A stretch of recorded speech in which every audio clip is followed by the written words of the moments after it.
Promise, this is a great job and I intend to stick with it. I sank back in my seat. Good luck with that. No babysitter has lasted more than a week with me. Lisa leaned in and whispered to me as she stared up and down at Liam with a judging glare. So, this is your new babysitter? He's my bodyguard, Lisa. Right. Well, I'm not into the whole stalker vibe, so maybe I should just leave. Oh, trust me, Lisa. He won't be around for long if I have anything to say about it. We went into any and every store that guys would find embarrassing. Lisa even held up a pretty pink miniskirt and asked, "Is this your size, Liam?" He was so red in the face, but he never complained. No matter how hard we made fun of him or tried to shake him off by dragging him into girly stores, he stayed. Lisa pulled me in tight and whispered, "I have an idea." "Oh, Liam, we need to make a detour." We rushed to the bathroom, but stopped Liam right outside the entrance. No boys allowed, Liam."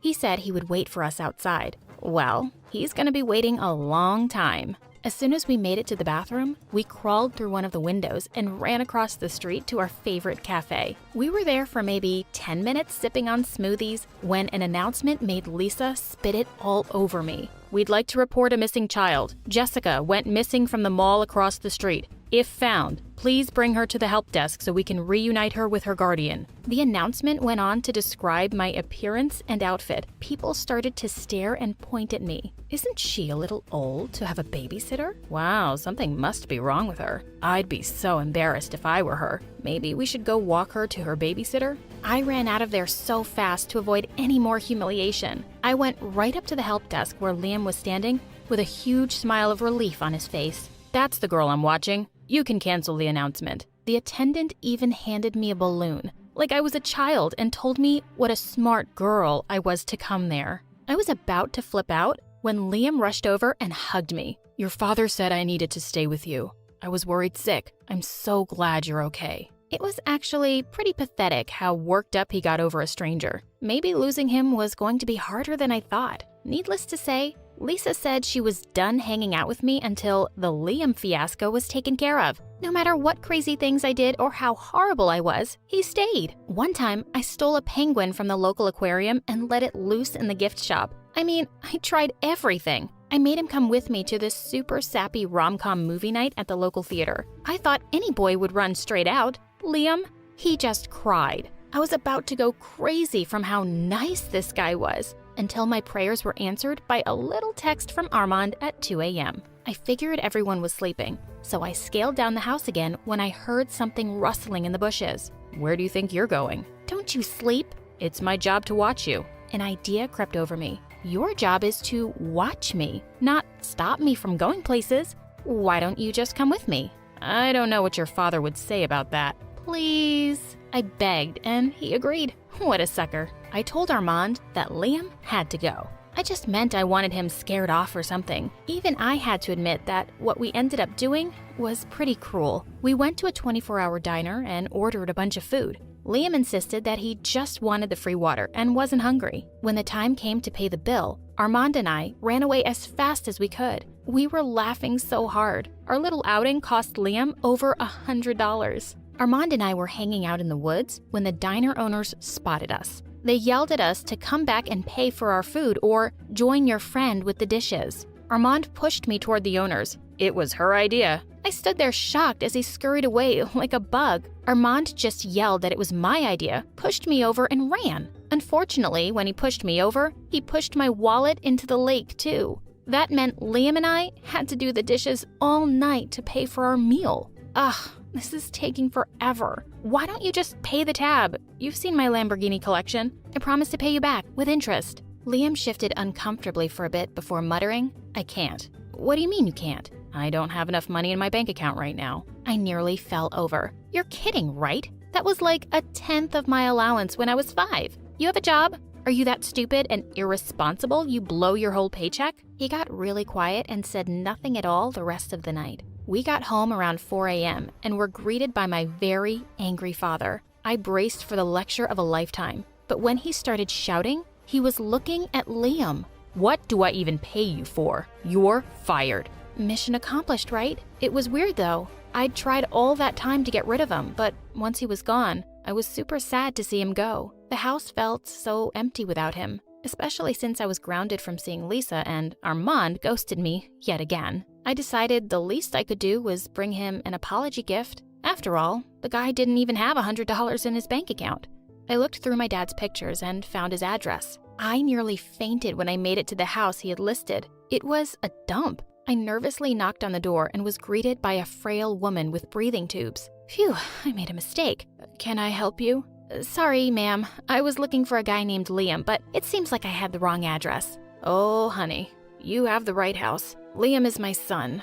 He's out picking up my medicine. She invited me in for a cup of tea, and I felt too bad to say no. She told me all about her kind son who got a job babysitting to help her pay her medical bills. The woman coughed. I wouldn't get better if it wasn't for him. I'd never felt more horrible. Liam suddenly walked into the room and looked shocked to see me. Okay, upset to see me might be a better description. He pulled me into the kitchen with him and whispered, "Haven't you done enough?" "Oh, I'm actually here to give you your job back." "Are you now? Your father seemed pretty upset." No, Daddy insisted you come back. I'm here because he wanted me to." "I don't know. I don't want your pity." "Don't say that. It's not pity. You need this job and I need you. Please come back." Liam heard his mom coughing in the other room and did something unexpected. He pulled me in for a hug and my face turned scarlet red. "Thank you, Jessica. Truly." I felt so awkward and said, "I don't know what you mean. My dad made me come." Of course it was a lie, but I didn't want to give him any wrong ideas. I just felt bad for him, right? Now, on to the next part of my mission, convincing my dad to rehire him. That was actually easier than expected. "Daddy, please, just give Liam one more chance. It was all my fault. I'm sorry." "An apology? Who are you and what have you done with Jessica?" "Just please, Daddy." "Fine, you get one more chance, but only because I think this boy is a good influence on you." I rolled my eyes and left. Liam owes me big time. Now that I knew about Liam's personal life, I couldn't help but like him a little more, in a sad puppy kind of way. My heart started to flutter every time I saw him sipping his coffee in the morning. Every time I caught him staring, I couldn't help but blush. I wasn't being very good at hiding my girlish stares, though. This one time, I was watching Liam carry in some packages and Lisa snapped at me. "Earth to Jessica, you can't seriously be pining over that guy. Don't you have your super hot dream boyfriend already?" "I don't know. Do I? I'm not even sure who's my dream guy anymore." Lisa said Armand and I were just having a rough patch because of the whole dinner thing.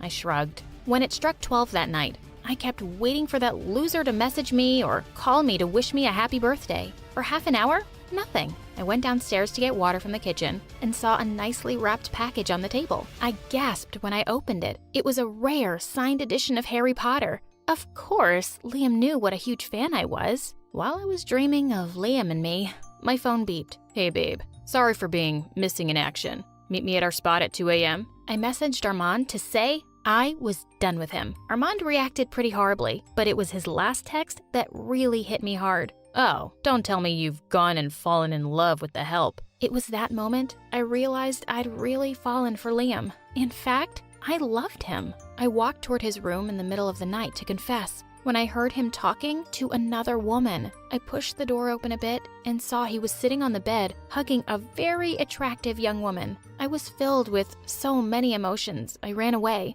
I never wanted to see him again. I ran back to my room and called Armand and said I took everything back and wanted to meet him tonight. This time, Liam was too preoccupied to notice me leaving. We hung out at a park and spray painted a wall. Of course, Armand left when the police came, but they caught me. They had to drop me off at my house at 4 a.m. My dad was so mad I thought he was going to explode. He ran over to Liam's room to yell at him and I followed. When he pushed open the door, he saw Liam sleepily getting up off the floor and the surprised woman sleeping in his bed. "And you brought a girl here?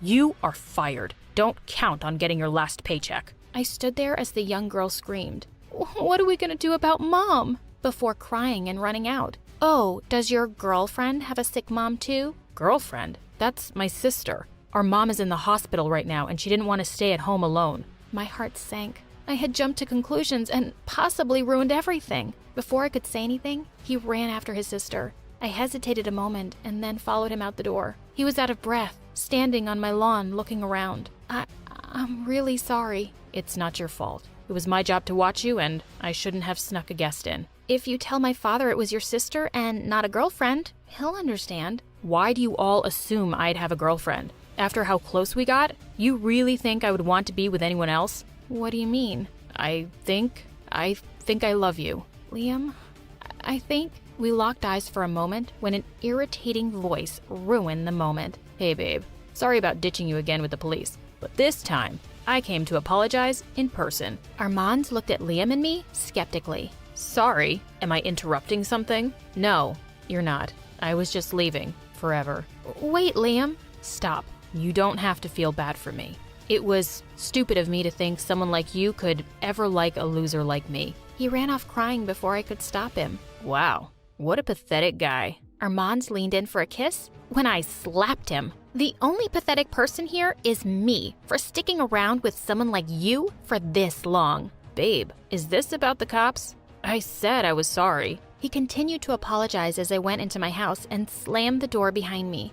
I ran up to my room and texted Liam to say we had to talk. I hoped Liam would show up the next day to work something out, but he didn't. I stood by my phone anxiously waiting for a response. When my phone started buzzing, I excitedly picked up. I knew you'd answer, babe.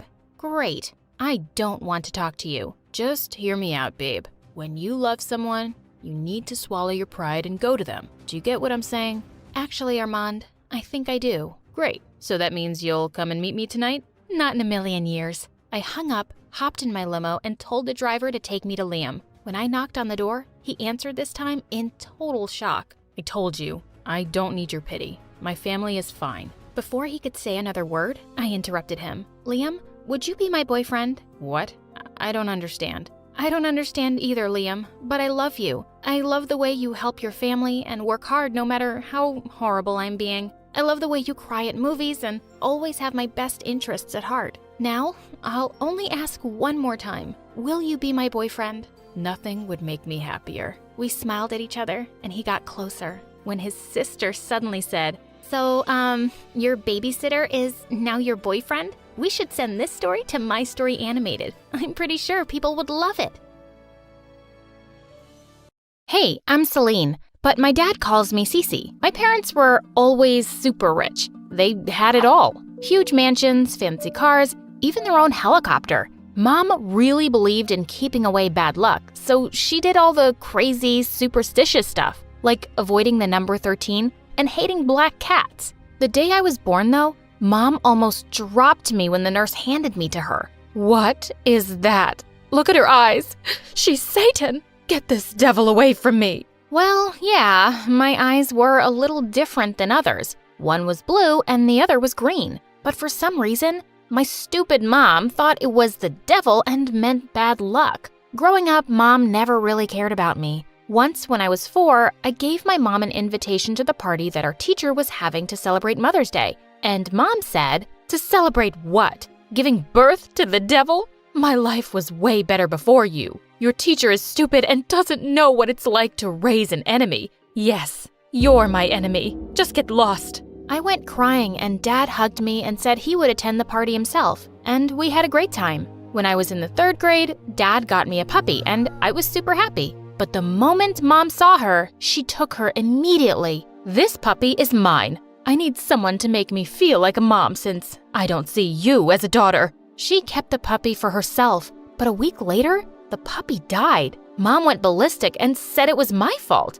I got mad and threw my ball at her, but it hit the TV and broke it. Oh, God, I told you, this girl is trouble for me. She's cursed. When I was in the 7th grade, she started taking me to shamans to have my curse lifted. I was sick of her nonsense, so I decided to get back at Mom. Before the shaman could start her chants, I climbed on her table and went all Tarzan, screaming something in Latin. Mom got super scared and the shaman ran out of her own freaking house. It was hilarious. But Mom was more convinced than ever that I was evil. She even told my teachers at a parent-teacher meeting, and my classmates' parents told them not to sit with me. I was alone there. When I was in the 10th grade, my parents had set up a new office in LA, so they decided to move there for a couple of years. I was super excited because I wanted a fresh start at school where no one would call me a freak. So the first thing I did was get myself some cool blue contact lenses. LA was so big and lively. I loved it there. On my first day of school, I received a warm welcome and even compliments on my eyes. A couple of days later, I saw the poster for cheerleading auditions and I decided to try my luck. And to my amazement, I got in. The captain of the cheerleading team, Tiffany, was super friendly to me. "I want you on the squad, girl." And just like that, I joined the group of the most popular girls in the school. I couldn't believe it. My life was getting better and better over the weeks. That is, until Tiffany offered to drive me home one day, and I happily said yes. But when we got home, we saw Mom outside, and she looked scary. She started calling out to me nonstop. I turned to Tiffany. "That's our maid, but Mom fired her because she's a thief. She keeps coming here like a crazy person. Ew." "It's okay, Tiffany. You can go now. I'll deal with her." Mwah, mwah. When Tiffany drove off, I walked to Mom. "What now, Mom?" Did you say to your dad that you liked my new car? You did?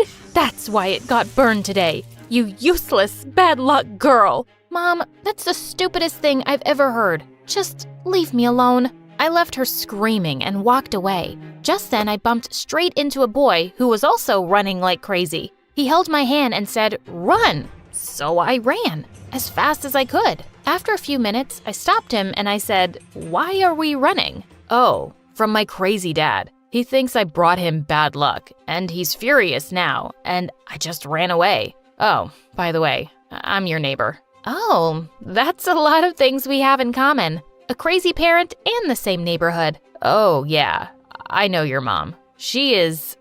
Oh, wow, your eyes. They're so beautiful. I've never met someone with odd eyes before. And then it hit me. My lens must have fallen out.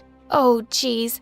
You don't have to be nice. I know I look like a freak. What? No, you look unique. He then came close to me and gently kissed me on the cheek. Don't worry, I won't tell anyone. It's our secret. I felt butterflies in my stomach hearing his words. And from that day on, Sean and I started to hang out in school too. I found out later that Sean was Tiffany's cousin. Oh, you're hanging with the sexiest cousin I have. Lucky you. I'm also dating this hot college guy, and he's rich. It's not like I'm a gold digger, but I made sure he was rich. Tiffany was such a cool friend, and being with her and the cheerleading squad, I felt on top of the world. We were the queen bees, and I felt invincible. One day, we were in the bathroom fixing our makeup when a girl came in and walked towards a stall. But Tiffany stopped her. "Hey, weirdo, leave the bathroom. We're having a private talk here." But I really need to pee."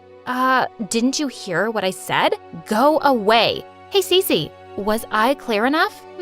Yes. She said leave. Why are you still here?" Because I need to go to the bathroom?" "No, she said leave." I tried to drag her away, but I forgot that I was still holding the eyeliner in my hand, and I accidentally poked her shoulder with it. She pushed me away, and I pushed her back hard, and she fell on the ground. She held her arm and screamed in pain. Tiffany and I freaked out and ran away. The girl later complained about us, and Tiffany and I were called into the principal's office. To make matters worse, Dad was there. He was so disappointed. You weren't letting that poor girl go to the bathroom? This isn't how I raised you, Cece. A bully? Who are you? His words made me realize what I'd done. I had tears in my eyes, and the way Dad looked at me broke my heart. I didn't mean to. I shouldn't have. Oh, cut it out, Cece. I tried to stop her, but she wouldn't listen. What? Oh my God, you started it, you lying jerk. All of a sudden, Tiffany pounced on me and pulled hard at my hair. She was suspended for a week and then removed from the cheerleading squad. I felt guilty and went to the girl to apologize. Luckily, she forgave me. A few days later, we were invited to the school quarterback Ashton's birthday party, and Sean and I danced like crazy. Feeling sweaty, I went to the bathroom to wash my face, and just as I looked up in the mirror, Tiffany came and shoved my face in the sink. "You two-faced witch." I screamed and pushed her away, making her fall on her butt. "Are you crazy or what?" But when I turned, I noticed she was looking at me like I had a pair of horns on my head. OMG, so this is what they were talking about. You hit it well. While I was suspended, I dug up information on your previous school and talked to some people. Turns out you were quite popular for being bad luck. OMG, My lens, they must have fallen out in the sink. Okay, so here's the deal. Leave Sean and I'll keep your secret. He already knows which, and you have a boyfriend. Why can't a girl have two? He's your cousin. So what? And he knows about the weird eyes, but the rest don't. I talked to your old classmates and they all think you're a freak. It won't be much different here, trust me. I had no choice but to agree. I didn't want things to be like they were at my old school. After that, I quietly left the party. Sean kept calling me on my cell phone, but I didn't pick up. The next couple of weeks were awkward. Sean tried everything to talk to me. He was constantly following me and asking if he'd done anything wrong. I told him to just leave me alone. To convince him that I wasn't into him, I kissed Ashton one day when I knew Sean was watching us. Sean looked defeated. I knew his heart was broken, but so was I. Tiffany was by his side and held his hand with a wicked smirk on her face. I hated her. The very next day, I was sitting in the cafeteria when Tiffany suddenly came and knocked my sandwich out of my hand and then squished it with her foot. I just heard. You were made head of the cheerleading team. I think you should turn down the position. Don't you agree? 'Cause otherwise, you know what happens. OMG! Now she was blackmailing me to leave the squad? That was it. I was done with that bully. I stood up and shoved her away. What will you do if I don't? Tell everyone my secret? Wait, let me help you. And then I climbed onto the cafeteria table. May I have your attention, please? I want to tell something about myself that I've been hiding from all of you. And then I removed my blue lens and threw them at Tiffany. Yup, I've got odd eyes. I'm freaky. Want to come and take a closer look? Go ahead. But the reaction from my schoolmates was not what I expected at all. OMG, I always wanted to see someone with odd eyes. Cece, that's so awesome. It just makes you look 10 times cooler. Everyone complimented my eyes. I was the center of attention, and Tiffany was screaming with anger as she left the cafeteria. But all I could think about was Sean. I searched for him everywhere, and when I found him, I immediately hugged him and started crying. I'm so sorry I hurt you, Sean. I was so stupid and foolish that I let Tiffany blackmail me into driving you away. But it's only because all my life, my mom and other people have made me feel like a freak. Hey, don't cry. It's all right. I told you before, you're not a freak. Cece, you're the most amazing girl I've ever met. And then it happened. I looked up at him and he kissed me. I was back to going around with Sean now, and Tiffany looked crazier than ever. A few days later, we had a soccer match in school. Right at the end of our cheerleading routine, we were in the pyramid position and I was on top when I felt something hit my head. I lost my balance and was about to hit the ground, but the other cheerleaders caught me just in time, and they started screaming. OMG, it was Tiffany! Yeah, I saw her throwing a stone. She's a psycho! I knew Tiffany hated me, but this was next level psycho. Like a raging bull, I charged towards Tiffany and we both fell on the ground. You witch, why can't you just leave me alone? Leave you alone? Oh, I will destroy you, Cece. You became the cheerleading captain and you got Sean? No.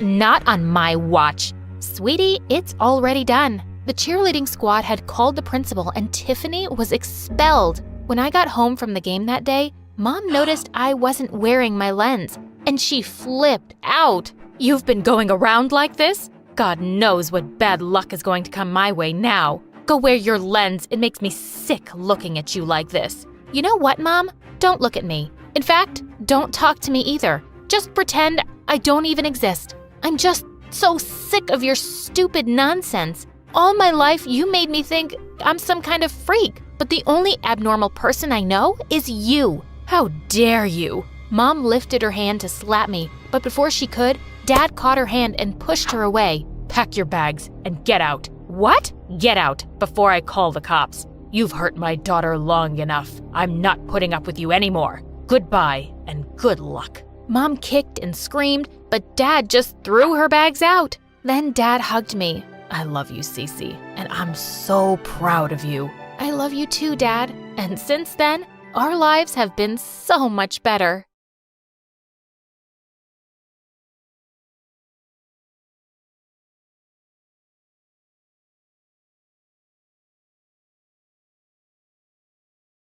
Hi, my name is Ray, and I'm from Virginia. Please like and subscribe. My parents were pretty famous singers back in their time, so when I grew up, I became one too. But Mom and Dad had an accident when I was only 6, and ever since then, my uncle and aunt took care of me. Both of them spoiled me to bits and always supported me in everything, especially in my singing career. By the time I was 14, I was already doing huge shows and concerts, and it kept me so busy that I always wondered what normal stuff like making friends and going to school would be like. But suddenly, my life took a wild turn on my 15th birthday. Just as I entered my room, I saw my auntie going through Mom's stuff. What are you doing in here? Hey, honey, happy birthday.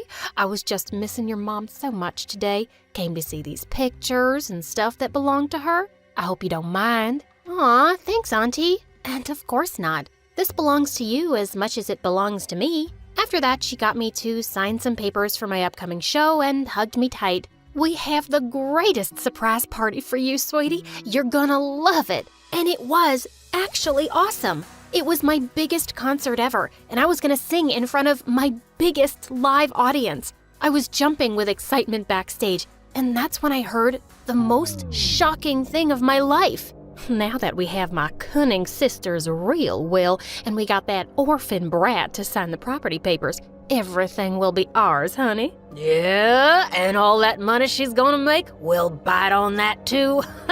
We're gonna be so rich. OMG, who were these people? I pushed the curtain aside and confronted them. You blood-sucking mosquitoes! I can't believe you'd be so greedy and evil. You're gonna what? There's nothing you can do now. We are the freaking owners of everything. Your money, your life, and your soul. Yes, sir, and now you're gonna make more money for us, so get your butt on that stage and do what you trained for. No, there's no way. I'm not gonna do anything you guys say. That's enough. I'm not asking. I'm giving you an order. Security, watch over this room and don't let her out until the show starts. Oh, God, no. I tried to kick her with all my might, but that witch got away. And now I was gonna be trapped in this room with 2 Hulks standing outside keeping an eye on me. I had to do something. I looked at the window in the room, and without a thought, I climbed out of it. I had to run away from these evil people at all costs. But just as I was climbing down, my hand slipped and I fell on something. Ah, my back. I'm so sorry. The guy looked at me super stunned, but he finally spoke. Oh my God. I'm sorry. I'm Noah, super crazy fan. I've heard all of your songs 1,000 times. Suddenly the guards heard me and they were running down to catch me. I didn't have any time for the introduction, but he had a bike. Get me out of here, now! What? He looked shocked and I didn't have time to explain, so I just kissed him and told him to get me out of here. He went into shock for a few seconds, but then he held me and got me on his bike and we rode off. In no time, we were far away from my evil aunt and her potato head husband. After some time, he stopped and he turned around to me. Is everything okay? Why did you run? Should I call someone? His name was Noah, and he was actually a year younger than me. I told him everything that had happened, and then he offered me his place to stay. What? Are you sure? Yeah, I live with my mom, and you can stay with me. I mean us, as long as you want. Honestly, I had no other place to go, and I ran from a freaking concert. I didn't want the media or my aunt to find me, so I said yes, and Noah took me to his house. We climbed into his room through the window so his mom wouldn't see us.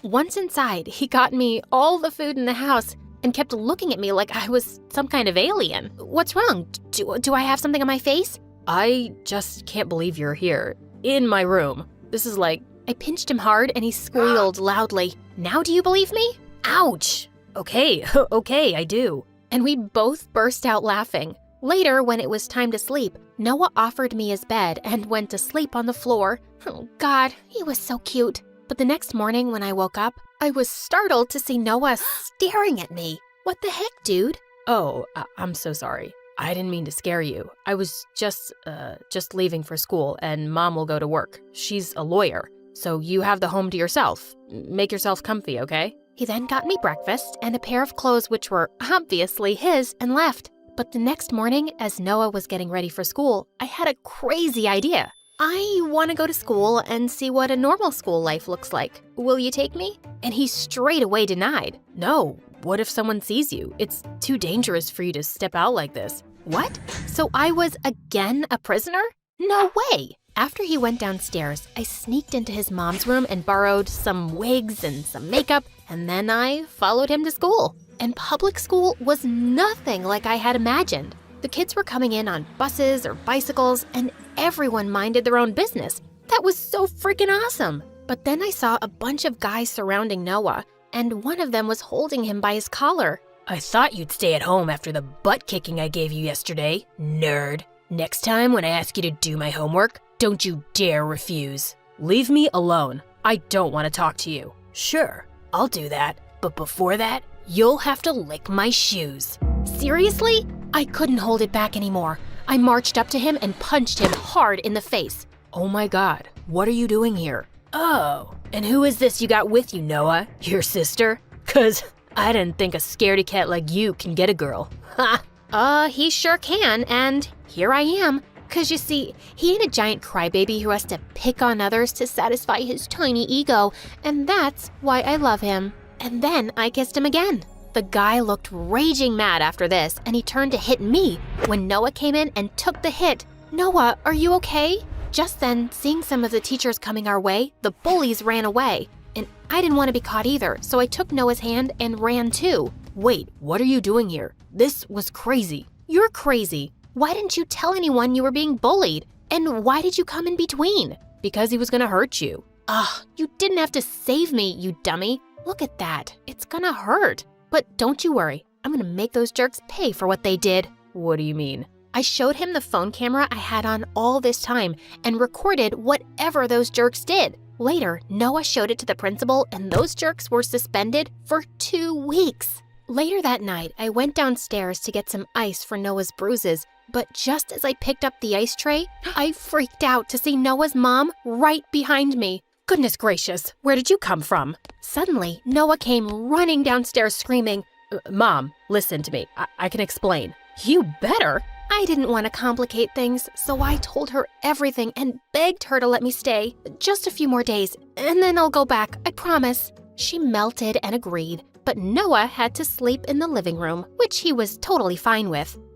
This guy was winning my heart like anything. The next day, Noah's friends were throwing him a huge party for getting into the basketball team, and he asked me to tag along. This was gonna be awesome. When we reached there, Noah and I danced to my favorite song and partied so hard. This is the best day ever. I'm so happy you got onto the team. Yeah, I think I made it because I got my good luck charm. Oh, your good luck charm? The bully guys from school. What were they doing here? How about you share this babe with us too, Noah? What are you even doing this evening, sweetheart? Want to go out with a real player? I was gonna poke my fingers right into his eyes this time. But before I could do that, Noah kicked him hard and he fell to the ground. Both of them broke into a fight and I had to pull Noah apart from him. But Noah looked raging mad. Stay away from my girl or I'm gonna kill you. Whoa, his girl? I was blushing so hard. Noah took my hand and we were about to leave when the bully got up and pulled me by my hair. My wig! It came off and everyone gasped as they saw me. Ray! It's Ray, the music superstar! Within seconds, everyone had their phones up and were taking pictures of me.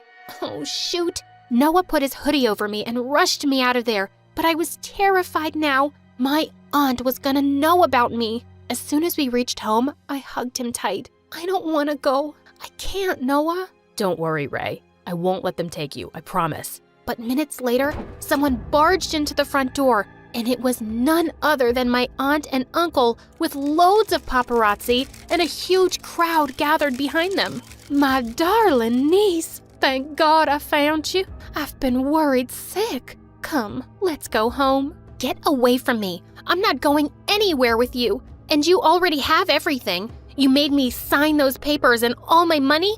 You have it. What do you want now? You little witch, shut up and get in the car. Do you know all the record and concert deals worth billions that we'll lose? What's happening here? What papers? Noah's mom came in and pulled me to her side, and then I told her everything. Oh my God, why would you do that to your own blood? 'Cause it was easy to trick a trusting moron like her into signing whatever we wanted. Ugh, I don't have time for this chit-chat. We're still her legal guardians, and I'm taking her with me. Not anymore. Say cheese. Apparently, Noah had been live streaming the whole thing since the moment my wicked uncle and aunt had stepped inside, and the media outside was going crazy to bash them now. No. This can't be happening. I'm gonna kill you. My aunt tried to get a hold of my arm, but I pushed her away. She turned into a witch, but thankfully, Noah's mom had already called the cops, and they got there just in time. After everyone went away, I turned to Noah and I hugged him tight. Thank you so much for everything. His cheeks went all red. I want to say, Oh, get in here. I pulled him in for a kiss and he swung me into the air. I love you. I love you too, dummy.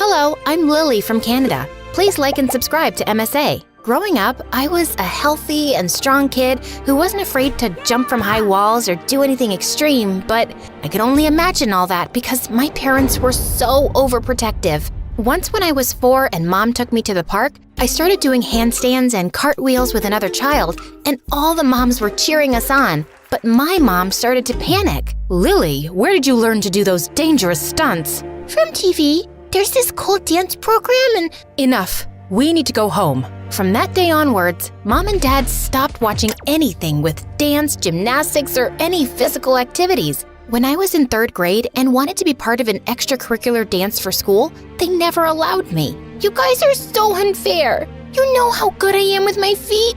Why can't I just dance? Because, hun, we live a very peaceful life right now. What if you become a famous dancer and then there are reporters and the next thing you know you're being published? Do you really want all that attention? Yes? Who doesn't? My parents still refused and their excuse was ridiculous.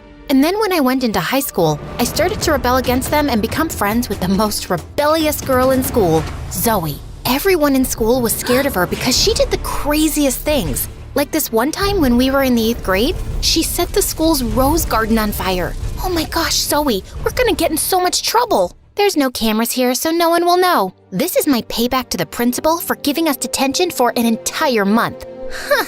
I know, that was so unfair. We weren't the only ones who threw food around in the cafeteria. Even though Zoe was crazy wild, she was the most genuine person I'd ever met. And one day when we were in the 11th grade, she finally invited me over to her house for a sleepover. I can't believe this. This is the first time you invited me to your house. Well, you haven't really invited me to your house either. But anyway, my mom only recently got a decent job to take care of us. We struggled for a really long time after my dad left. Oh, I'm sorry. You mentioned us. I assumed that you were an only child.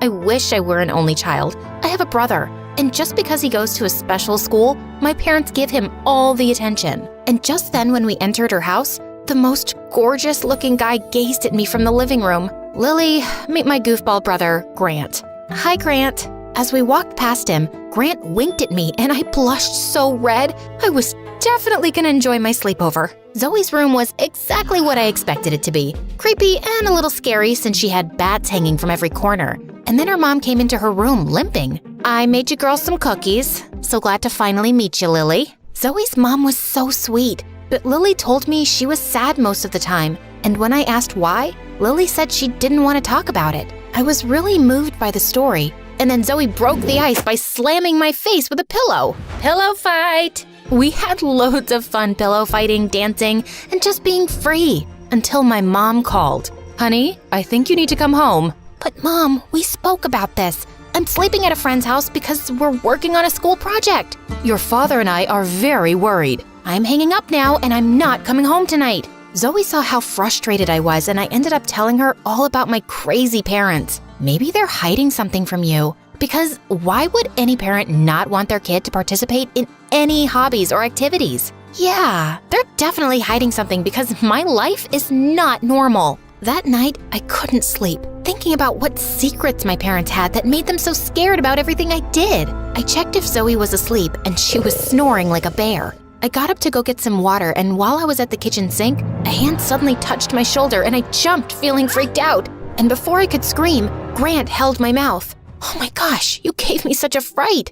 I'm sorry. I usually wake up to get a glass of milk around this time. I have night eating syndrome. I got it from my dad. You want to join me? Well, I'm struggling to sleep too, so why not? Grant and I sat outside on their swinging chairs on the porch. We spoke for hours, and I couldn't believe we had so much in common. I sometimes teach Latin dance to some of the younger kids at the community hall after school. You should come by. Wow, that's so cool. I'll definitely stop by. We continued talking until we lost track of time and fell asleep on the chair. But I woke up to a camera flashing in my face and Zoe looking angrily at me. So, I guess having a sleepover with my brother was much more fun than with me. Zoe, it's not like that. Zoe didn't let me finish and rudely asked me to leave her house. But Grant stood up for me. Why are you being so difficult? I like Lily, and there's nothing you can do about it. Grant took my hand and walked me out.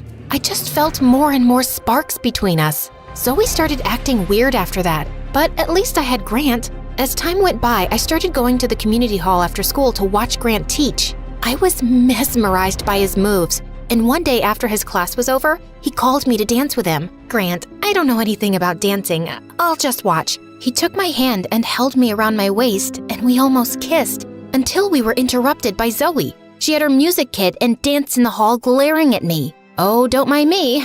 I'm just here to practice for the up-and-coming competition. You need a dance partner for the competition. Don't worry about me, brother. You should be concerned with your dance partner, who has 2 left feet. I wasn't planning on taking part in any dance competition, but because of Zoe's new attitude towards me, I took her mockery as a challenge. What if we practice until we shine so bright that Zoe won't be able to open her big mouth anymore? I think I like that plan. After a while, I stood up to Zoe. She tried to make my life a nightmare at school. Once I was reading a book under the school tree during recess, and then suddenly I felt eggs cracking on my head one after the other. And when I looked up, I saw Zoe looking like a koala. Zoe, I'm gonna get you for this, you crazy witch. She definitely laughed like a crazy witch after that, and that wasn't all for the day. When I got back home after school, she was at my house, and thank goodness my parents weren't around. Have you completely lost your mind? I didn't come here to fight. I'm just here to warn you about my brother. He has a girlfriend, so let's just stop being enemies and let's go back to being pals. Your brother and I are not dating, and besides, he would have mentioned his girl. Before I could complete my sentence, my parents came back from shopping and Zoe's expression changed. You know what? I think we should just forget the friendship thing. I felt so confused with her, and my parents acted even more strange when they rushed me into the house and locked the door. Who was that? And why was she at our house? Relax, that's Zoe. I was at her house for a sleepover. And why are you two always on edge? Did y'all commit a crime or something? Lily, we will not have you talk to us like that. To your room, now. My parents frustrated me with whatever secret they were keeping. I was done listening to them and never told them about my dance lessons or the local competition. But I did invite them to the contest and told them it was a school function. I thought after they saw me dance, they would understand my passion. But I was wrong. Lily, what did you do? I just won a local competition. You should be proud of me. And then Mom suddenly took my hand in a panic. Come on, we have to get out of here before anyone sees us. But before I could walk out the door, Zoe called out to me. She was with her mom and Grant. Lily, wait. My mom wants to meet your parents. I pulled my hand away from Mom and ran to them.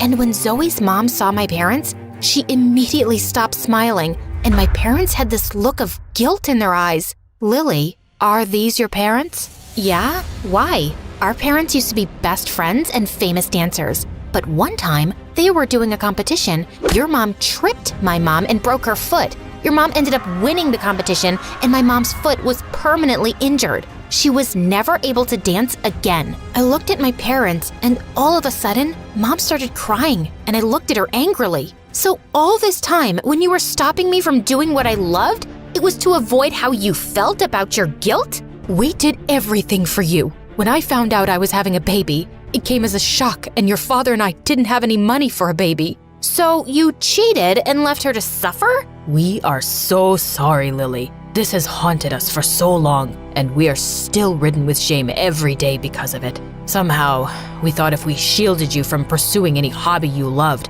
we'd prevent you from ever making the kind of heartless mistake we made. Zoe walked away with her mom, and Grant stood watching me with sad eyes. I guess we'll meet in another life. That was the last time I saw Grant, because when I went home, Mom and Dad quickly made plans to leave town. So, I guess you guys are just gonna run away from your problems again? Honey, we have built a good reputation for ourselves and we can't have anyone ruin it.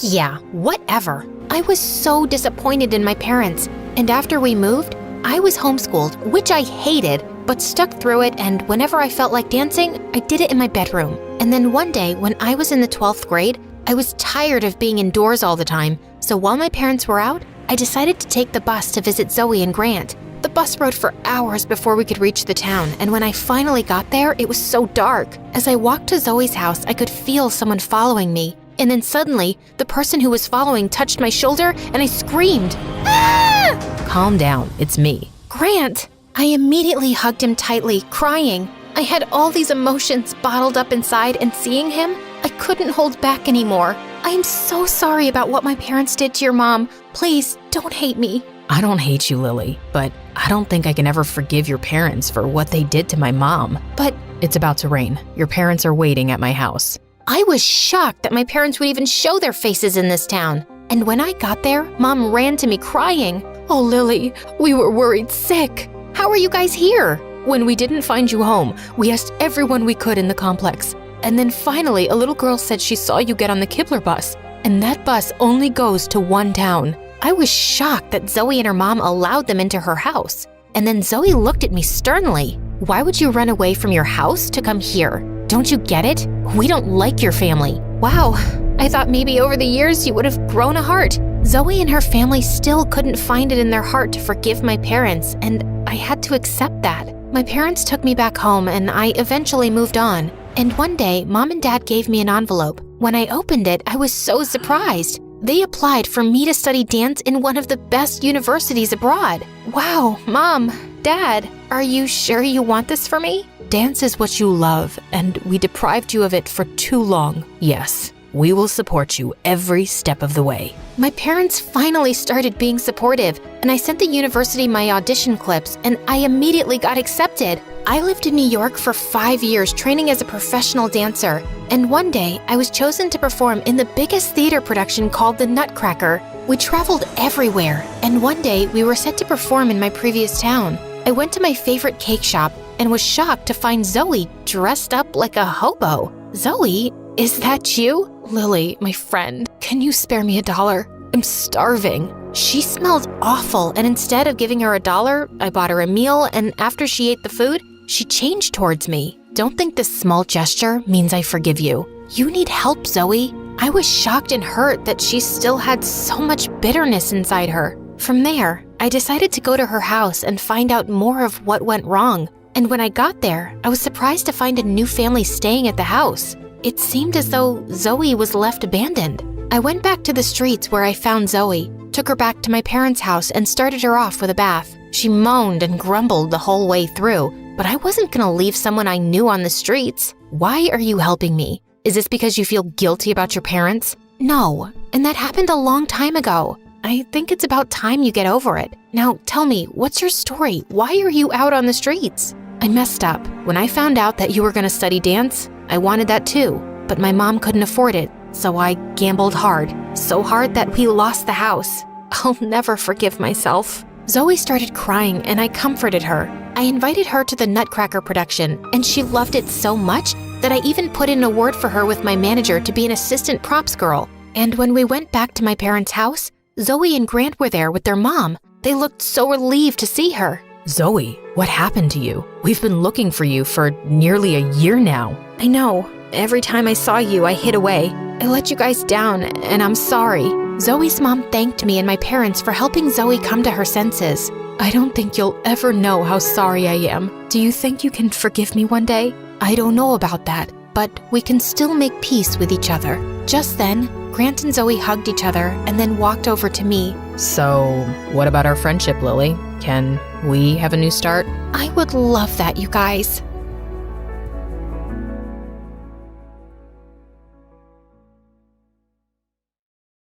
Hi, my name is Ava, also known as the Vampire Girl, and it's all because I had the meanest parents. But before I continue, please like and subscribe. I was born in a small town in Romania, and growing up, I realized that my parents were weirdos. For starters, they were always talking in whispers to each other, which was so annoying, and they never left the house. They wouldn't go out for work or even groceries. A box of supplies just mysteriously arrived every week. Every day, Dad would spend hours reading the newspaper and circling stuff on it with a red marker. Once when I was 4, I kept asking him to pour me cereal, but he kept ignoring me. So I leapt onto the table and put my foot in his bowl, spilling it all over his newspaper. And Dad went bonkers. Oh my God. Do you realize what you've done? You're such a nuisance. Here, take the whole box. Just leave me alone, you idiot.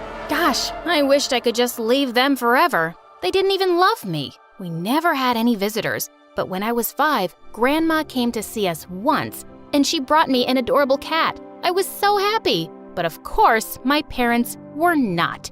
A pet? We already have Ava. It's hard enough to take care of her. No, just take it back, please. No freaking way! I ran up to my room with the cat and slammed the door shut. But when I woke up in the morning, it wasn't anywhere in my room. I looked all over the house. Nothing. I just knew my parents had gotten rid of it. I screamed and cried, but they said they didn't know anything. Liars. Before they could stop me, I just ran out the front door. I was never going back. It was a really sunny day, and as I kept running, my skin suddenly started turning really red and itchy. I looked up at the scorching sun, and my whole body began to burn. Ah! I let out one huge scream and fainted.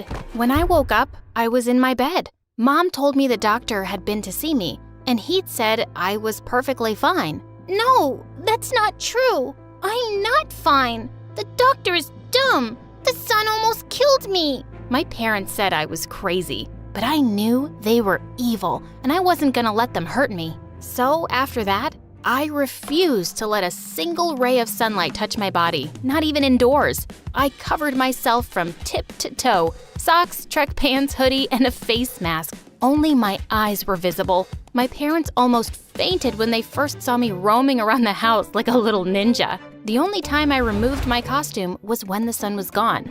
I'd never go out during the day. I even insisted on being homeschooled. But by the time I was 13, my parents refused to homeschool me anymore. There's nothing wrong with you. Just go to school. It's been years since you last walked under the sun. It's because I'm allergic to the sun. You just want me to die?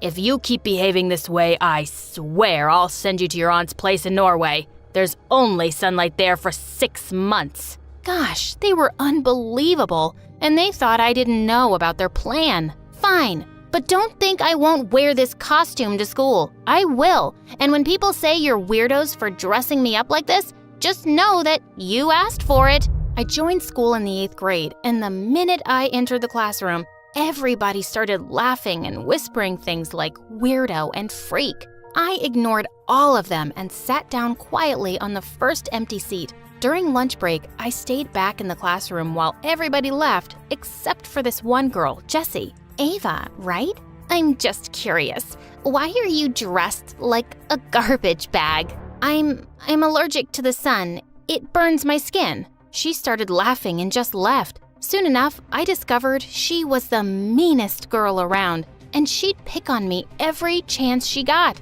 Once she put a fart bag on my seat just as I was sitting down, and the farting sound had everyone howling with laughter. Another day, I solved a math problem on the board, and as I was returning to my seat, I slipped on some water and fell on the floor. That's where your place is anyway, weirdo. I ignored Jessie's stupid pranks, but one day, she went too far. I was standing under some shade and enjoying a baseball match when suddenly, Jessie came out of nowhere and dragged me into the sun. She started to pull my hoodie off, and I bit her hand really hard and ran away as she screamed. You crazy freak!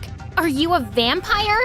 And that's how I got my name, Vampire Girl. I could hear people calling me a monster, but I didn't care. At least the bullies were a little scared of me now.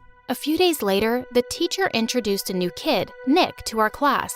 His clothes were old and ragged, and I could see Jessie and her minions already laughing at him. They'd found their new target. I joined him in the cafeteria at lunch that day, and we started talking. I found out that he was the new janitor's son. He was really sweet and never even said I was crazy when I told him about my condition. I was so happy to have made a friend. But one day, as I was walking down the hallway, I found Jessie and her friend surrounding Nick. She spilled juice on the floor and said, "Oops, you can clean this up, Nick. I mean, you'll grow up to be a janitor like your dad, right? Come on, just sit down and wipe it with your butt. Hey, jerk, have you forgotten the last time I bit you? Stay away from Nick, or this time I'll do some serious damage." Jessie rolled her eyes at me, but when I leapt forward, she actually screamed and went running.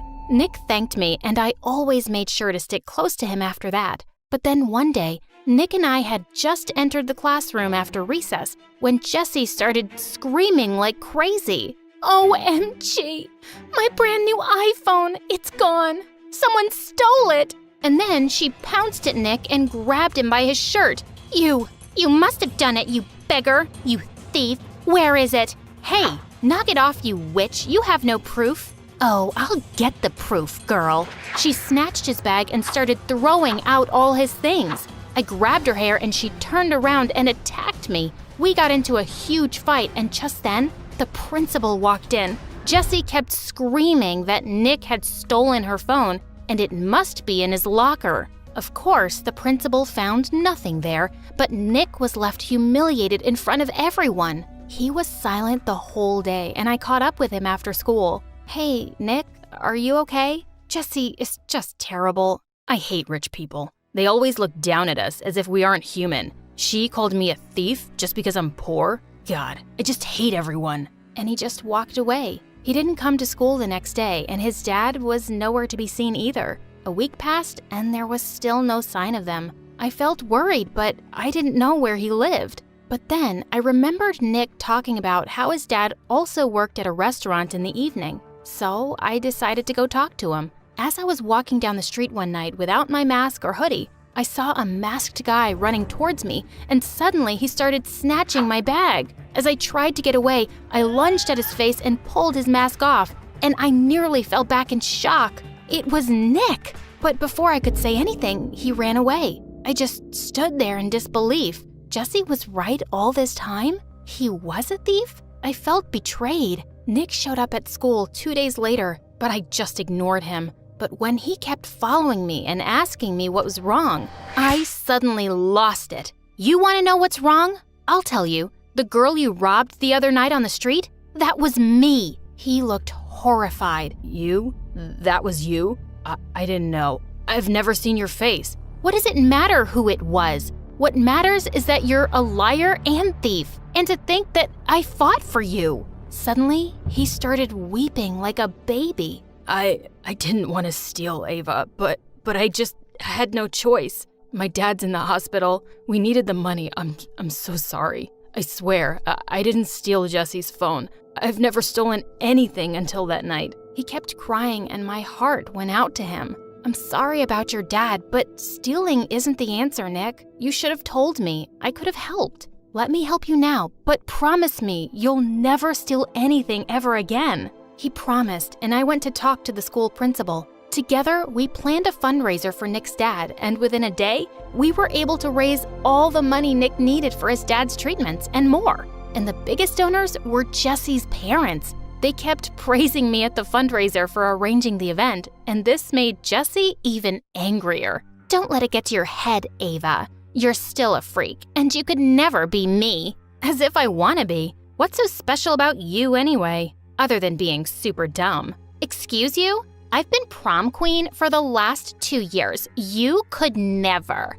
Oh, is that so? We'll see this year. Seriously? It's the prom, not some freak show. You'll never win against me, loser. Nick whispered into my ear, says the girl who's never seen your face. I bought a beautiful red dress for prom. Since it was at night, it was the first time anyone in school would be seeing me without my mask and hoodie. As soon as I entered the hall, I saw people turning around and asking each other who I was. Just then, Nick came to me and took my arm. Ava, you look beautiful. That's Ava, the vampire girl? I can't believe it was that face behind that mask all this time. She's gorgeous. Jessie looked furious when she saw everyone's attention was on me. And to my shock, I was actually voted as that year's prom queen. As I was being crowned, suddenly Jessie came charging at me on the stage, trying to rip the crown off my head. But then something strange happened. The bullies who used to pick on me saved me.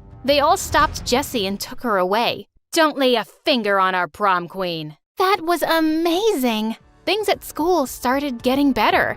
Everyone was super nice to me now. Nick was tutoring kids after school, and his dad came back to work soon. Nobody paid any attention to Jessie and her gang anymore, and all they could do was give me death glares. But one day after gym class, I was quickly changing in the dark locker room when suddenly Jessie and her minions barged in. One of them quickly grabbed my hoodie, while the others grabbed me by my hands and legs and started carrying me outside. Oh my God, no! They dragged me out into the sun and pinned me to the ground. This is for stealing my limelight, you witch. Now, let's see what happens to you in the sun. I hope you melt and disappear. Suddenly, someone pushed the girls away. It was a teacher, and Nick. While the teacher dragged the bullies off to the principal, Nick quickly took me inside as I cried like crazy. Hey, you're okay now.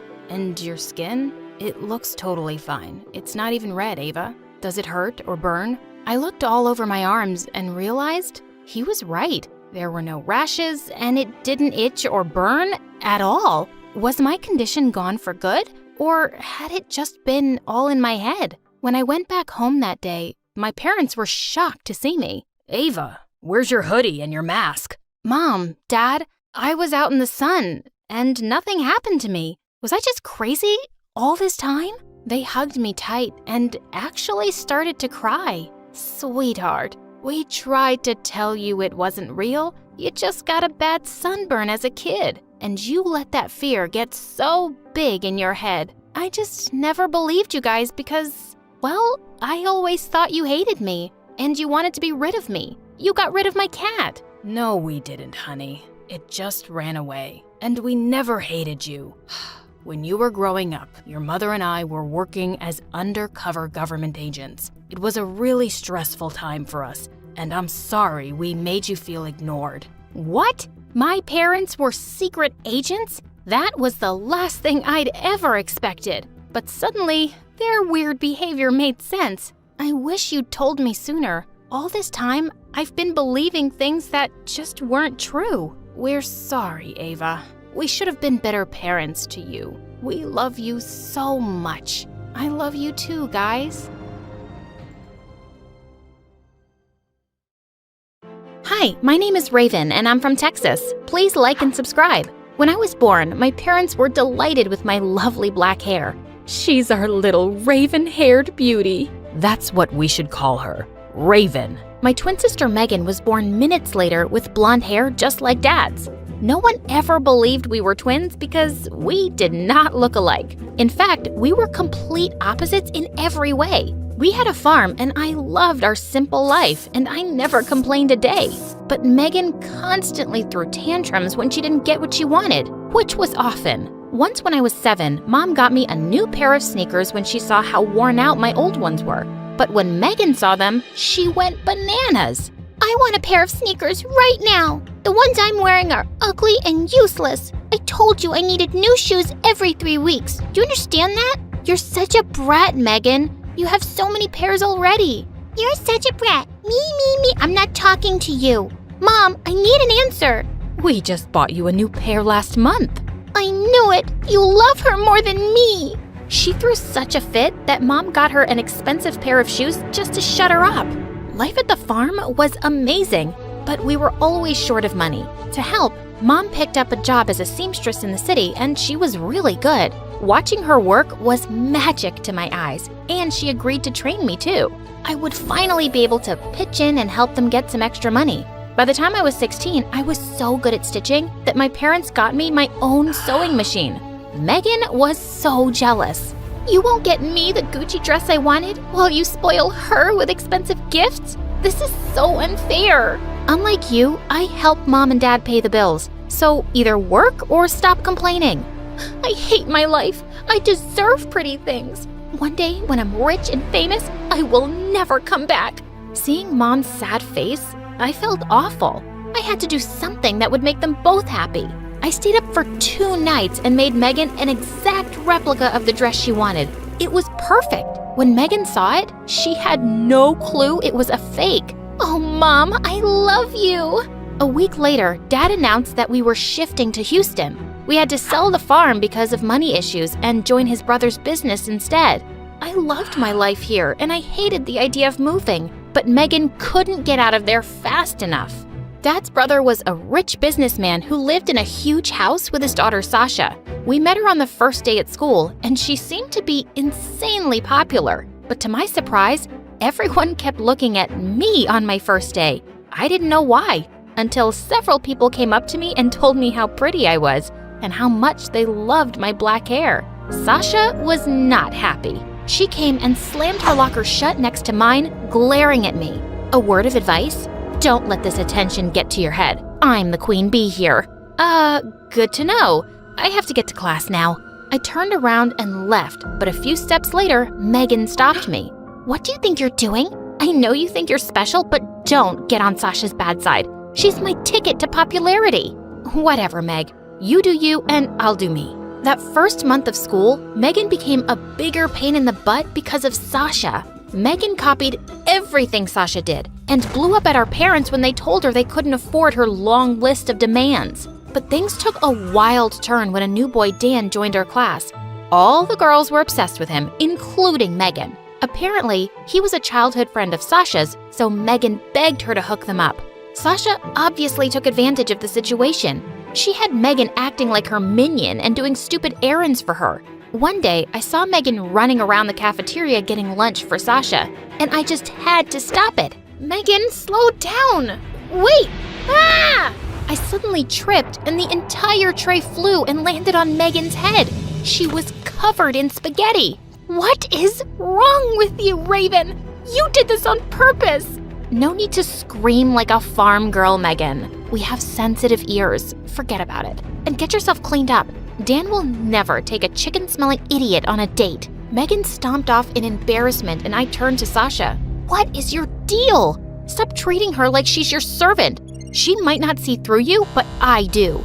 Really? Well, too bad I don't care about either of you. Tell Megan she can kiss Dan goodbye. What a witch! Later that day, I told Megan what Sasha had said, but she didn't believe me. Interesting. Because Sasha just texted me that Dan wants to ask me out at lunch tomorrow. Go away, liar, and let me get my beauty sleep.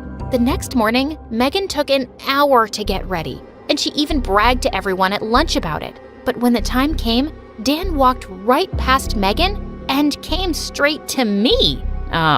Hey, Raven. I'm sure you already know why I'm here. No, I don't. Oh, I thought Sasha would have mentioned it. I told her I wanted to ask out her cousin. Any chance you're free tomorrow? Oh, no. I told Dan I was busy, but he looked so disappointed that I agreed to do a small meetup at the library later. And when I got home, Megan was furious. I'm done living under your shadow when I'm clearly better than you. Dan was supposed to ask me out, not you. I had no control over that, and maybe if you were nicer, people might like you more. Oh, please. You just get handed everything while I have to work so hard to get people to notice me. Then stop pretending and just be yourself for once. I happen to like that person when she's not a crazy, spoiled witch. Megan gasped and ran to her room sobbing. I felt so bad for what I said, but I couldn't take this anymore. I met Dan the next day at the library and learned that we had one thing in common: our love of fashion. His mom owned a huge fashion house and he knew everything there was to know about clothes. We decided to be friends and I invited him to our birthday party. Maybe if he got to know Megan, he'd see how great she was. It was supposed to be a small party, but that evening, the doorbell just kept ringing. Soon, over 100 people were crammed into our small apartment, and I overheard some girls saying that Megan had invited the entire school. She wore the dress I'd made for her and bragged to everyone about how expensive it was. But she had no idea that it was a fake. OMG. Do you expect me to believe that this is genuine Gucci? Please. I turned around to see Sasha laughing at Megan. Of course it is. My mom bought it for me herself. Oh, sweetheart, I can smell a fake Gucci from a mile away. And this one stinks. Sasha went on blabbering about the materials, tags, everything. Suddenly, something came over Megan and she screamed. She grabbed the cake and shoved it right into Sasha's face. I am so sick of everyone thinking they're better than me. Sasha stood stunned for a moment, and then she attacked Megan. They screamed and wrestled like crazy while everyone stared in shock. I had to think quickly, so I grabbed the fire extinguisher and sprayed them until they stopped. Enough! This is not over. I hate you, Sasha, and I will never forgive you, Raven. Megan stormed off, and I couldn't believe my eyes. This was a whole new level of crazy. But the next morning, I forgot all of Megan's drama when I went downstairs and found out Dad was feeling really unwell. The next thing we knew, we were in the hospital with doctors telling us that he had a heart condition. He was out of danger, but he still needed care for the next few weeks. I helped Mom do house chores and take care of Dad, while Megan never even moved a finger, like always. Later that week, I was just getting back home after some errands when I saw Megan with Sasha coming out of a super expensive store and carrying shopping bags. And they seemed as close as ever, like the fight never happened. But the next day at school, I was walking down the hallway when Sasha suddenly pulled me into an empty classroom. Hey, what? Just listen to me, okay? I'm worried about Megan. She's been really weird lately. Yesterday at the mall, we almost got busted because Megan stole an expensive top and threw a huge tantrum when she got caught. I had to pay for it. And she's been saying some really crazy things too. And why should I believe anything you say? All you've done is make things worse between me and Megan. Look, I know things that may shock you. Like that big scar on your stomach, I know about it. I was surprised Megan had mentioned it. It was a scar I got when I fell off my bicycle once as a kid. Okay, so Megan told you about it. Big deal. It was a dumb accident from when I was 7. That's not what she told me. It wasn't an accident. Megan said she messed up your brakes on purpose so you'd get hurt. I'm telling you, there's something very wrong with that girl. I just pushed her aside and walked out of there, but I felt a bit sick in my stomach. Could Megan really have done that? The next day, Dan came to visit me with some exciting news. His mom had seen a picture of the dress I'd made for Megan. She loved it and wanted to meet me. She wants you to bring the dress and come for an interview at her company. I was so excited. A job like this could really help us out, so I agreed immediately. I asked Megan if she could give me the dress, and she shot me the weirdest smirk as she fetched it from her cupboard. This dress? Just then, she grabbed a pair of scissors and ripped it apart. Megan, no! Oops, I slipped. She tossed the dress aside and walked off as I watched in horror. I called Dan and begged him to buy me another day so I could make a new dress, but he gave me an amazing idea. Why don't you just add a few things to the same dress and make it edgy? I did just that, and Dan's mom was stunned by my talent. She offered to take me along for the next Paris Fashion Week.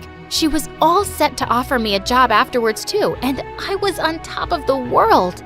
But just a day before my flight, Dad felt sicker and I decided to cancel my trip. No, Raven, you can't miss this. You have to go. I'll be fine, love. I'm here, don't worry. The unpaid nurse. Go, go, live your dreams, princess. I wasn't too sure about leaving my parents alone with Megan, but they insisted. And Paris was a dream come true. I also got a chance to wear my design and people showered me with compliments. I still had 3 days left in Paris when one morning I got a frantic call from Mom. I'm so sorry to ruin your trip, Raven, but we need you here. Megan ran away with all our money, and all I have is a note saying that she's chasing her dreams and never coming back. This girl had gone completely off the rails. I left for home immediately. Thankfully, Dan's mom said I could start the job right away, and we had some money coming in so I could take care of things, especially Dad's treatment. And he made a full recovery in a few months. I worked really hard and designed some brilliant outfits, and within a year, Dan's mom was so happy with me that she relocated us to New York to run her store and offices there. Life was good, except for the fact that we couldn't stop wondering what had happened to Megan. One day, I was reading at a cafe and the waitress brought my order, and when I looked up, I was shocked to see it was Megan. She looked so different. Her hair was all messy and she'd lost weight. She stared back at me in shock. What are you doing here? What does it look like? I work here. I know you're some big shot designer now, so please don't rub it in my face. Wow, I see you haven't changed much. That's all you have to say to me? Typical. What else should I say, Megan? You're meeting me after so long and you don't feel a tiny bit of shame for hurting your sister, for robbing our parents, for breaking their hearts? You're still just as awful as ever. I got up and started walking away, but suddenly she grabbed my arm and started sobbing. No, please, wait. I made a lot of mistakes, and I was jealous and selfish, and I'm miserable now, Raven. I need you, please. I'll do anything. I'll be better, I promise. It has to be more than just empty words, and you need to earn my trust. I'll offer you a job on 2 conditions. You will start at the bottom and you'll work your way up, just like everyone else. And you'll get therapy. Got it? Yes. Good, then you can start tomorrow. Now come home. Mom and Dad miss you.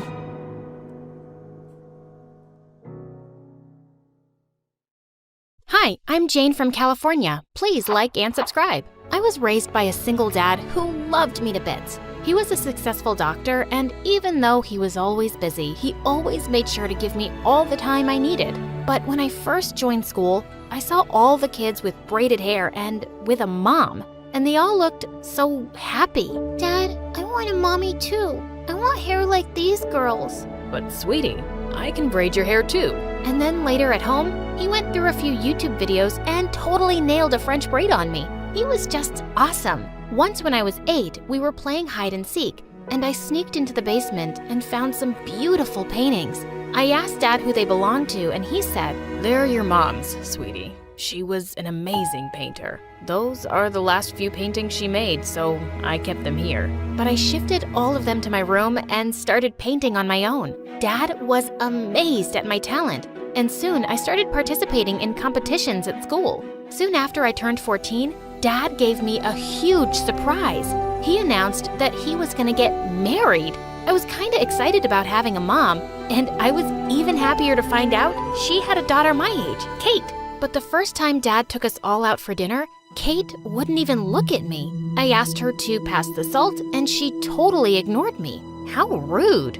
That's when my stepmom said, Oh, honey, Kate has a hearing problem. And even though she has her hearing aids on, she likes to pretend she can't hear a thing. Mom, I told you to keep that a secret from them. Can't you just keep one thing to yourself? Hey, it's nothing to be embarrassed about, and we're gonna be a family soon, so we don't need to keep secrets. Oh, Jane, honey, you're so mature for your age. I'm so excited that we're gonna be a family. But Kate looked at me with red, blazing eyes. Jesus, she was scary. On the day of the wedding, when we were posing for a family photo, she suddenly stomped on my foot and I let out a scream. The photo turned out with me looking like a screaming chimpanzee, and Kate made sure she showed it to everyone who came to visit us. I got along really well with my stepmom, but Kate was the sister from hell. She'd scream and throw tantrums over the smallest things, and she didn't care one bit about hurting anyone's feelings. Once, my stepmom and dad were going out for a date, and when she walked downstairs in her new dress, Kate screamed, OMG, don't tell me you're wearing that. It's hideous and you look so fat in it. That's because I gave birth to a mean daughter like you and lost my charming figure.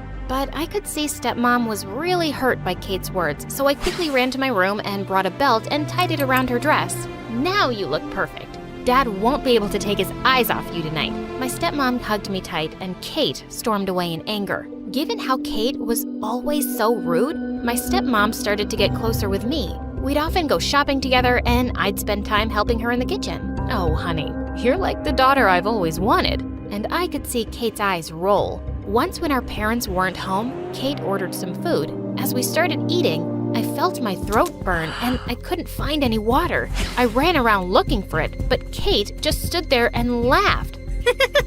Look at you running around like a mad cow.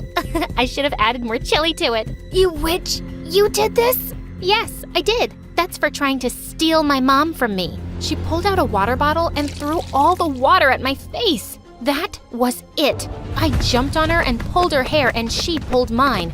Minutes later, our parents walked in and caught us fighting like wild monkeys. She put chilies in my food but you didn't die, did you? And Mom, look what she did to me. That's enough, Kate. 1 week here and you've started to show your true colors. I'm so ashamed of you. Say sorry to Jane now. What? Have you grown old and gone crazy already? I'm not saying anything to this jerk. The next day was Kate's first day at her new school. I was in the cafeteria with my friends when I saw Kate walk in. But suddenly, she slipped on something and fell face flat on the floor. And a girl everyone knew as the school bully started to cackle. Oh God, who's this new clown in town? Do that again so I can make a video. You found that funny, you ugly-faced loser? Kate picked up the banana peel and threw it right at the girl's face. Suddenly, the bully and her minions ran towards Kate and pinned her against the wall, and that's when their eyes fell on Kate's hearing aid. Look at that. You're a freak, and you dare to mock me in front of everyone, huh? How dare you call me an ugly loser? Ow! I couldn't just stand and watch, so I got up and pushed the bully away. That's enough. Leave her alone. You really want to mess with me because of this weirdo, Jane? Who are you calling a weirdo, huh? It better be your mother. Saying that, Kate bumped her head into the bully girl's face, and she fell to the floor crying. All the other girls ran out of there to save their butts. And then Kate went all bonkers on me. I don't need you to save me. You got it? Wow. Is that your thank you? No. That's my stay the heck out of my face and my business. Mom's stupid enough to fall for your Little Miss Perfect act, but I just think you're trash. Saying that, she stormed off, and we didn't talk to each other for days. Then a few days later, I saw Kate hanging out with the frickin' bullies. But I couldn't care less. She herself had the attitude to be one. They belonged together. I had a big art competition coming up, and I was totally focused on that. But one day when I was practicing in the art room after school, I overheard some kids talking outside. Mrs. Dudley's not a teacher, she's a witch. How dare she fail all of us? We should teach her a lesson. She loves her stupid garden, right? We'll destroy her garden tonight. Tonight? But no buts, Kate. Are you in or out? You want to be part of the gang or not? Cool, let's do this. That was Kate's voice. God, this girl was really asking for trouble now. Dad and stepmom were out of town, and I kind of felt responsible for this idiot. I had to try knocking some sense into her. Later that night, when she was sneaking out, I walked into her room. Kate, I heard what you guys are planning to do. Don't do this. Those people are bad, and they're no one's friends. Why can't you keep your stupid nose out of my business? You're just jealous that I hang out with the cool kids, and you've only got your stupid paintings to keep you company. Just buzz off. And she slammed the door right in my face. Ugh, I was so done with her now. But a lot of time passed by, and she didn't come home. I'd almost fallen asleep when suddenly I got a call from Kate. She sounded really scared and asked me to come get her. When I got there, she was nowhere to be found. I was beginning to think it was a stupid prank when I heard some noise coming from the bushes. Jane! Jane! I found her sitting there crying and clutching her ankle. Oh my God, what happened? When we were destroying the garden, suddenly the alarm went off and everybody panicked and started running away. But I sprained my leg and no one wanted to help me, so I hid here in the bushes. It's all right, I got you. Let's get you to the hospital first. I rushed her to the hospital and got her treated. You were right. Those people aren't my friends. And thanks? I didn't know you were familiar with that word. Look, I'm saying I'm sorry, okay? Don't make this harder for me, and please don't tell Mom. I promise I won't. After that day, we actually started to get along a bit. I thought things would finally change between us. But one day at lunch, Stepmom pulled out 2 tickets from her bag and said, "Jane, sweetie, I've got such a surprise for you. I'm taking you to the world's biggest art gallery in Paris. We're gonna have so much fun together." Kate snatched the tickets from her hand and went all nuts. Just the 2 of you? Hello, woman, am I invisible to you? Your own flesh and blood? But Kate, you don't like art or traveling or anything. I've asked you so many times. So I shouldn't go to Paris? While you guys go and have fun without me? This is ridiculous.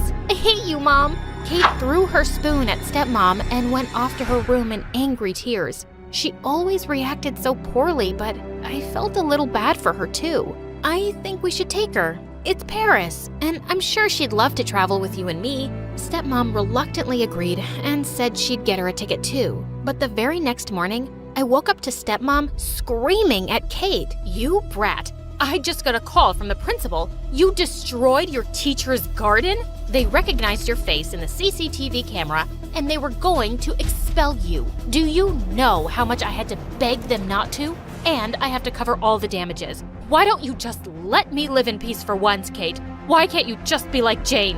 Why don't you just go and enjoy your vacation with your perfect daughter then? Why waste your time on me? Kate! My stepmom grounded her for a month and refused to take her to Paris with us. I had an amazing time, but when I got back, I had the biggest shock waiting for me. I found Kate sitting in my room holding a pair of scissors, and she'd slashed all of Mom's paintings. They were all wrecked beyond repair. I let out a scream and jumped on Kate furiously when Stepmom came rushing in and pulled us apart. She tore my mom's paintings. They were the last thing I had left of Mom.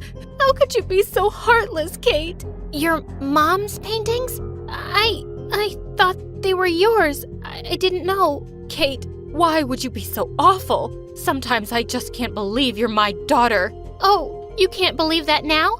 You're the one who's made me so crazy. I used to be everything to you, and now Jane's your perfect daughter? Why? Is it because of my hearing impairment? I'm not good enough now because you found someone better to love? It's not like that. I've tried and tried so much with you, but nothing seems to work.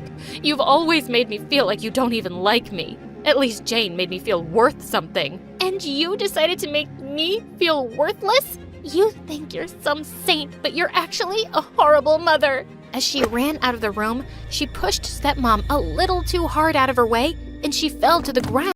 Hi, I'm Camilla from Nashville. Please like and subscribe. I've never had any privacy. Nope, not even in my mother's womb. That's because my 3 sisters shared it with me. It was big news in our town that quadruplets were born. We were even featured in the local newspaper. But the really unusual thing about us was that my sisters were all blonde and blue-eyed, while I was the odd one with red hair, brown eyes, and freckles. And growing up, they always made me feel different. Lucia was the worst. She would always block my face in our family photos. They even had their own triplets club. It's called TOT, 2 Awesome Triplets. And no, you can't be part of it, because you're ugly. Maybe I should tutor you sometimes, you MORON. Your spelling stinks. Shut up, Lucia's spelling isn't that bad. It's her math that really stinks.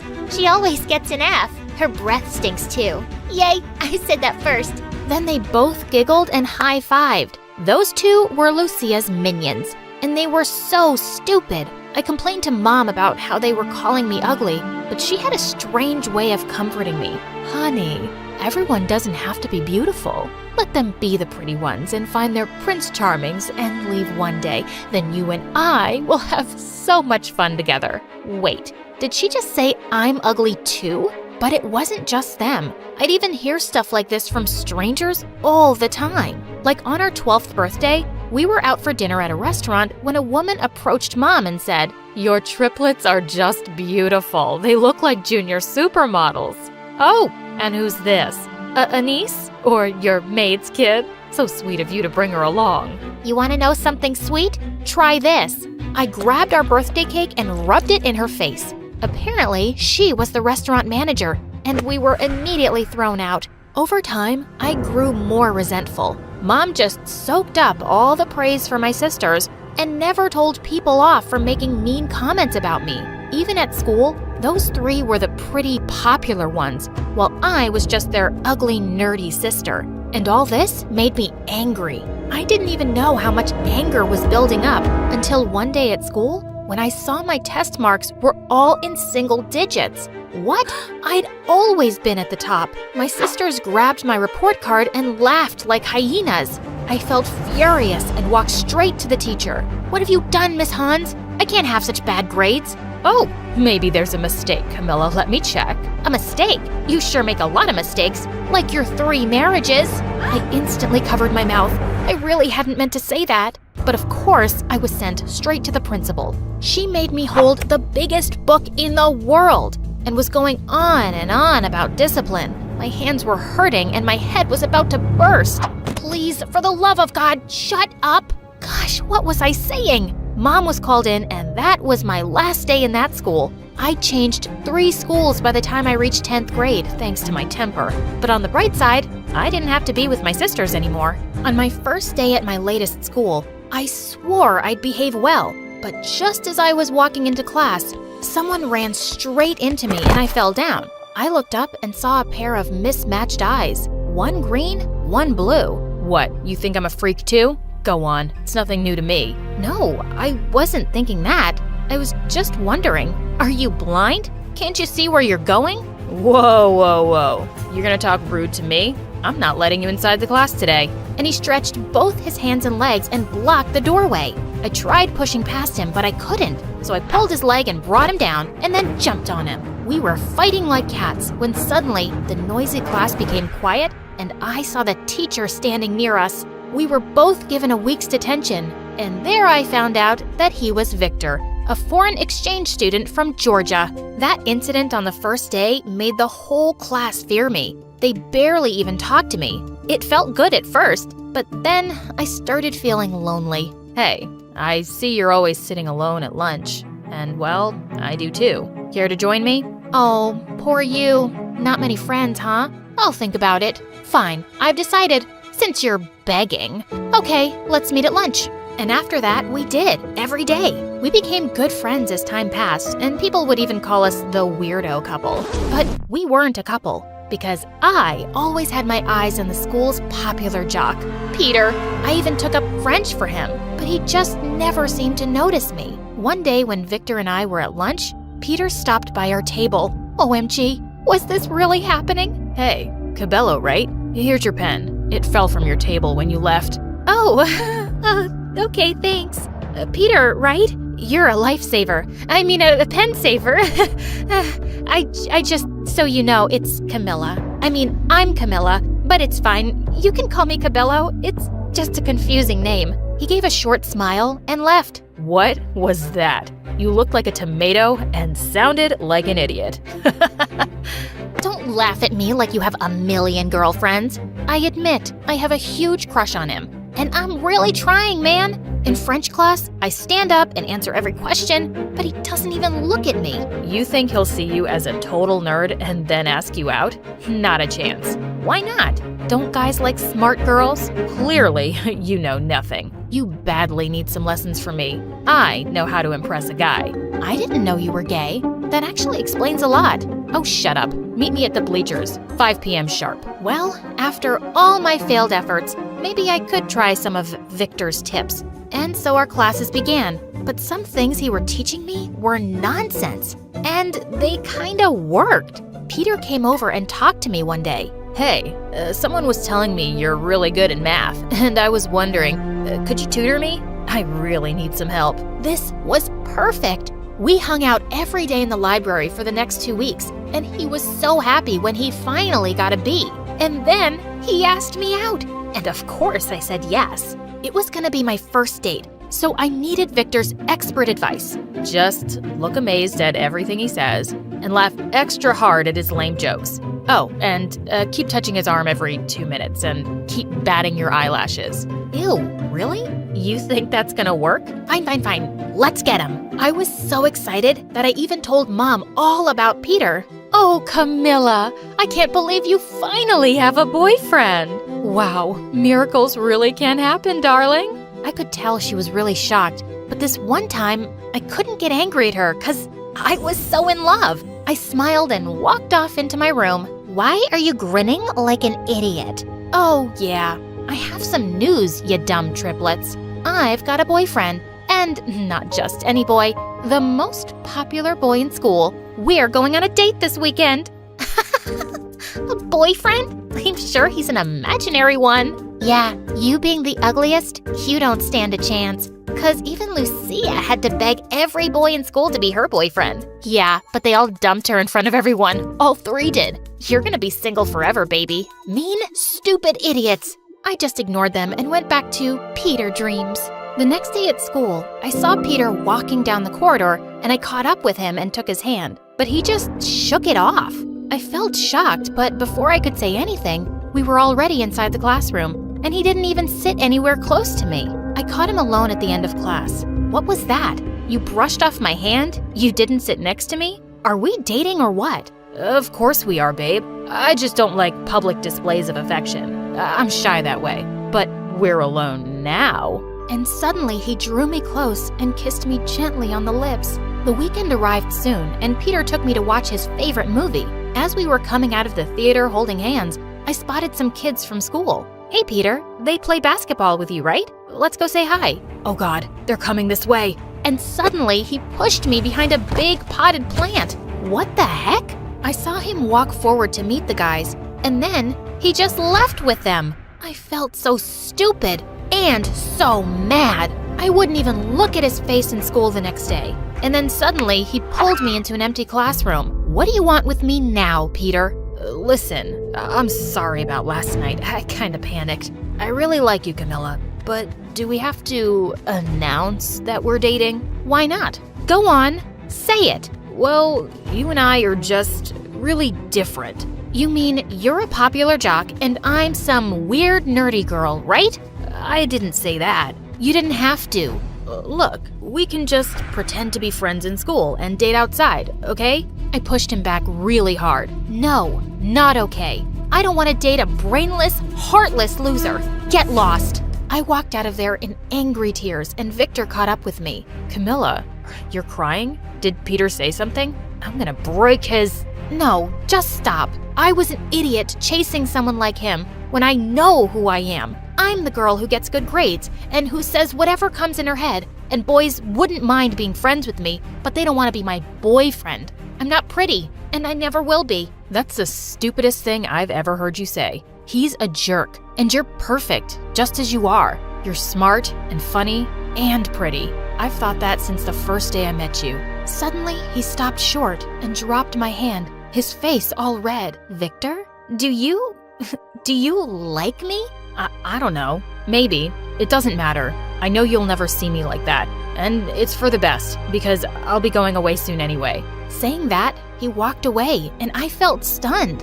How did I not see Victor's feelings for me? And he was such a great guy, and I'd been too stupid to see that too. But there wasn't much point thinking about it, because our graduation was 2 weeks later, and he left for Georgia. That evening, I was feeling so upset that I'd totally forgotten about the stupid dinner Mom was having for Lucia's boyfriend. But when I saw who it was, I nearly had a stroke. Lucia was with freaking Peter. Mom, meet Peter. We met at the gym. Isn't he the cutest? Oh my God. Lucia, this is the guy I was dating 2 weeks ago. He goes to my school, and he's a big fat jerk. Camilla, what are you doing? You were just my math tutor. I didn't know you had feelings for me. What? You're just embarrassing yourself, loser. Who would believe that someone like him would go out with you? I guess you had a crush on him and started imagining he's your boyfriend. You know what? You're both jerks, and I'm so happy you found each other. Congratulations! I stormed off to my room and slammed the door shut. Unbelievable! I just avoided my family and got busy with college applications. And I even applied to the university in Georgia I knew Victor was going to attend. I was overjoyed when I got in on a full scholarship. I went excitedly to tell Mom, but Lucia was already there with her news. Peter had proposed to her, and they were getting married soon. I thought Mom would never agree to her getting married so young, but I was shocked. This is the best news I've ever heard. That Peter is so nice, so rich. He'll be such a nice husband. You'll live like the princess that you are, my darling. No, this is crazy. Lucia, you can't marry this guy. I'm telling you, he's not a good person. Did somebody ask you? I wasn't even planning on inviting you to the wedding. Just stop being so angry and jealous all the time. Yes, Camilla, be happy for your sister. It's okay if they all get married and you stay single. Your mommy is here for you. That's enough, Mom. I'm not jealous of my sisters. You've always told me a million ways that I'm not as pretty as them, and I'll never be good enough for any boy. But you know what? I like me. And there is a boy who thinks I'm pretty and perfect. He's better than all the Peters in the world, and I'm going to him now. A week later, I'd packed my bags and left for Georgia. When I went to university on the first day, I searched all over campus for Victor, and I found him at last in the cafeteria. Sitting alone here too? Pathetic. Camilla, oh my God, you didn't tell me. And then he hugged me tight. It was the best feeling in the world. We started dating, and I'd never been happier. Right after we graduated college, he proposed to me. I called Mom to tell her my good news, and then she told me that Lucia had left Peter and was moving back with her. You were right all along, Camilla. We didn't listen to you. Peter turned out to be the worst husband ever. He just left her with 2 kids for another woman. I felt really sad to hear that. Lucia and I had never gotten along, but I'd never wanted her to be unhappy. She was my sister. You tried to warn her, love. I guess she just had to learn her lesson the hard way. Maybe it's time you went back to America and visited your family. I'll come with you if you want. I think I'd really love that.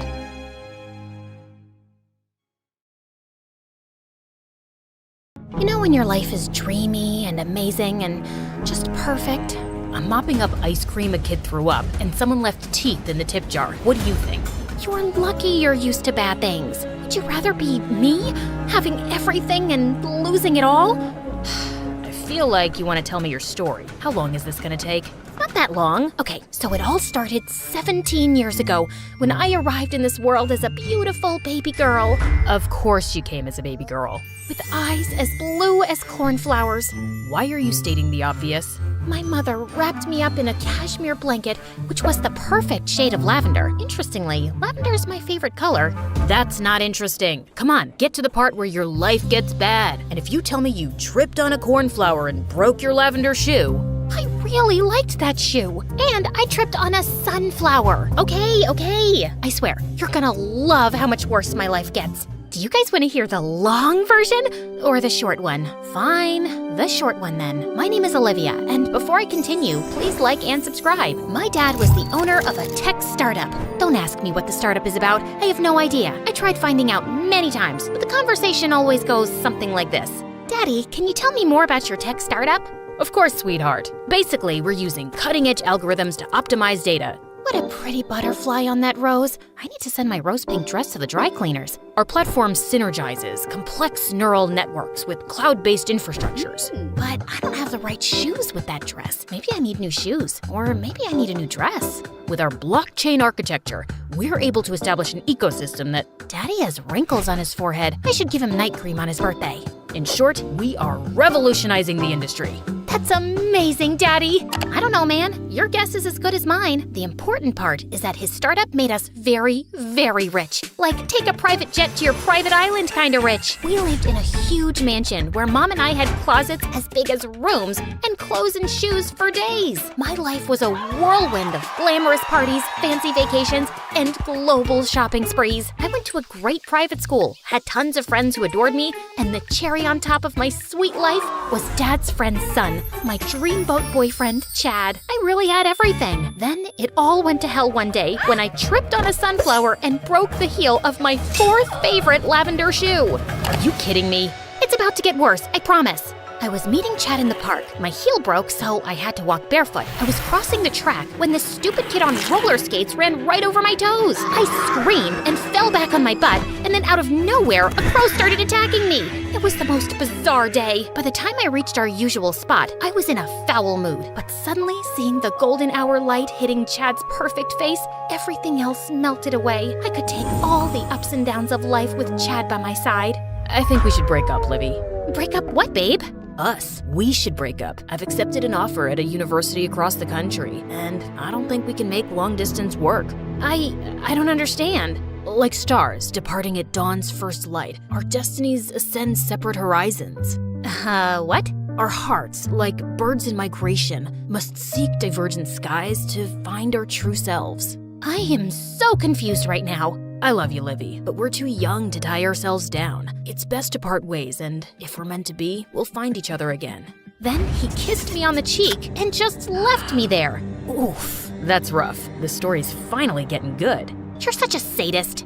I was depressed for days and just sobbed in bed as I watched MSA love stories. I always thought Chad and I would be up there one day with our own little video. I mean, look at me. My face is a dream for any animator to work with. Anyway, just when I thought the worst thing in my life had already happened, the police showed up one night and arrested Dad for embezzlement. He was charged for stealing money from his investors. And before I knew it, my life really turned upside down. Most of our assets were seized by the government, and we had to leave our house only with things we could carry. I managed to put on 14 dresses, 9 shirts, 4 pants, 5 coats, 6 pairs of shoes, and 2 bags. Mom and I moved into a tiny apartment on the poor side of town, and we got a lawyer. But it looked like an open and shut case with too much evidence against Dad, and he was sentenced to prison for a decade. I swear I'm innocent. I've been framed. I need you to believe that I'm not a crook.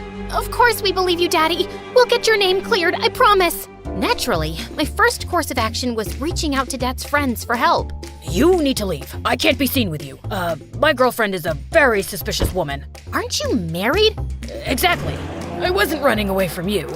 I was just getting some exercise. Oh look, what an unusual bird. Where?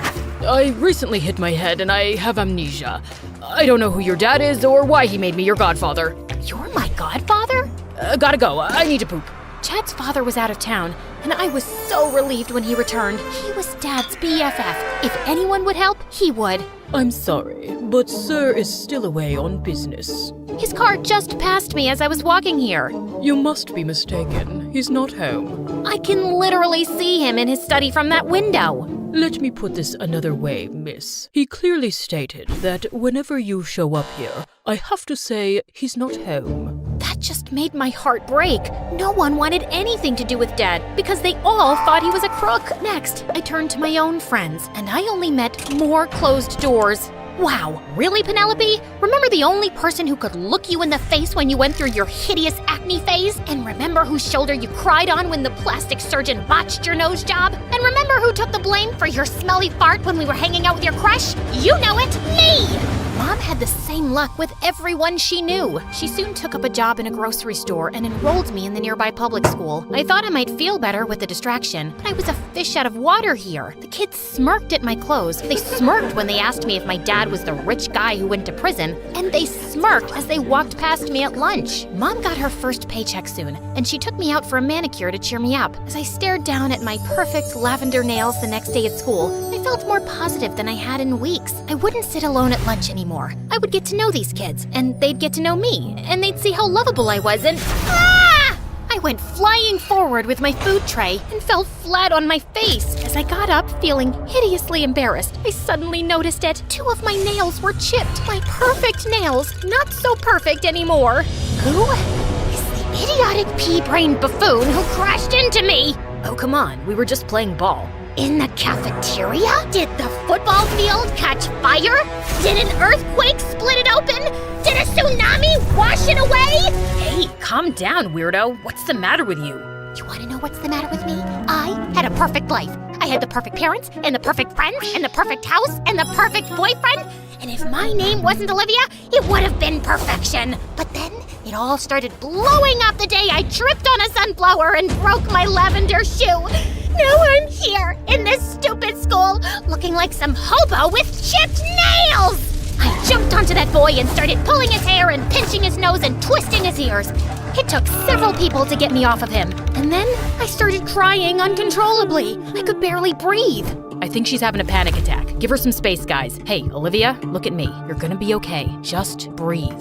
So yeah, I lost my mind. You helped me calm down and brought me to your workplace. I had to. You were in shock and clinging to my arm like a python. And now you know my whole story. You're probably thinking, look at this whiny rich girl who lost some money and can't handle it. But it's not just that. I never realized before that my entire life was so fragile. I just never saw this coming. Jackson reached over and put his hand on mine. I wasn't thinking that. You've been through a lot, and I'm sorry. Thanks. By the way, how tall are you? 6 feet 4 inches. No wonder I've been feeling so tiny all day. My life still sucked, but it sucked a little less now that I had a friend. Jackson was so different from any of the guys I'd known. He didn't talk about sports cars or the newest smartphones or the best companies to invest in, but he taught me how I could cut out grocery coupons from newspapers, what the cheapest bus route was, and how to ride a bicycle. He even got me a waitressing job at the cafe and covered up for my mistakes. He lived in a tiny, rundown house with his mom and 3 younger sisters, and even though they didn't have much, I was always made to feel welcome. One One day at the park, while Jackson was feeding the ducks with his sisters, I accidentally knocked over his backpack and a sketchbook fell out. I opened it to find the most amazing comic drawings. I leafed through the pages and found a sketch of me. And then another, and then another. What do you think you're doing? I'm sorry, it just fell out. Jackson, you're so talented. It's just a silly hobby. It's not silly. Are you gonna apply to an art school? In case you haven't noticed, I'm poor. I have to work right out of high school. But you're too good to not take this seriously. You have to… Can we please not talk about this? Okay. And I didn't make your sketches because I have a crush on you or something. You're just a new, interesting face. Does interesting mean the same as pretty? Not necessarily. So you don't think I'm pretty? You're not pretty. And what is pretty anyway? There's no set standard. Shut up, Jackson. You said Olivia's the prettiest girl you've ever met. No, I didn't. I said Bolivia has the prettiest girls that I've never met. He wrote a poem in his diary about your eyes being blue as cornflowers. And what was the next line, girls? I could stare into those sapphire lakes for hours. My diary? You… See what I mean? I need to earn money to put them all in a mental institution. I couldn't stop laughing as he chased the girls away, and I felt a warm tingle in my toes at the thought that maybe Jackson liked me. A few weeks later, we were sitting in the cafeteria when I got an email alert on my phone, and Jackson noticed my face fall. What's wrong? Oh, it's just that witch Penelope. She's hosting her grand annual Halloween party, and I guess she just forgot to take me off the invite list. Forget I mentioned it. Okay then. So my mom's making her famous shepherd's pie this weekend, and she thinks I don't know what the secret ingredient is. I think I want to go to the party. What? Why? Because I want revenge. Penelope and all these people hurt me, and I want to hurt them back. What would you even do? I don't have it all planned out, but I want to ruin her stupid party because it means a lot to her and her stupid friends, and you should come with me. No, and you shouldn't go either. You'll get in trouble. It's Halloween. We'll be in costumes. No one will recognize us, and we won't be there for too long. And Penelope will have the best food. I'm certain she's stolen my caterer. I don't know. Please, I need this, and I don't want to go alone. All right, the food better be good. On the night of Penelope's Halloween party, Jackson and I took the bus to the rich part of town and walked the last few blocks to Penelope's house. No one's gonna recognize me, right? You're dressed like an evil eggplant. It's very unlikely. You look good as a tree, very tall and leafy. Now you remember the plan, right? Right, make as many things go wrong as possible. Am I forgetting anything? Nope, that's the whole plan. Let's go. Penelope's place was swarming with guests, and no one paid much attention to us as we slipped in, and we got down to our mission right away. We sneaked off all the black and gold balloons and made them fly away. We messed up the fake cobwebs and smashed some carved pumpkins. We locked up the kitchen doors and we threw the keys in the swimming pool. Where did all the balloons go? I ordered 500 of them. People, watch where you're going. You're smashing the pumpkins and walking into the cobwebs. And where are all the waiters? Why is there no food? As Penelope stormed off towards the kitchen, Jackson and I high-fived. Should we go now? Oh no, this was just the warm-up. Penelope always has a surprise celebrity singer perform at her Halloween parties. And I know this time it's Harry Styles. We have to wreck his concert. It'll drive her crazy. No, that's going too far. Someone will catch us. Can you stop being such a scaredy cat? Just tell me if you're in or out. Olivia, I think I'm out. And then he actually left. Fine, I'd finish the job myself. I ran off to the back of the house where I knew all the power supply boards would be. I spotted a toolbox nearby, picked up a plier, and started snipping away at every wire. I wouldn't let this concert happen. I'd ruin the whole party. Everyone would remember it as the worst Halloween ever. Just then, I saw a figure emerge from the shadows. Hey, what do you think you're doing? I flung the pliers to one side and started running for my life across the garden. But my stupid eggplant costume was slowing me down. And suddenly, I found myself being pushed forward and pinned to the ground. When the person chasing me turned me over, I saw that it was Chad? How do you know oh my God, Livy, is that you? Why are you an eggplant? Actually, what are you doing here? I could ask you the same question. My whole life blew up and you couldn't send a text, but you made sure you didn't miss Penelope's party? Listen. Just then, a pretty girl I'd never seen before came running behind us. Babe, are you okay? Who's this creep? I'll call security. No, don't. There's been a misunderstanding. Babe? Is that what she just called you? Who are you, and why are you dressed up like an eggplant? Because Baba Ganoush is my favorite dip. Not that it's any of your business. I pushed Chad away and stormed off, tears pouring down my face. I just made it a few blocks down when I ran into a tree. I'm so sorry. I shouldn't have left you behind. I came back. Now let's go destroy Penelope. No, I'm done. Coming here was a stupid idea.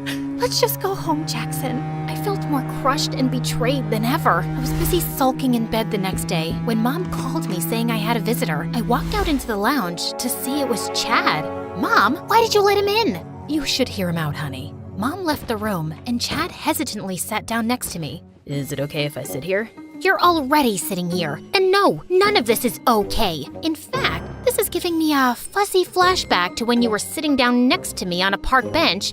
Wait, it's all coming back to me now. Yes, there I am with my bleeding toes and broken shoe. And yep, that's you, walking away after breaking my heart. You have every right to be mad. I was such a fool, Livy. I thought I was doing the right thing. Long-distance relationships are so hard. I just panicked. I know what I did was awful, but I swear, I never stopped thinking about you. Just long enough to meet that blonde twig who called you babe? She was just my date for yesterday. I don't care about your love life, but what I'm really angry about is... I know, your dad. I wanted to reach out to you, but my dad forbade it. He's one of the investors in your dad's company. He feels betrayed by what your father did. Dad is innocent, okay? I expected his friends to believe that. The evidence against him is too strong. You've got to face facts. He committed a crime, but I'm sorry you're also paying the price. I asked around about you after we met yesterday, and I couldn't believe you're living in this neighborhood now.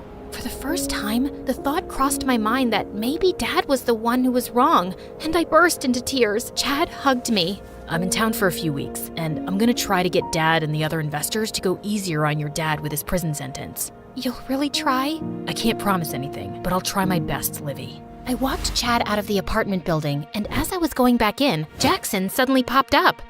So, who was that guy with enough gel in his hair to set all the cheesecakes in America? That was Chad. Chad? Like your ex-boyfriend Chad? Like the guy who broke up with you on a park bench Chad? Yes, that Chad. That's such a stupid name. Chad is a country. Isn't Jackson a city? Not the same thing. What was Chad doing here? Offering to help me? Why would you trust him? Because he's the only shot I've got at helping Dad. Chad started turning up almost every day, and even though I hadn't forgiven him for the way he'd broken up with me, I could see he really regretted it. He was extra attentive. He seemed to remember all my favorite pastries and perfumes and never came without a gift. And when he'd take me for drives around the city, I almost felt like my old self again. One afternoon as I was leaving school, Jackson caught up with me. Want to go to the park today? Nah, I'm tired. How about you come to my place tomorrow? My annoying sisters miss you. I have a thing. A Chad thing, right? Look, it's none of my business, except as your friend, I would advise you not to date Chad again. We're not dating. We're just meeting up to discuss Dad's case. And what's the progress on that? He's working on it. Okay then. Enjoy your thing tomorrow. Don't do those dumb air quotes. It's not a date. Why don't you come with me? We're just going to an art exhibition and then having dinner. Sounds like a date. It's not a date, you giraffe. Join us. Chad won't mind. Chad didn't look too happy either, and I could see the way he looked Jackson up and down disapprovingly. But things got worse in the art gallery. Wow, what a stunning piece of art. Holy mother of noodles, that's for $50,000? It's a picture of a rotting apple. It shows the complexities and slow ruin of postmodern society. Dude, it's an ugly apple. I could draw this with my left foot in my sleep. I didn't expect you to know anything about art, but you're even more... Chad, he's an artist too, and he's your guest, so be nice, okay? I thought I'd manage the situation, but it got worse over dinner. Chad had just raised his glass and was about to say something when Jackson exclaimed, "Oh no, Grandma ran away from my aunt's house. She climbed out of a third-story window and fell." Oh my God, is she okay? My sister is just updating me. Yeah, she survived the fall, but then she went out to the lake on a paddle boat and fell in the water. What? Did she drown? Okay, no. Apparently, she's a very good swimmer. But then she went to a diner and choked on her food. Is she still alive? Phew, thankfully, yes. Someone in the diner performed the Heimlich maneuver on her, but she's in the hospital for a mild concussion. Can we leave early so I can see her? Of course! You can leave now. I'll call you an Uber. I can stay for the main course. We'll skip dessert. Anyway, before I was interrupted, I was about to make a toast to us, Livy. Friendship, much like the delicate petals of a rare flower, unfurls its beauty only to those who possess the refined senses to savor its exquisite fragrance amidst the mundane garden of existence. That's lovely. I'm sorry. What does that even mean? Excuse me? Why do you think it's cool to say vague nonsense? Friends don't treat friends the way you've treated Olivia in the past. Can't you be honest about anything? Why don't you start with her and tell her you don't actually have any plans to help her? You want honesty? I think you're a worthless piece of trash. Before I knew it, Chad had attacked Jackson, and they were in a full-scale fight, bumping into waiters and falling onto tables. Several people managed to pull them apart, and I dragged Jackson outside. What were you thinking? He attacked me. You provoked him.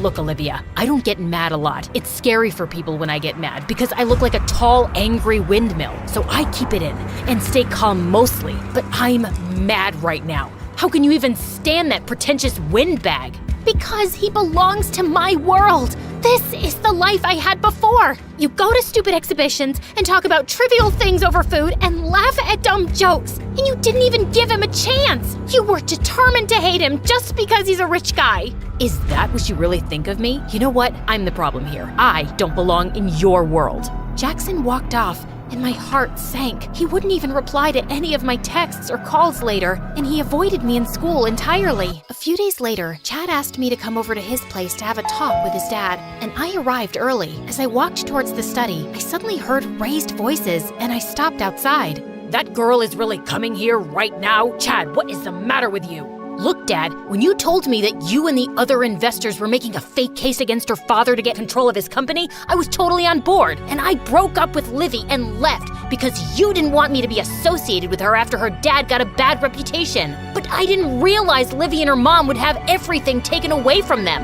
What else did you think was gonna happen, son? I don't know. I just thought the dad would go to jail and we'd be richer. It's not fair. She lives in a dump now. And how are they supposed to afford shampoo and makeup and all the creams and serums they use? Just lie to her and say you're working on getting her dad out of jail sooner so she feels better. And maybe we can give her some money every month. Fine. My son is such a philanthropist. Don't get serious about her again, though. Dad, I'm 18. I'm not serious about anyone. I'm leaving in 2 weeks anyway. I've just been nice to her because she was never very tough, and I feel sorry for her. I stepped away quietly, blood pounding in my head. I felt fury beyond anything I'd ever felt in my life. I texted Chad that I couldn't come over, and I went home and told Mom everything. We stayed up half the night trying to think about how we could get proof of Dad's innocence. We finally fell asleep exhausted, but the next morning, I woke up to Mom's screams. I rushed to the lounge and saw the TV on with the news that Chad's father and all the other investors in Dad's business had been arrested. How? What are they being arrested for? They're saying on the news that some anonymous employee in the company had approached the FBI some time ago, claiming that Chad's father and the other investors framed your dad and are still involved in other illegal activities. So the FBI had bugged the investors' houses and offices. I guess they overheard the conversation between Chad and his father that you heard yesterday too. Dad's lawyer called. He's going to be released tomorrow. Later, I went to Chad's place as it was being sealed by the FBI officers. Livy, it's not what you think. No, only I will talk now. I heard the entire conversation between you and your dad yesterday with my own ears, and I just came to say, I hate you. I despise you with a burning rage of 1,000 suns. I loathe you with the force of 100 typhoons. I wish only bad things to happen to you, and my wish is coming true as we speak. You will lose everything, and you're not even half as tough as me. You will really suffer, and I will dance with joy knowing that. Then I punched his perfect nose and stormed off. Well, actually, I skipped off happily and headed straight for the cafe. I spotted Jackson taking someone's order and ran to him. Jackson, my dad's innocent, and he's getting out of jail tomorrow. Chad's father framed him, and he's been arrested. I punched Chad. I'm gonna get my life back. I'm working right now. My shift ends in a while. I can't wait, okay? I can't stand that you're not talking to me, and I know that it's my own fault. I'm sorry I said you were jealous of Chad because he's rich. You were right about everything. He's an obnoxious jerk, and that apple painting was so ugly. Also, if there's anything I've learned, it's that I don't want all of my old life back. I don't want to have fake conversations or fake friends who turn away at the lowest point of your life. I want people like you. You literally saved me, and I love you for that. Also, you're very tall, which is hotter than you know. Jackson just stared back at me, and then suddenly his sisters burst in with a huge bunch of lavender balloons, a congratulations banner, and a cake. Are we late? Do you know how hard it is to find lavender balloons? I dropped a cake on the way. We can scrape off some of the icing. I told you girls, we're meeting at Olivia's place, not here. We heard the news about your dad, and we were coming over after my shift. Even though you were mad at me? I can't stay mad at you. Look, just let me take this customer's order. Just kiss her, you moron. Hey, don't call him a moron. But seriously, just kiss me, dummy. Wait, how's your grandma doing? You want to talk about my grandma right now? Actually, I don't have one. I made up that whole thing to annoy Chad. I like you even more right now.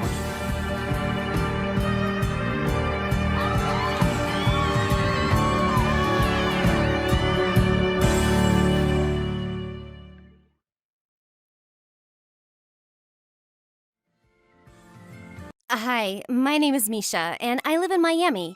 I met my best friend Fiona when I was only 5. Every summer, my parents took me to this crazy carnival outside the city, and one time I totally got lost in the crowd. It started to rain, and I couldn't find my parents anywhere. I thought I'd be stuck in this place forever. That was when another girl my age covered me with her umbrella. You're getting all wet. Are you alone? I'm lost. Don't be scared, I'm here now. I'll help you. It was love at first sight for me. She was my savior. From that day on, Fiona was always by my side. When I was 7, my mom refused to let me get a puppy, and I was so upset that I cried all day. Fiona jumped in front of me on all 4s. Look, I'll be your puppy. Woof, woof. You look dumb. Woof, woof. If I poop, you have to pick it up. That got me. She could always make me laugh. I loved her so much. The trouble started when we finally got into the same school. We had our first test, a simple spelling bee. I came first and Fiona came second. We were so happy, but Fiona's parents were not. They raged at her in front of everyone. Why didn't you come first? What's wrong with you? I don't want a stupid child. It's not like she failed. Easy for you to say. You're first. You should be like her, Fiona. That broke Fiona's heart. I showered her with love, chocolates, and gossip till she cheered up. But that stopped working the 2nd, 3rd, 4th time I beat her. The pressure on us rose to a breaking point when Fiona's brother went away to a boarding school on a scholarship. He was gone, and suddenly Fiona was all alone with her awful parents. She stopped taking my calls and always came to school with puffy eyes, like she'd been crying. In 6th grade, when her scores were even lower, Fiona suddenly took a bottle of water and dunked it all over my head. Fiona, I wish you didn't even exist. You don't mean that. Yes, I do. Just disappear.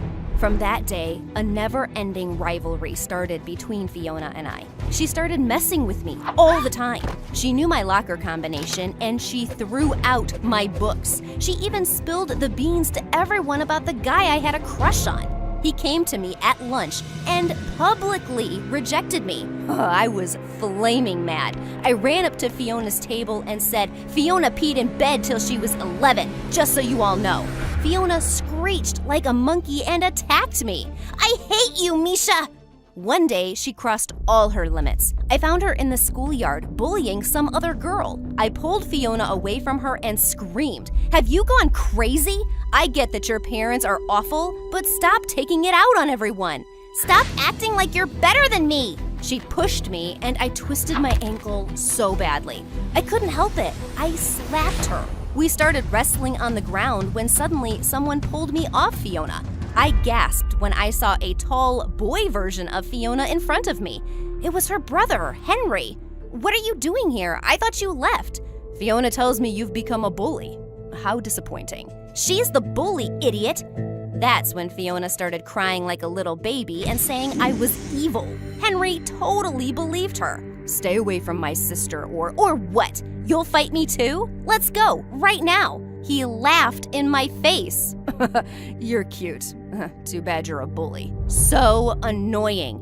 Suddenly, it wasn't me against Fiona anymore. Henry butted in whenever I wanted to make my moves. One day, after I found my locker trashed again, I wanted to throw a bucket of soapy mop water on Fiona, but Henry showed up and started pulling the bucket away. We both tripped and got the water all over us. I tried to get up, but I slipped. Henry caught me just as I was about to hit the floor. I looked into his eyes and my heart started fluttering. Are you catching feelings? No, let me go. What are you both doing? Fiona was staring at us with laser eyes. Why are you on my brother? None of your business. He is my business. Don't you dare hit on him. Oh, so this bothered her. I instantly threw my arms around Henry's neck and pulled him in for a kiss. He looked shocked, and Fiona let out an ear-splitting screech. Henry, I can't believe you! She ran away in tears, and Henry was so mad. Why did you do that? Revenge. She deserves it. I'm trying to mend things with Fiona. You know that. Ugh, you're an even bigger bully than I thought. Ask any of the students who the bully is. Go on. He stormed away, and I hated myself for feeling a little guilty. After the weekend on Monday, I was called into the principal's office. And to my surprise, Fiona was also sitting inside. You're in big trouble, Misha. Someone stole the cash from school tips from my office. Fiona tells me it was you. What? Fiona is a liar. There is no proof. The principal checked my bag, and as I expected, no cash. But when he opened my locker, hundreds of dollars just fell out. The witch sneaked the money in. This is unacceptable. How dare you? Students gathered around to watch the principal scream at me while Fiona just smiled. Stealing this much money and then lying about it? Misha, you're expelled. That was when Henry came running through the crowd. Sir, wait, you have the wrong culprit. Misha didn't steal this money. Fiona did. Everyone gasped. Fiona looked like she was gonna faint. I saw you stealing it. Tell him the truth, Fiona. Henry, you have to back me up. And let an innocent person take the fall? What happened to you? My jaw was on the floor as the principal lost it. He was so mad at Fiona for stealing and making up these crazy lies that he expelled her instead. I was in total shock. Fiona wasn't gonna be here anymore? You've taken everything from me. I never want to see you both ever again. And just like that, my best friend and nemesis was gone. As the news spread, my classmates started congratulating me for defeating the evil witch, but I didn't feel like a hero. A few weeks later, Henry told me Fiona's parents had sent her away to some boarding school, and she'd even changed her phone number. I'm sorry you had to stand up for me. I know how much it's costing you. It's my fault for leaving Fiona with our parents. I'm gonna transfer back to my old school. I have nothing left here. I'm still here. You want me to stay? Maybe I've just gotten used to having you around. It's not a big deal. Then why are you blushing? I covered my face with my sweater. I couldn't like Henry. He was Fiona's brother. But I was helpless. He was really quite adorable. He even cracked the funniest jokes, like the old Fiona used to. One weekend, I saw Henry walking arm in arm with another girl, and I froze. He was dating someone? My feet followed them before I could help it. She hugged him and kissed him on the cheek. Henry! Misha, what are you doing here? I was just passing by. I didn't know you had a girlfriend. This is my cousin. I was such an idiot. I tried to run out of there, but he pulled me back. He waved his cousin off and turned to me. So, how jealous were you on a scale of 1 to 10? 0? I think it was a 9. No way. Okay, then you should stop me before I kiss you. He moved closer to me, and I felt my breath catch. Our lips were just about to touch when I stopped him. I'm sorry, Henry. I can't do this with Fiona's brother. It's just too weird. Are you sure? Yes. I'm sorry I asked you not to transfer. I'm not staying just to date you. I like it here. We can just be friends, right? I tried my best to keep it like that, but my feelings for Henry just kept growing. When we got into separate colleges, I thought I might finally get over him. But even when I dated other people, I couldn't forget about him. And then one day, he showed up at my dorm at 2 a.m. and told me he loved me. I can't hide it anymore. I don't care about our past or about Fiona. Misha, I just want to be with you. How could I say no to that? I wanted to be with him too. Henry and I started dating, and we got married 2 years out of college. We didn't invite any of Henry's family except Fiona, but of course she didn't show up. That's why we were shocked to see her on our doorstep one day, soaking wet in the rain. Fiona, I ran away from home. I had to see you both. We were speechless. Please, can I come in? We helped her in, and the first thing she did was fall to the floor and start weeping. I've been so miserable since the day I lost you both. I moved out after college to get away from our parents, but now I just lost my job. I've been living at the homeless shelter for a week, but I just really wanted to see you. You have no job and no place to live? So that's why you're here? No, I can go back to the shelter. I'm only here to say that I'm so sorry for everything I did. Even if you kick me out right now, I'll be sorry to you my whole life, Misha. I was so uneasy. Henry and I put our heads together and decided to let her stay with us if she behaved. And somehow, after years of being apart, Fiona was living with us. She didn't play any crazy pranks, but living with her was annoying. She was messy, moody, and had the appetite of a baby elephant. One time, I'd baked the most beautiful cake for Henry's birthday. But the night before the party, I saw Fiona stuffing her face with it. Sorry, I was starving. Were you saving this? When I told her it was for Henry's birthday, Fiona burst into tears. She even cried at his party about the store-bought cake, and all his friends were so awkward. She's scaring me. She's already got a new job. She'll move out soon, okay? I promise. That was good, because 1 week from that dinner, my doctor told me some amazing news. I was pregnant. Henry went mad with excitement, and Fiona cried for 2 days straight. Your baby is gonna be related to me. I love that. Well, that was sweet. Fiona stayed by me through all my scary and happy moments, and I was almost sorry to see her go when she found her own apartment 3 months before my due date. But when she moved out, she changed again. She never invited us over, and if Henry asked to hang out, she always made up some stupid excuses. Did she use us just to get back on her feet? After I give birth, I'm gonna kick her butt. About 2 weeks before my due date, Henry got a call from the hospital. Hi, you're Fiona's emergency contact. We need you to come to the hospital right away. What happened? Your sister's about to have her baby. Wait, what baby? Henry and I rushed to the hospital where we found out that Fiona was pregnant. She'd been pregnant this whole time. I couldn't believe it. She has high blood pressure, so we're watching her and the baby carefully. She might need surgery. Surgery? Is she going to be okay? How could she lie about this? Oh my God. I was suddenly in total panic, and that was the moment my body decided to go into labor. But after hours, when I finally held my baby girl, I couldn't stop weeping. She had Fiona and Henry's shiny black hair. Bet you my baby's prettier than yours. I looked up to see Fiona standing in front of me. She was okay, and she had a baby girl in her arms. Fiona, oh my God. Can you believe it? Our kids will be birthday pals. Why? Why did you hide this from us? I didn't want to guilt you guys into helping some poor pregnant woman. I missed you so much, and I just wanted you to give me a real chance. You fool! What if something had happened to you? You're so stupid.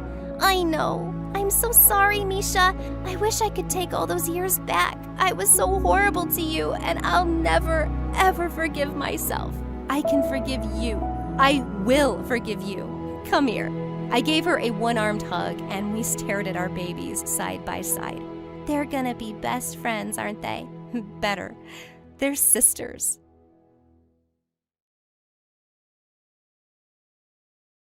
After 10 years of trying to get pregnant, the woman finally got the great news.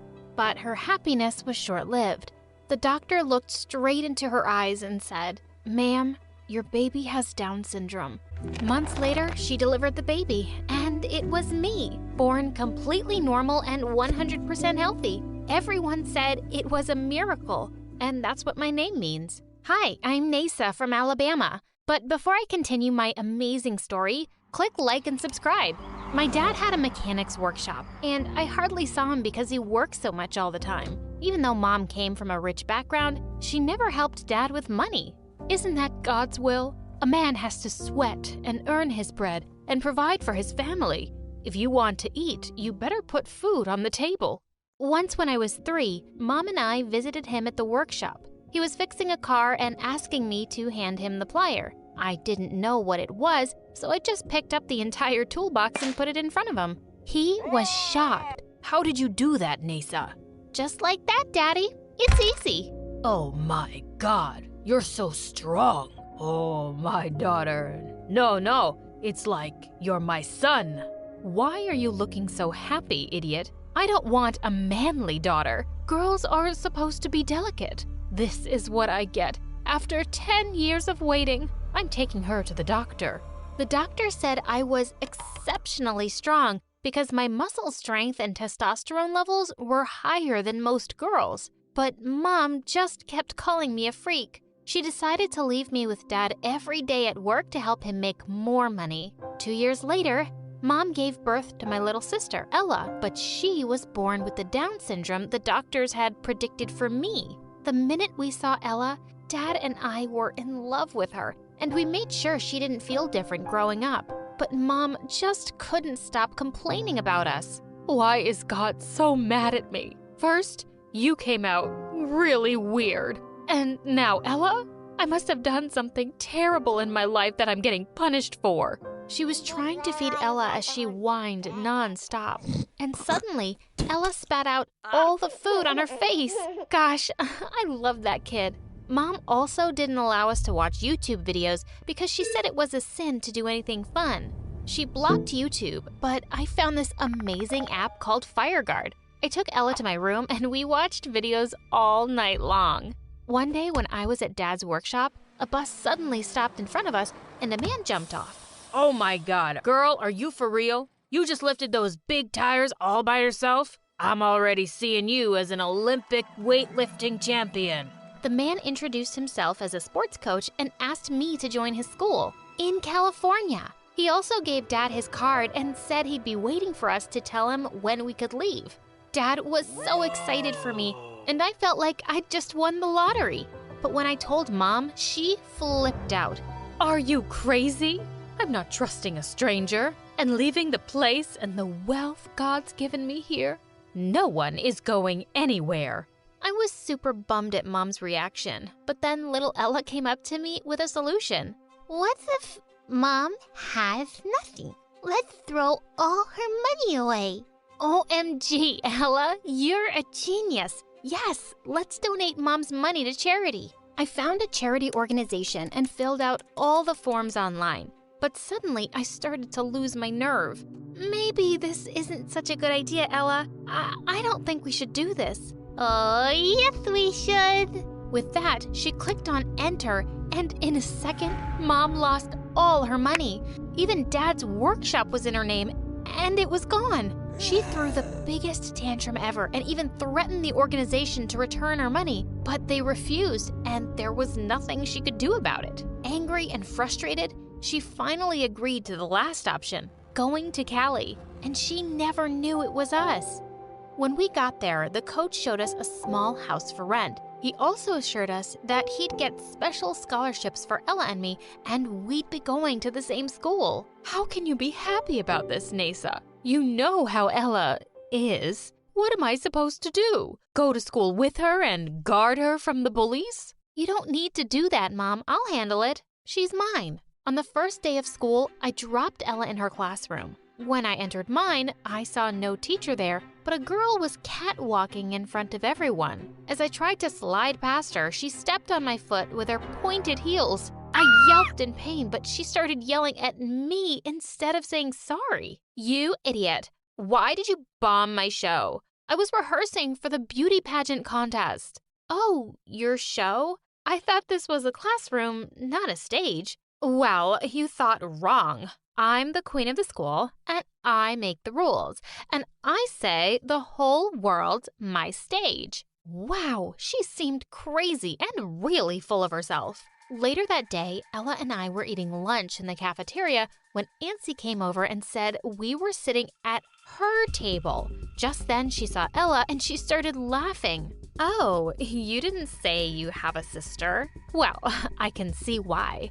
I mean, you must be so embarrassed by her. Shut up, Nancy, you're just embarrassing yourself. You can't talk to me like that. I told you, I'm the queen here, the hottest girl in school. Why? Do you have a fever? I think she does, Ella. Let's help her feel better. And with that, I threw a glass of ice-cold water in her face.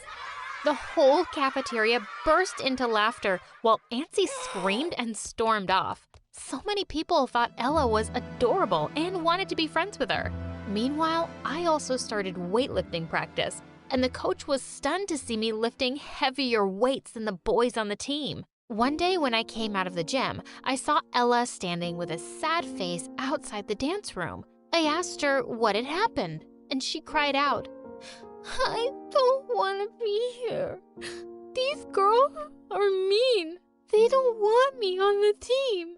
I barged into the dance room, and I wasn't surprised to see Nancy there. "Hey, why did you tell my sister she can't be on the dance team? What's wrong with her?" "What's wrong? Are you blind? It's obvious she can't do fast moves with us, and we don't have forever to teach her. Now be off with your dumb sister." I totally lost it. I walked over to their sound system, pushed over the big speakers, and wrenched out all the wires. As Ella and I walked out, she turned around and locked the door from the outside. That was an awesome moment, but we got caught and ended up in detention. And Mom went nuts when she found out. God, I knew this would happen. Ella is not like everyone, and she can't be with everyone. You were unkind to that girl, and that makes you two sinners. I'm going to go pray now. I don't want to go to hell with you. Our daughters are not unkind. I'm sure there was a good reason.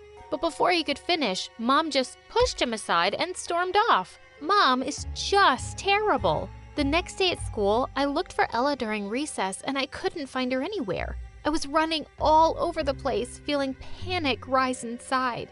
Where could she be? Just then, I spotted a grand piano in the corridor blocking the janitor's closet. As I stepped closer, I heard Ella crying out for help. "Oh my God, Ella, I'm here. I'll get you out, sweetie." With one big push, I swept the piano out of the way and opened the door. Poor Ella came tumbling out in my arms, crying like crazy. "Anthony told me to go inside." I was gonna destroy that witch. I stormed off to the dance room with Ella, and before I could get to Nancy, Ella ran straight at her, pushing her aside. They both landed on the floor, and just then a beam fell off the roof, exactly where Nancy was standing seconds ago. Oh my God, Ella had just saved Nancy. I saw it was falling, so I... How dare you touch me, you moron? I don't want your disease rubbing off on me. That was the last straw.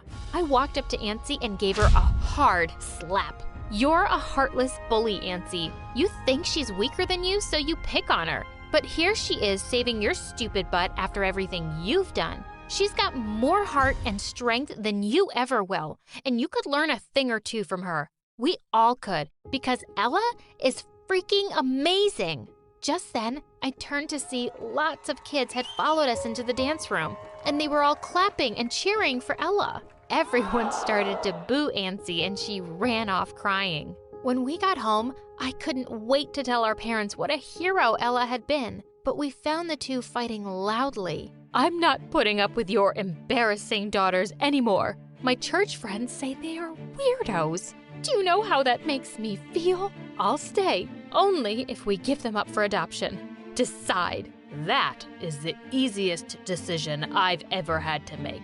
You're a selfish, horrible woman, and you don't know how to love anyone. So please, for the love of God, get out. Wow, Dad finally spoke up. Mom shouted and cried, but Dad just threw her bags out on the street, and our lives at home became so much happier. The next day, when we were leaving school, Nancy suddenly leapt out from behind a tree and spat at Ella. I was about to attack her when suddenly a well-dressed man stepped in and grabbed Nancy's arm. What did I just see, Nancy? I can't believe it. How could you be so cruel to this child? You're grounded for a very long time, and you're off the dance team. Dad, you can't do that. Keep talking, and I'll ask the principal to expel you myself. Apologize now.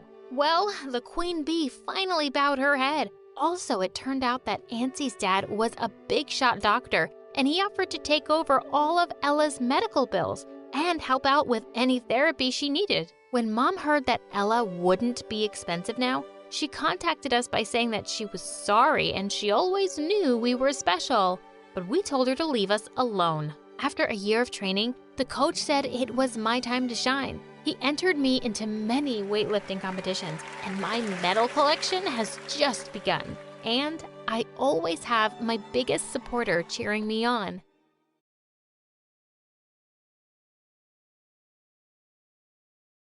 Hi, my name is Charlotte. Please like and subscribe. I was born in Bordeaux, a beautiful city in France. When I was 8 years old, we moved to the USA because my dad got a great job there. The city we moved to was huge, filled with skyscrapers, shops, and opportunities, or so I was told. However, it didn't take long for things to start going downhill. When I began attending school there, my parents enrolled me in a private school for international students. Hi, everyone. My name is Charlotte. I'm 8 years old, and I come from France. I brought some madeleines that my mom made for everyone today. Hi, Charlotte. I'm Laura from Italy. Do you want to hang out later today? Laura and I became very close. We would often take the same bus home, do our homework together, and even attend drawing classes together. Even though Laura didn't speak any French, being with her reminded me a lot of home. I was shy and liked to keep things to myself, while Laura was fun and a bit wild. Someone my mom wouldn't think was classy. Mom really didn't like Laura. She kept trying to make me hang out with kids from rich families that I didn't like. But I ended up making friends with 2 girls just so Mom would stop nagging me. One evening, I forgot to tell Mom I invited Laura over for dinner. Mom was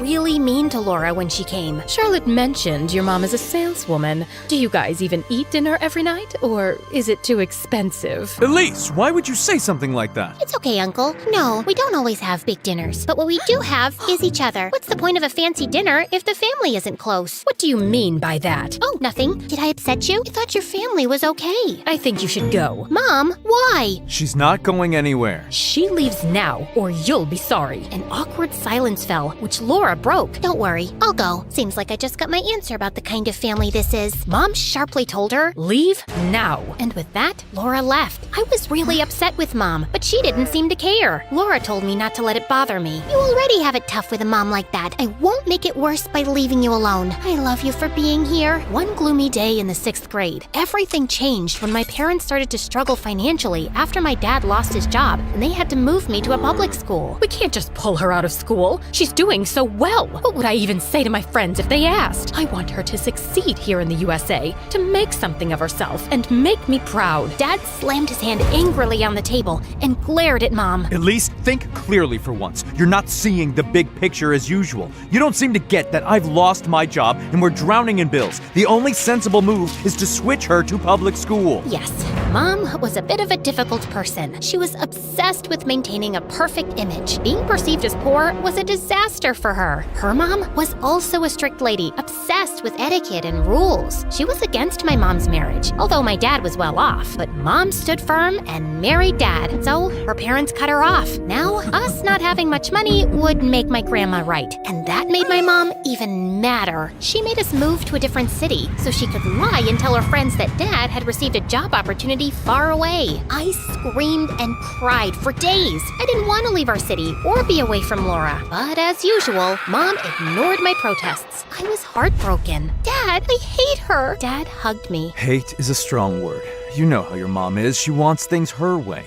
Life hasn't ended, though. You'll make new friends. And about Laura, you can still talk to her on the phone, and I'll help you see her once in a while. Thank you, Dad. You're too kind to be with someone like her. But I guess life isn't fair. Saying goodbye to Laura was incredibly hard. And to make things worse, after we moved, I realized I forgot the notebook with Laura's number in it. I was utterly heartbroken. Even though we didn't have a lot of money, Mom kept having big parties at fancy places for her friends. We were getting more and more into debt, even though Dad asked her many times to stop the parties. One day, she even gave her friend a really expensive ring for her birthday. Dad got really upset when the bank called him. Listen, woman, I can't take this anymore. This is your last chance. If you don't stop, we might have to split up. And I'll want to stay with Dad. Really now? With that, Mom left. She was gone for a couple of days. Although Dad and I were worried, we didn't try to reach her. It was time for her to act like the adult she supposedly was. When she returned, she walked into the house and started doing laundry as if nothing had happened. From that day on, she stopped seeing her friends so much and didn't waste our money anymore. I was relieved she finally came to her senses, but I could see a change in her. Her eyes had lost their spark. It was as if she had aged 10 years. Well, things at the public school weren't perfect either. At first, it was okay, but things changed quickly when I started junior year of high school. I noticed my body changing rapidly, even spotting some freckles on my face. It wasn't just my appearance that was changing. My social life was too. Suddenly, boys started looking at me differently. Girls were going out with boys, and there seemed to be more parties. Hey, Charlotte, how about grabbing some ice cream after school? Just the two of us.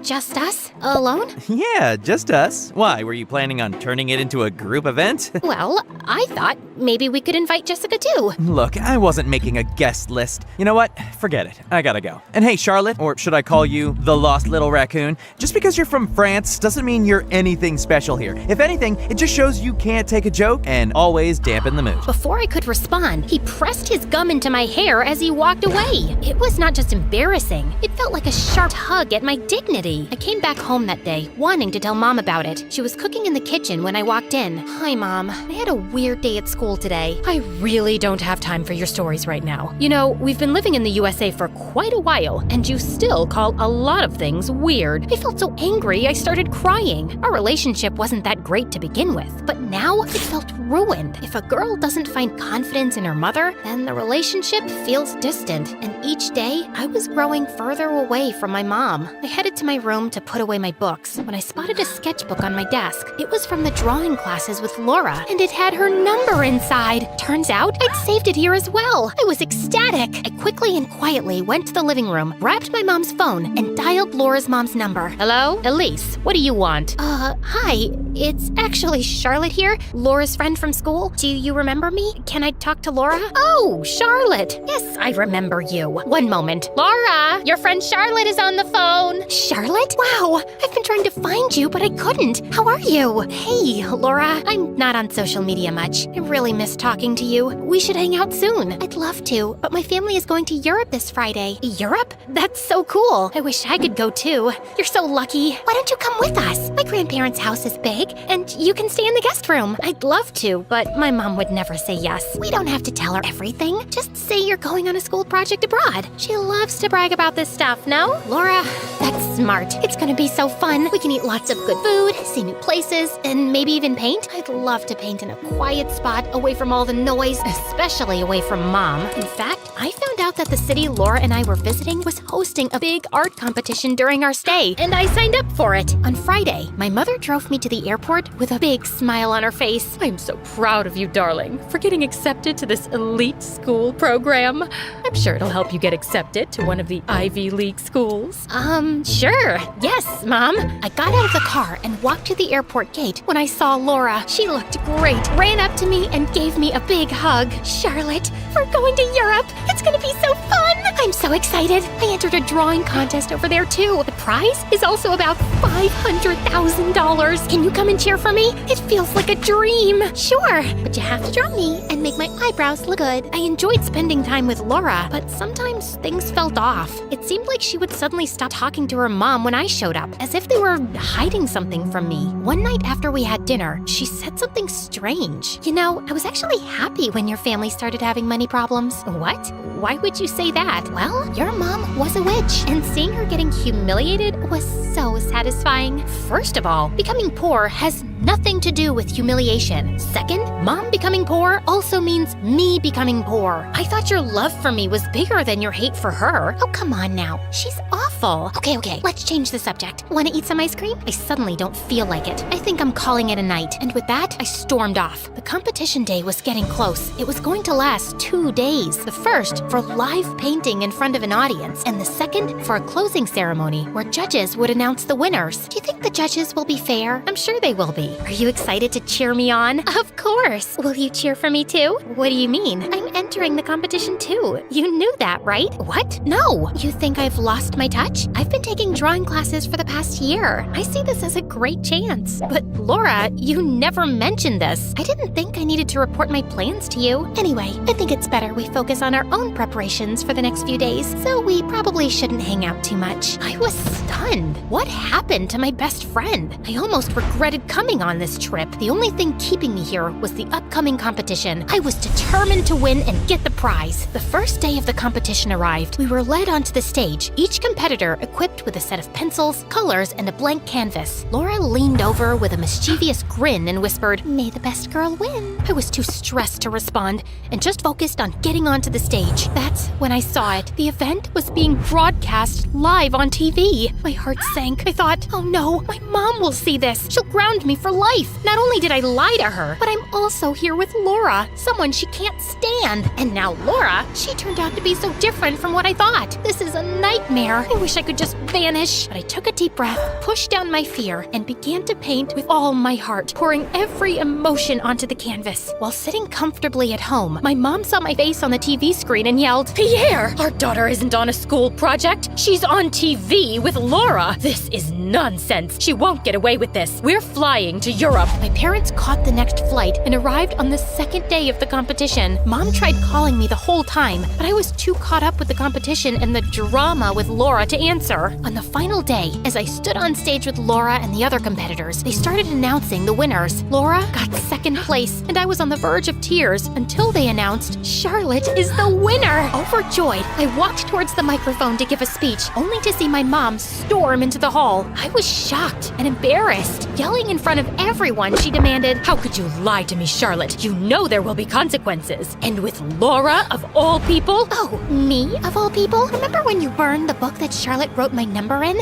You called and insulted me and my mom. You even threatened me, a child, to stay away from Charlotte. Do you want me to say what you did too?" "Shut it. Don't you dare speak to my daughter like that." "Laura, what exactly did my mom do to you?" "Let it go. Didn't you just win? Take your prize and leave with your parents." Your mom threatened Laura's mom with her connections in immigration, saying she'd get her deported. What kind of sick person hates a kid like this? What has she ever done to you? You need help. I'm taking the prize money and I'm leaving with Dad. You should consider getting help. I'll even pay for your therapy. I traveled all this way for you to side with her? What lies has she told you? Enough. Let's go, Charlotte. Laura, what my mom did was wrong, but targeting me wasn't fair. Still, I'm here if you want to start over. Then I went to receive my medal and prize, hugged my dad, and we left.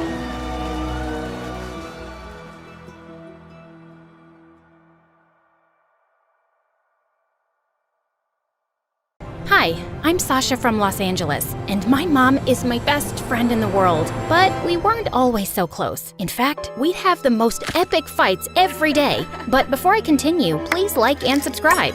Mom grew up in Louisiana near the bayou, and she was always a little weird. Her best friends were animals, and she had a thick southern accent, and she'd say the strangest things. "It's hotter than a goat's butt in a pepper patch." But everyone was nice to her because she came from the wealthiest family in town. She met my dad in high school. They fell in love, got married, and had me. But when I turned 5, Dad begged Mom to move to California. A couple of weeks after we moved into our new house, I started to notice Mom acting strange. Late at night, she'd march up and down the sidewalk, glare up at the windows, and sneak into Dad's study. One day, I asked Mom all about it. "Oh, honey, that didn't happen. It was just your imagination." "Nuh-uh, you did it every night this week." Then Mom gave me the strangest look. And that night, I heard Mom and Dad arguing, and a couple of days later, Dad moved out. After Dad left, Mom tried to make me happy, but she only made things worse. On my 10th birthday, she threw me a huge party in our backyard with dozens of kids from school and their parents. But when my mom opened her mouth, it was a disaster. "Well, butter my backside and call me a biscuit." "Excuse me, what?" "I'm as happy as a tick on a dog." All the kids laughed at my mom. Even their parents thought she was a joke. I got so mad, I sprayed them all with the water hose. They ran away screaming. But to my surprise, instead of thanking me, Mom grounded me for a week. As the years passed, I started to notice that Mom was way too nice. When I was in middle school, Mom inherited millions of dollars. She donated a ton of it to several hospitals, and Mom's name was in all the newspapers. Next day, strangers started coming to our house to ask her for money for their fake charities and stupid businesses. "We have to save the toothpicks. Teeth are suffering all around the world." "Imagine a plate that could talk to you, then walk into the kitchen and clean itself. Dinner would never be the same." Mom just couldn't tell them no, but the moment they left, they'd call Mom an idiot and spend the money on expensive clothes and fancy cars. Of course, I didn't let them get away with it. I snuck into Mom's office and found all their addresses. Then, I'd toilet paper their house, leave poop on their doorstep, slash their tires, and leave notes demanding that they give Mom her money back or else. It was exhausting protecting Mom all the time, and I swear she never learned. We'd argue for hours about her ridiculous habits, but she refused to change. Dad was worried about Mom too, so he started to come around more. It felt really good having him back in my life. He was the best dad in the world. He took me to the movies, shopping sprees at the mall, and he even let me plan a special vacation to Las Vegas for the two of us when Mom was out of town. I was so excited. I used Mom's credit card to book a fancy room at a luxury casino with the finest restaurants on the planet. Nothing but the best for my daughter. We'd just stepped into the airport when Mom showed up and ruined everything. She canceled the trip and dragged me back home. A week later, I called Dad to apologize for Mom's behavior. Your mom's crazy. I can't stand her anymore. Can we hang out this weekend? Sorry, I'm busy. Maybe another time. I kept calling, trying to make plans with Dad, but he always made up some excuse, and when he didn't call me for my 15th birthday, I was devastated. Mom caught me crying in my room. The next day, she told me someone special was here to see me. I raced down the stairs. I just knew it was Dad, but instead, it was a huge pig named Sam, and she said he'd be my new best friend. Sam followed me around the house. He ate my homework and pooped everywhere, but after a while, I learned to love him. We took long walks in the neighborhood every day. As you can imagine, everyone in town thought I was a crazy psycho, except for my neighbor Josh. Wow, cool. Is that a pig? No, Sherlock, he's a unicorn. Can I pet him? No. For weeks, every time Josh saw me walking Sam, he'd run up and try to talk to me. One time, he even bought me an ice cream cone. It's hot. I was thinking that you'd want one. I wasn't sure if you wanted a cone or a cup. Oh no, it's melting. Oh, now your fingers are all sticky. I'm fine. It's no big deal. I'm so sorry. That wasn't smart. I can do better, I promise. Hold on, I'll run and get you a cup. Another time, Josh bought me a hat, a popsicle, a sandwich, a whole pizza, and a t-shirt with our faces on it. Even though he was annoying and talked about the most random things, I started to enjoy his company and developed the tiniest crush. I even let him pet Sam. Can I really? Sure, but be careful. He's kinda shy. Josh rubbed Sam's head. Sam got mad and chased him into the bushes. Josh scraped his knee and started crying like a baby. Mom saw the whole thing and invited Josh inside. And as usual, she embarrassed me. Now aren't you as cute as a button? No wonder Sasha's been happy as a clam at high tide. Josh was totally confused. Mom, I'm just being honest, honey. You two go together like peas and carrots. Stop acting like a bump on a log. Ain't no secret that you got the hots for that boy. I was mortified. I wanted to fold myself into an envelope and mail myself to Siberia. Luckily, Mom finally left the room. Then Josh started smiling like a demented clown. Why are you looking at me like that? I've got a crush on you too. Soon, Josh and I started dating, but when his parents found out, they weren't very happy. It didn't help that my mom caught Josh's mom making fun of her at the grocery store. That woman has no class. Her clothes are a disaster, and that daughter of hers is a menace. Mom marched up to Josh's mom and started screaming like a maniac.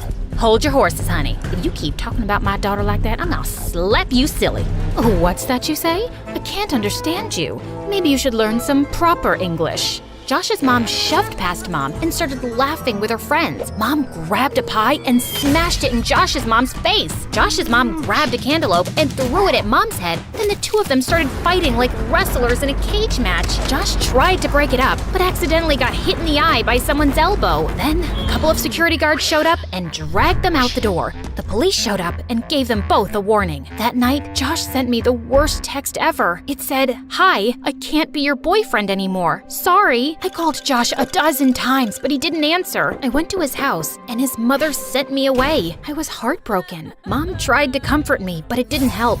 The truth was that my mom was ruining my life, and I started to really resent her. I wanted her to change, but I knew she never would. But things started looking up in the fall. I was accepted to a fancy private school across town, and since no one knew me, it was the perfect time to reinvent myself.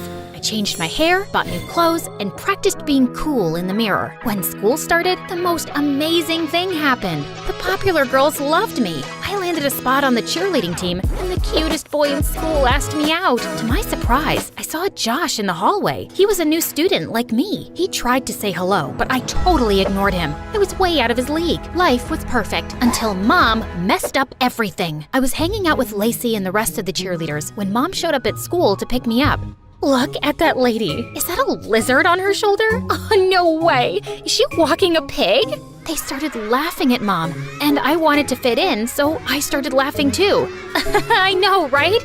She's so disgusting. I felt bad about it at first, but I couldn't go back to being a freak. I tried to steer my friends away, but Mom saw me and rushed over. Aren't y'all precious? Fine as a frog's hair split 4 ways. It's so nice to finally meet your friend, Sasha. Then the worst thing happened. Sam squealed and then pooped on Lacey's shoes. The entire ride home, I was raging mad. I didn't talk to Mom for the rest of the night. The next morning at school was the worst. Lacey and the other kids couldn't stop talking about Mom. Who was that crazy woman, and how did she know your name? I lied and told her that Mom was my maid, and she was too poor and crazy to live by herself, so she lived at my house, and my real parents owned a successful multinational business, and they traveled to a new country every week on their private jet. Too bad for you. That really stinks. I'd have fired her a long time ago. Yeah, I know. It's hard, but I've learned to live with it.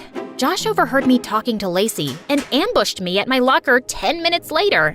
What's wrong with you, Sasha? Why would you say those mean things about your mom? Why do you care? You broke up with me because of her. It wasn't like that. It's complicated. Just like your stupid face. My parents gave me an ultimatum. They said that if I kept dating you, then they wouldn't pay my school tuition, or give me an allowance, or buy me a car. Breaking up with you was the worst decision I ever made. I regret it every day, but I didn't think I had a choice. But now I know I was wrong. I think we can make this work, but even if we can't get back together, maybe we could at least be friends?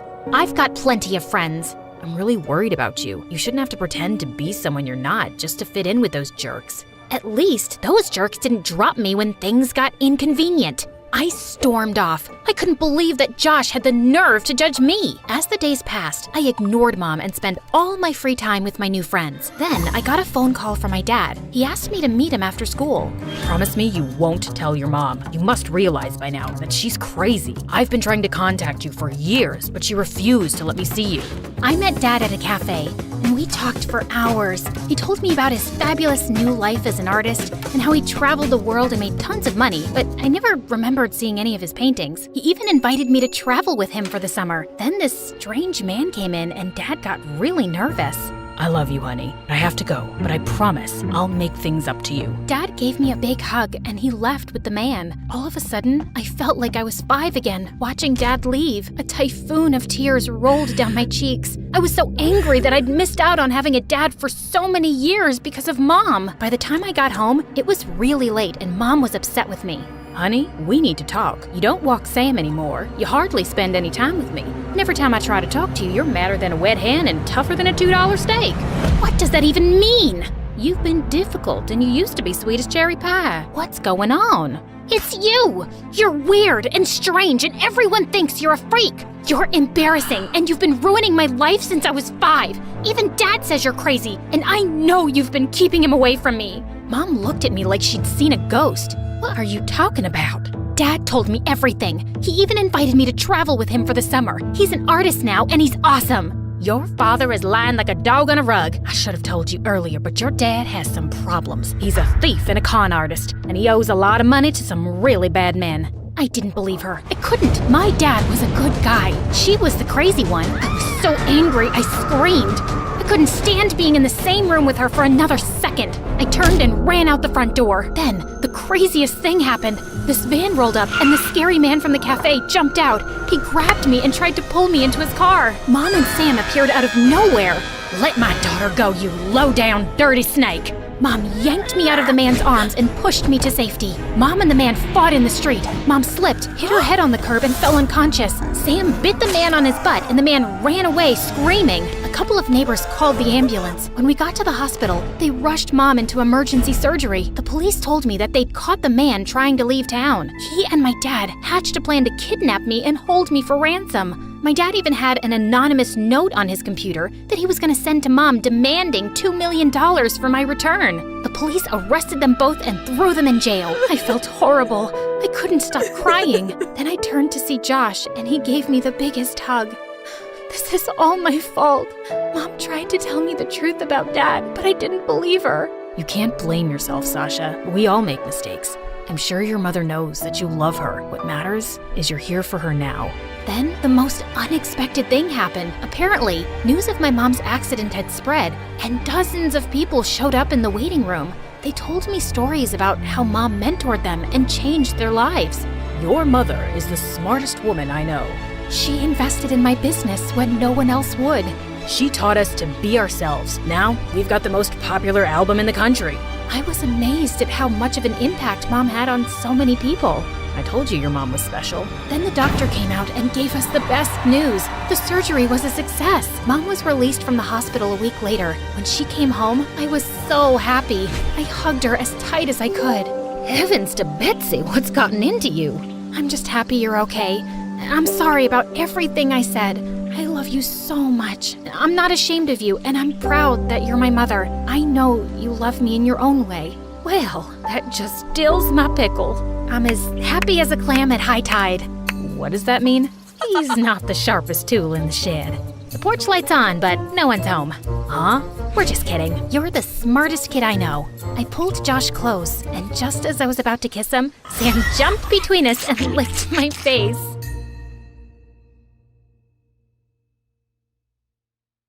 Hey friends, I'm January from Seoul, and I'm a huge K-pop fan. I mean, who isn't? But I'm a super fan. Now, before I tell you my story, please like and subscribe. My parents were super cool lawyers, but they weren't the coolest parents. They were so overprotective about me, just because I was born premature. Like I was fine now, get over it.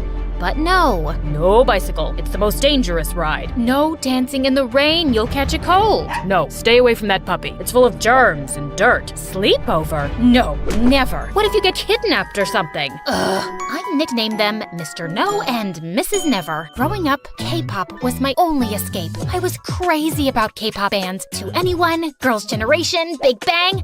And then Dream was launched. As soon as I heard their first song, I was obsessed. And it was because of Dream I found my best friend. It all happened when I ended up wearing the same t-shirt as a guy on my first day in 8th grade. Whoa, I guess great minds really do think alike. Hello, Dreamer. Greetings, my twin. Ashton and I instantly bonded. We even built a fan page for Dream, which exploded faster than a popcorn kernel in a microwave, pulling in thousands of fans. One time in our senior year, some bully started making fun of the K-pop posters on our lockers. Are you two still in middle school, obsessing over K-pop groups? You both are so lame, says the guy who cried in gym last week because his girlfriend was ignoring him. You little, I told you to keep your mouth shut. Now look what you made me do. With that, the bully ripped down the posters, and I lost it. I tackled him to the ground and pulled his hair hard. Right then, the gym teacher saw us and took us to the principal, and I got suspended. My parents were furious and blamed my obsession with Dream for it. You're not allowed to listen to that band's songs anymore. The lead singer, Tanya, she's a bad role model for kids. Just last week, I saw on the news how she slapped one of her bandmates during a concert. What does that have to do with me being suspended? You get so crazy over these K-pop bands. We've decided that after your behavior, we can't allow you to go to the Dream concert happening this weekend. We weren't too keen to send you in such a crazy crowd anyway. You're grounded. And then, Mom tore up my concert tickets. No. Oh my God, what did you do? I hate you both. I stormed off to my room, my blood boiling. I called Ashton and told him everything, and he promised to find a way for us to attend. On the night of the concert, just when I'd lost all hope, Ashton came to my room through the window with tickets in his hand. OMG! How did you manage to get them last minute? They must have cost a lot. Don't tell me you took the money from that piggy bank, the one you started back in kindergarten? Desperate times call for desperate measures. Plus, it's totally worth it. I got us special meet and greet tickets too. I'm so excited. Me too! My heart raced as we sneaked out and ran to the venue. But at the concert, the band's performance seemed really off. They weren't harmonizing and even kept bumping into each other. And then suddenly, Tanya smashed her guitar on stage, and her bandmates looked really frustrated. She can be such a drama queen. Hey, you know I adore Tanya, but that's the truth. After the concert, Ashton and I went for the meet and greet, but it turned out the band had canceled it. And suddenly, the fans got angry and went wild.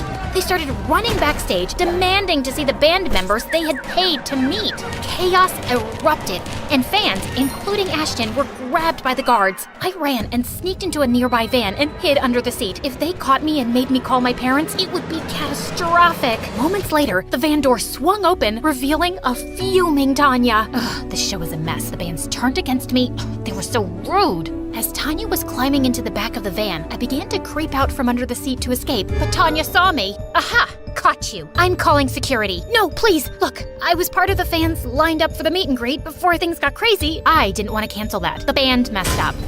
It's okay. I gotta go. No, nothing is okay. You know how tiring my life is? I'm exhausted with all these contracts, producers, and shows. I have no friends, my bandmates hate me, and now probably my fans too. I just need a break, but I can't even have that because the paparazzi are always on my butt. Hey, you're Tanya, a superstar. Ignore the haters and take that break. Run away for a while. Like it's that easy. But maybe I could run away. Hey, how about with you? Oh, no, that's not what I meant. That's a terrible idea. You stay right here. Bye.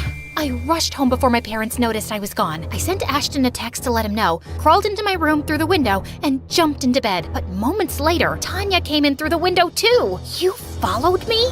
Why? I have nowhere else to go. Let me stay, please. Just then, Mom knocked on my door. I pushed Tanya into my messy closet and opened the door. January, I heard something. Achoo! You probably just heard me sneezing. Now, good night. Why are your clothes lying on the floor outside your cupboard? And how many times should I tell you to separate your underwear and keep them in the drawer? And why are you sleeping in the shirt I got you on your birthday? Gosh, your room smells like stinky socks. Mom, please, can you get off my back for once? I know you're upset because we didn't let you go to the concert, but that's no way to talk to— Good. I really don't want to talk right now. Good night. Once Mom left, Tanya jumped out of the wardrobe. OMG. Seriously? Your mom is so annoying. She reminds me of my nag manager. That's kinda rude. No, what's rude is that no one lets us have any freedom. We should have our fun without anyone breathing down our necks. Yeah, I guess you're right. Let's talk tomorrow. I need my beauty sleep. Saying that, she took the bed and made me sleep on the couch. The next morning, news of Tanya's disappearance was making headlines everywhere, and the police were on the lookout for her all over the city. Did you see this? Yeah, I love it. Fans and bandmates are worried sick. Tell everyone you're all right. Nah, people don't appreciate what they have till they lose it. Let everyone miss me a bit longer. Now, let's go out and have some fun. Of course, you'll have to arrange a disguise for me, but I have school. Skip it. Well, I did have a K-pop star asking me to spend a day with her, so yeah. I skipped school, made sure Tanya was unrecognizable, and then we went to the mall. While we were window shopping, we passed by a kid who was about to eat his ice cream, and Tanya stopped short. I want that. Okay, I can buy you some. No. I want that. His ice cream. It's the perfect ratio of chocolate to vanilla with my favorite toppings and sprinkles. Now here, boy, gimme it. I'm Tanya, the superstar. The boy refused to part with his ice cream and started yelling. Then Tanya knocked it out of his hand to the ground, grabbed me, and told me to run. What the heck was that? And are you trying to get attention by telling people who you are? Who would believe some stupid kid? Come on, let's check out some makeup. At Sephora, a sales girl was a bit rude to me, so Tanya messed up the arrangement of all the products on the shelves while the sales girl wasn't looking, then casually walked out. We both snickered as we saw her from outside, looking angry and confused at the mess. As we walked past a shoe store, I spotted these shoes I'd been eyeing for ages. You like those? Yeah, Mom won't get them for me because they're too expensive. Let's try them on. I tried on the shoes and they fit perfectly. They look amazing on you. You're taking them. Come on, the salesmen are busy. Just walk out casually and confidently. But no buts. Even though I felt super scared, Tanya convinced me to walk out of the store with them. I didn't realize I'd been holding my breath till we were on the other end of the mall. This is so wrong. Tanya, you're crazy. But I'm fun, right? I can't believe I'm saying this, but yeah, you're really fun too. This was quite a thrill. The next day, Tanya made me skip school again, and this time I had a genius idea. I blindfolded Ashton and brought him to my room, and he nearly fell back in shock when he saw Tanya. Ashton? say something! I'm just trying to work out why Tanya is here with you. Someone pinch me or punch me. I must be hallucinating. Is he your boyfriend? He's such a weirdo. For the next few days, Ashton was like a love-struck puppy with Tanya. She seemed annoyed by him at first, but soon, she seemed to be enjoying his endless compliments and warmed up to him. And together, the three of us had the best week. But then, my parents got a letter from school about my week-long absence. What is this? Where have you been going, January? Are you in some kind of trouble? Mixing with the wrong kind of crowd? Are you on drugs? You guys are always expecting the worst from me. I feel like I'm trapped with you both. Just let me live my life.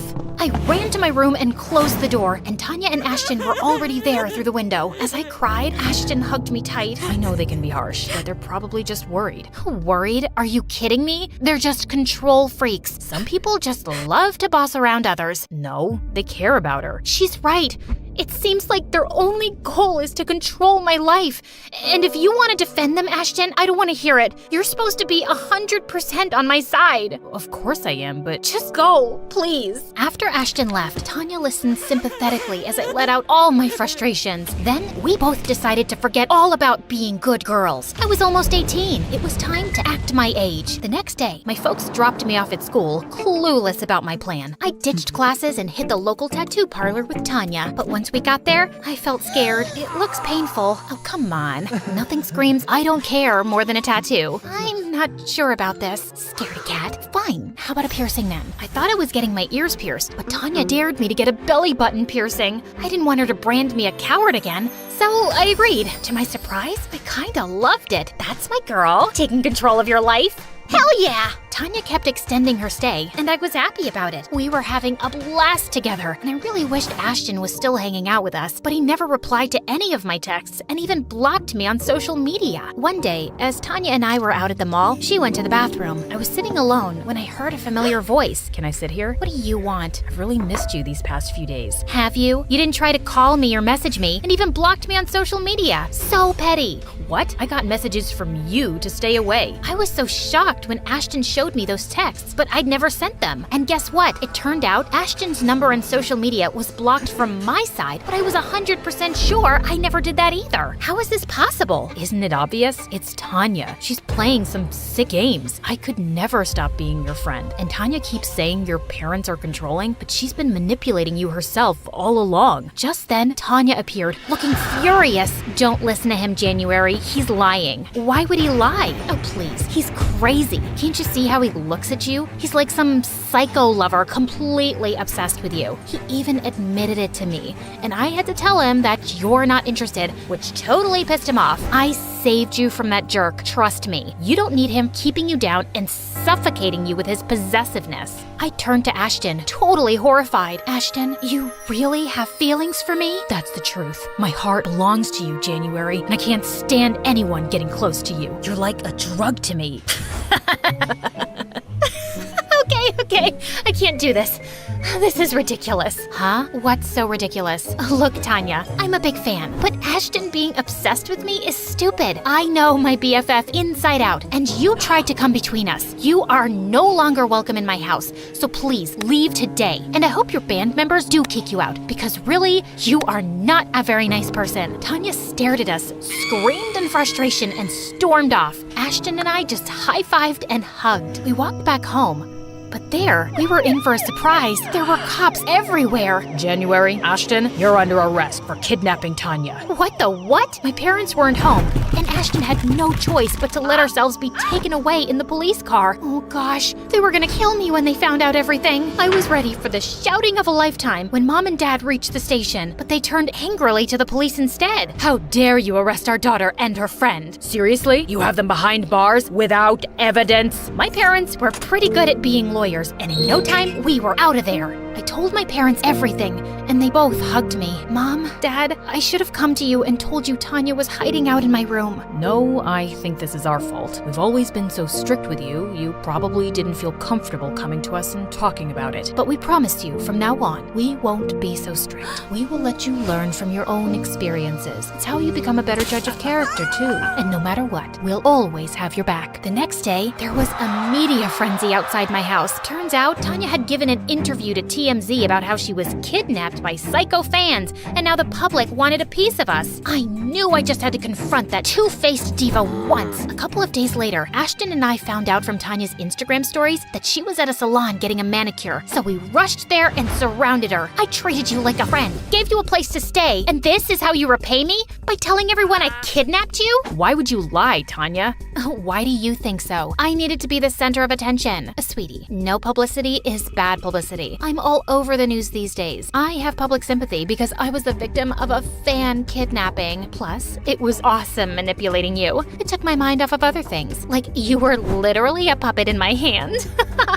Anyway, now my stupid bandmates wouldn't dare kick me out either since I've already gone through so much. Go away now and let me enjoy my manicure in peace. I'll make you pay, Tanya. Yeah, like people will believe you over me. Don't embarrass yourself, January. Just leave. Or I'll spin some other lie and get you both arrested for good. Right then, Ashton and I started giggling, and he showed her his phone. Oh yeah, say hi to your fans, Tanya. We've been live for quite some time on your fan page. Just like that, everything was over for Tanya. Once the media found out the truth, she got kicked out of the band, and her fans turned against her. Next, she was canceled on Twitter. Then, my parents sued her for defamation and won the case too. The brat deserved it. Dream found an amazing new lead singer, and Ashton and I are still diehard fans.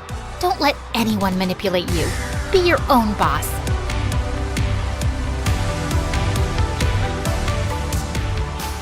Charlie just stared at her, frozen in his place. This has to be some sort of joke, right? This doesn't make any sense. He suddenly looked over at Brianna, who looked pale. His head started spinning. I need to get out of here. He threw his headphones aside and started running, but then he tripped and crashed to the floor.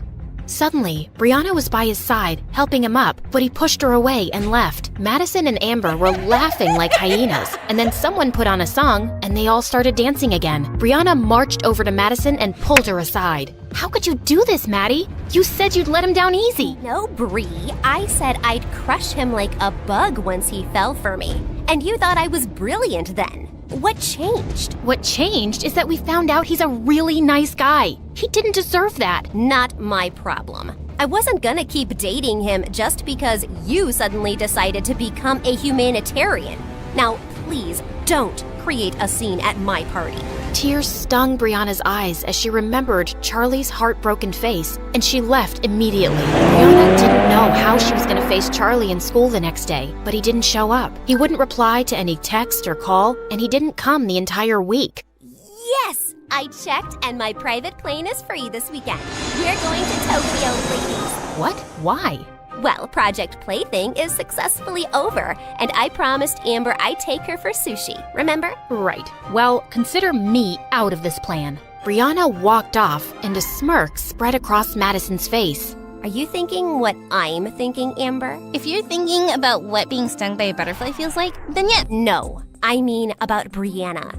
Why do you think she isn't in any mood to celebrate with us? Maybe she's racist and doesn't like sushi. Or maybe she's in love with that trashy Charlie. Ew, who likes trash? Looks like our Bree does. Imagine crushing on someone with that social status. You know, maybe you're right. When we were at the resort, I saw those two sneaking out at 5 in the morning. I had a headache and I went down to look for some gummy bears. They always make me feel better. Maybe Charlie loves her too. Of course he doesn't. He fell for me, not her. She's pathetic for wanting him. That evening, Brianna went to the cinema, and she was relieved to find Charlie at the counter. She walked in, her heart pounding. Hey, Charlie. He looked up at her coldly. Can we talk? Do you have a moment? He walked out from behind the counter and went outside, and Brianna followed. How dare you show up at my workplace and force me to talk to you? I just need a chance to explain and apologize, please. I know the whole thing, but then I got to know you, and I didn't want to do it anymore, especially after all those late-night calls. That was you? So I never talked to Madison on the phone? No, that was all me, Charlie. And you and I, we have some connection. What are you talking about? I don't even know you. Just leave me alone. I can't take this anymore. Charlie sat down against the wall with his head buried in his arms. Just then, his colleague came running out. He's been having a very hard time. Please, don't make it worse. Just go. Brianna turned and ran away, her heart about to burst. On Monday, Brianna was sitting on the bleachers during football practice when she suddenly saw Charlie walk onto the field. Oh, Thank God he's back. Hey, kid, where have you been all week? I had a family emergency, and I'm quitting the team, sir. No, Charlie! You're so talented! I'm sorry, but I have a scholarship to maintain, and it's all I can focus on right now. Thank you for giving me an opportunity, though. I was expecting you to run off like a scatty little cat soon enough. No trash talk, Elijah. All right, let's take a break, everyone. Just then, Madison and Amber came and sat on the bleachers, and Charlie made eye contact with Maddie for a few seconds, then walked off. Wow, he really looks heartbroken over me. And is it just me, or does Charlie look kinda hot with that broody cold face? He was just too nice before, like a puppy. Looked like a loser before, looks like a loser now. I just knew you couldn't be dating him for real.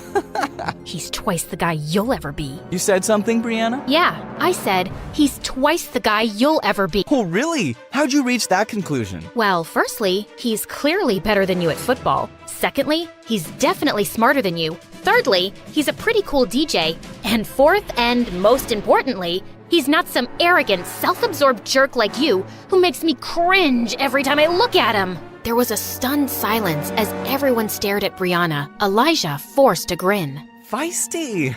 I like that. So how about we go on that third date and you can continue talking about me there? Not even in your dreams.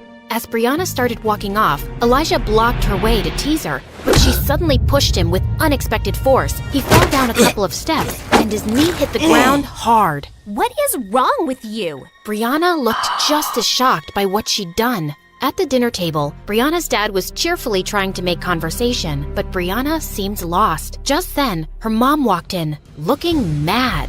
Brianna, do you just enjoy making my life difficult? Look, if this is about Elijah, You pushed him down the bleachers? he was pestering me, so I just pushed him away. I didn't mean for him to fall. He's hurt his knee seriously, and he's on bed rest for 2 months. And his mother, my new business partner, is furious. What if she pulls out her investment? She said it was an accident. Surely his mom would understand. Well, it's not like Brianna hasn't rejected Elijah or been rude to him before.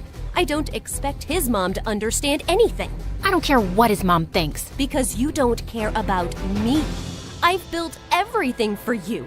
But no, you'd rather be an actress. And now you're bent upon ruining. Oh God, I can't have this conversation again. Just because I don't want your company doesn't mean I don't care about you. And stop trying to make me feel bad. If it's any consolation, I feel terrible already. Brianna stormed off with her mom staring after her. She's always been difficult, but something extra's been going on with her lately. I never thought she'd be violent. That's an exaggeration. And you never try to actually talk to her. She doesn't talk to me. I'm going to ask her friends what's up with her. Charlie had returned to school, but he just kept his head down, talked to no one, and pretended Brianna didn't exist. She kept her distance from him, but she also found excuses to stay away from Amber and Maddie. One day, she was reading in the empty gym during recess when Madison snatched her book. Come on, Bree, this is getting ridiculous. It's time for an intervention. What? We know you're going through something. Even your mom is so worried. I told her you've been avoiding us too. And well, I think I know what the problem is. You lied to me about your breakup with Charlie, and I'm mad. But it's not just that, right? I think you have feelings for him. Yes, I have feelings, because I'm not a robot. And I'm also mad at myself for being a part of this horrible plan. It's making me think about the kind of people we are. Kind who like to have fun. We have everything, Maddie, and we decided to pick on the poor orphan who's working hard to support his grandma for fun? Who the heck cares? I care. I don't want to be this person, and I don't want to have friends like that either. So, are you saying you don't want to be a Barbie angel anymore? Yeah, I don't. And for the record, that's a really stupid name. Wow, you're so ungrateful.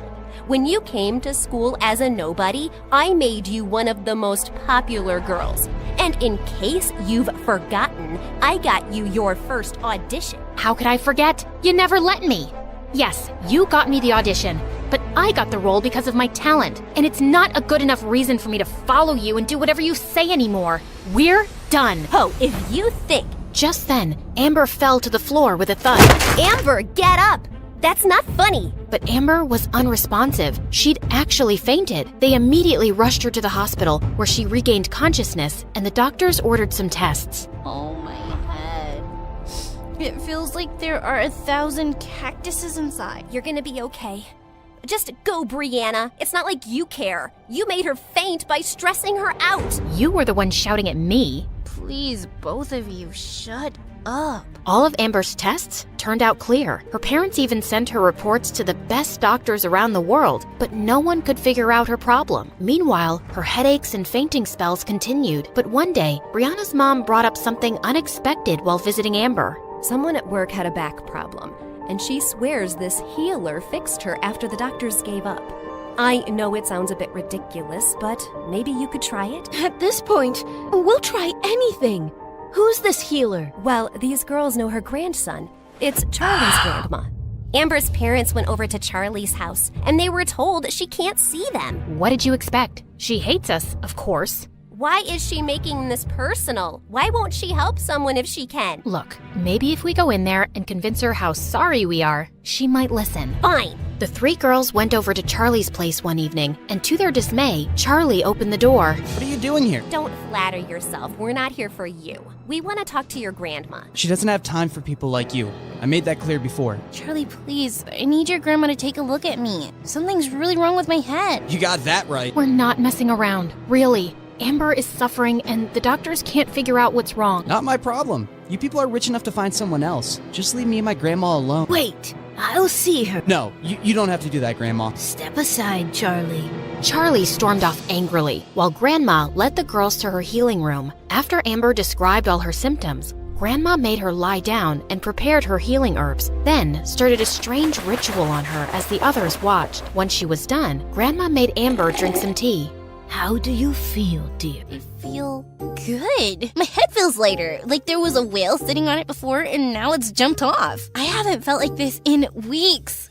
Thank you, thank you. Grandma told her to come for 2 more sessions, and the girls got ready to leave. I need to apologize to you for what we did. Maybe you think I'm lying, but I really am sorry. I wish I could take it back. I don't think you're lying, Brianna. I'll see you girls soon. After they left, Grandma found Charlie sulking in his room. You turned away Amber before, too. I wasn't expecting this from you, Charlie. Why does everyone keep expecting me to be an angel? You know what they did. They're awful. But it's my duty to heal people, whether they're awful or not. And what they did was wrong. But you have to let go of the anger and move on. I'm trying, Grandma. I really am. I just feel so stupid. How could I let someone treat me so badly and humiliate me? It's because you see the good in people. Yeah, it's called being an idiot. Don't lose that heart of gold, kid. You'll find the right person one day who will really love you for it. Charlie decided not to let the spoiled brats get to him anymore. He worked really hard for the midterms, and when the results came, he was at the top of his class. What are you grinning about, Charlie? Found a golden ticket in a chocolate bar? Wow, I'm surprised you actually read a book. And I'm just happy about my grades, which have improved since we stopped hanging out together. Can't talk to me like that. Just because your grandma helped Amber doesn't mean you're anything special. You're still a nobody. I'd rather not talk to you at all, Madison. And thanks for making it so easy to move on from you. I can't even remember what I liked in the first place. You go, Charlie. As Charlie walked away, Brianna impulsively called out, "Hey, Charlie, wait!" What is it? I just wanted to say thank you to your grandma for helping Amber. I'm sure you already thanked her. Yeah, but I was hoping, Charlie, is there no way we could be friends again? We used to get along so well. But that wasn't real, right? And now I'd never be able to trust a word you say. So yeah, not gonna happen. But really, that was an Oscar-worthy performance. I'm sure you'll have an amazing career as an actress. After Amber's last session, Brianna wanted to thank Charlie's grandma, so she dropped by his place with some gifts when she knew he'd be working. She was surprised to find the front door already open, and then she gasped when she saw Grandma on the kitchen floor. Oh my God, are you okay? Brianna, what are you doing here? What happened? Shh, not so loud. You have to leave. What? Someone broke into the house, and he's upstairs right now. Please. I don't want to put you in danger. I'm not leaving you. Brianna heard the thief coming down the stairs and quickly locked the kitchen door and called 911. He kept kicking the door, But minutes later, when he heard the police siren, he ran out and escaped. From your description, he seems like a crazy homeless guy who's been bothering other people too. We'll get him. Did he hurt you, ma'am? No, I just fell when he pushed me aside. But I'm fine. We should still get a checkup. I should call Charlie. Sweetie, he's out of town for a day. Please don't tell him right now. Well, you can't be here alone for the night. I'll be just fine. But Brianna was so persistent that Grandma had to give in. Brianna took her home and made her comfortable in one of the guest rooms. You should have asked me before inviting your guest. Maybe I would have liked to say no. Mom, she cured Amber. Letting her stay for one night is a pretty small thing to do. Charlie hurried over to Brianna's house as soon as he was back. Hey, is Grandma okay? She wasn't hurt, right? She's completely fine, but she's asleep right now. You can come in and wait. I'm fine right here. Charlie sat down on the porch seat, and Brianna turned to go back in. Wait, I'm sorry. I just want to thank you. Grandma told me on the phone how brave you were and you didn't leave her, and then you brought her here, and you didn't have to, but I'm so grateful. What? Why are you smiling at me like that? You sound like the old Charlie today, the one who talks too much. I missed him. Brianna, this doesn't fix everything. I appreciate what you did, but I'm wondering even now why you helped Grandma. Why do you want to be friends with me? Why are you trying all the time to make up for what you did? Brianna gulped and walked closer to him. There's something I need to get off my chest, so just hear me out, okay? Somehow, getting to know you has changed me, Charlie. You're the sweetest, kindest guy I've ever met, and nothing has ever hurt me more than hurting you. But you know what? It started feeling really bad even when you were still dating Maddie, because I realized that I was falling for you. I know I don't have the right to say that, but I just had to, or I'd explode. And I know you don't feel the same way, and it's okay. But I'm in love with you. That's all. Brianna turned to leave, but suddenly, Charlie took her hand.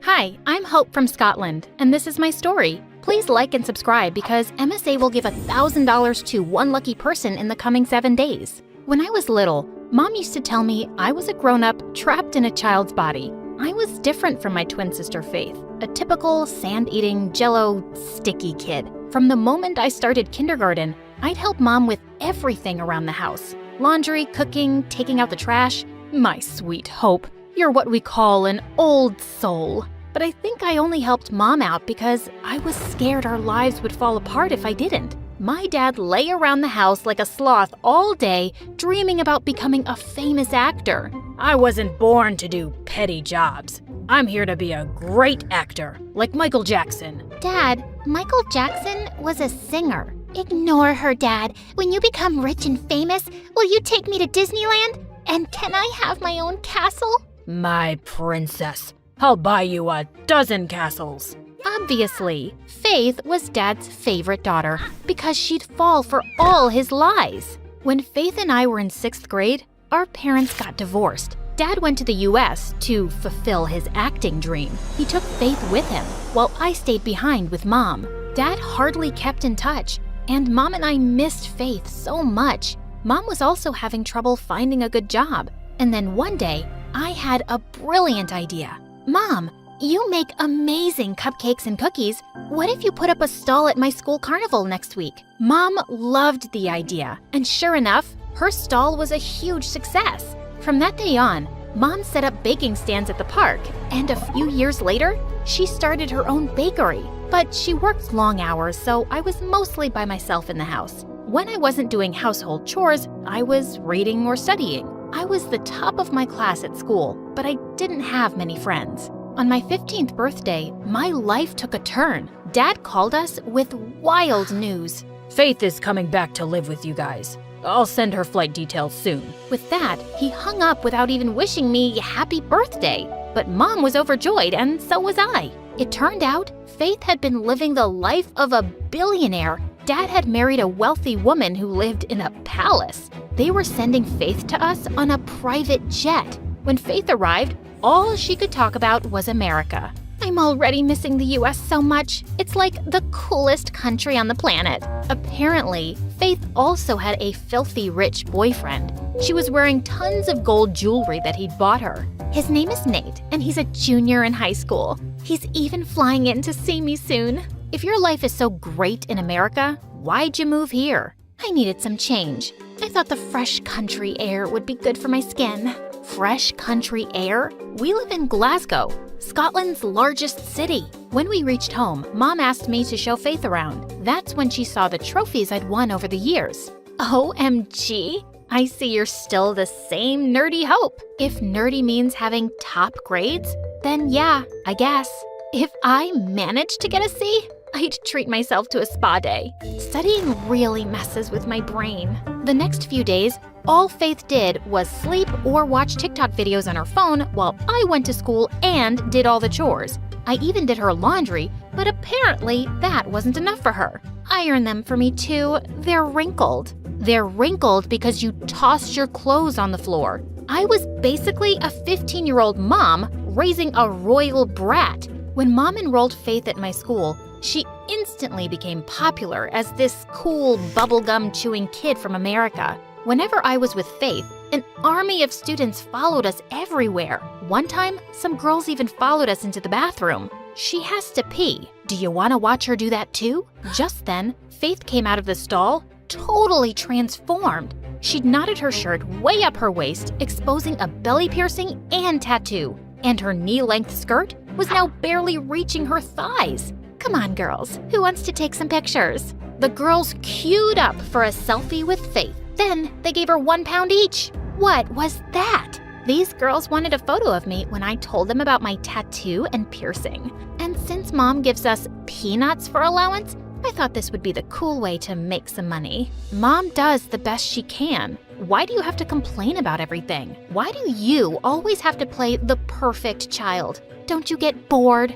Actually, I do. Some days, I want to be just like you, lazing around the house, sleeping like a log, and acting like a jerk. This made Faith so angry that she spat out her bubblegum and was about to stick it in my hair.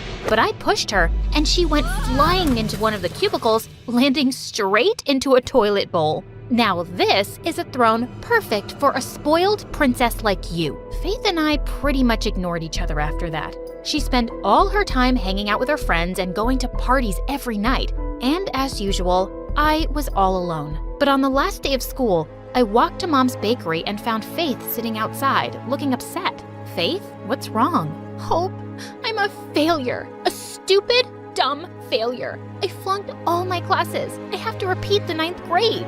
What do you mean you have to repeat the 9th grade? How could you fail all your classes? Don't you see I already feel horrible? Stop judging me for once. I fell silent, and after a moment, I reached down and helped her up. It's not the end of the world, Faith. Come on, let's go in and help Mom out a little. Faith and I helped Mom out all day.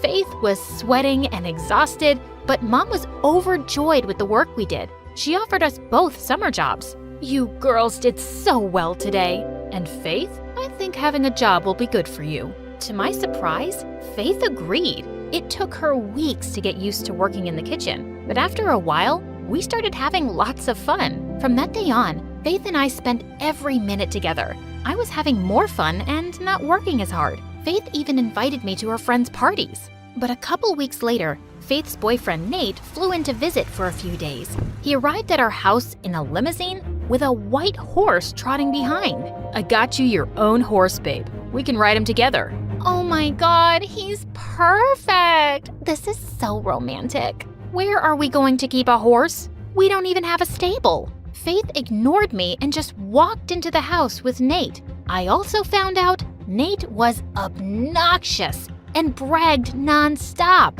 It's tough being the son of a billionaire. All the girls want is a piece of this. Someone's gonna write my story one day because I'm just too special to be real. And worst of all, Faith was totally obsessed with him. She would share a chair with him at breakfast and take selfies of them kissing every 5 seconds. I'd started thinking she wasn't all that bad, but she was back to acting as immature as ever and left me working all alone at the bakery. Then one day as I was heading out, I saw Nate standing in the doorway and smiling. Excuse me, I have a job to go to now? I bet you look adorable in an apron. How about I go with you, beautiful? Nate leaned in closer and I shoved him away. Get away from me, you creep. Just one kiss. Faith doesn't have to know. Faith doesn't have to know what, babe? Faith put her arms around Nate, but I pulled her away. Your sleazy boyfriend just tried to kiss me behind your back. You're funny, Hope. But I know Nate, and boring and nerdy isn't his type. Don't be jealous. You'll have a boyfriend soon, too. Yeah, don't be jealous, Hope. Faith and Nate started to leave, but I grabbed Faith's arm. You're such an idiot. I've been at the bakery by myself for the past few days. You have to help out this afternoon. Okay, sis. I'm just taking Nate to the spa and then I'll come back. Yeah, drop your cheating boyfriend off at the spa. Faith ignored me, but did come to the bakery later. I left her alone so I could run to the library and study. But an hour later, I got a call. Hope, come back quickly. The bakery's on fire.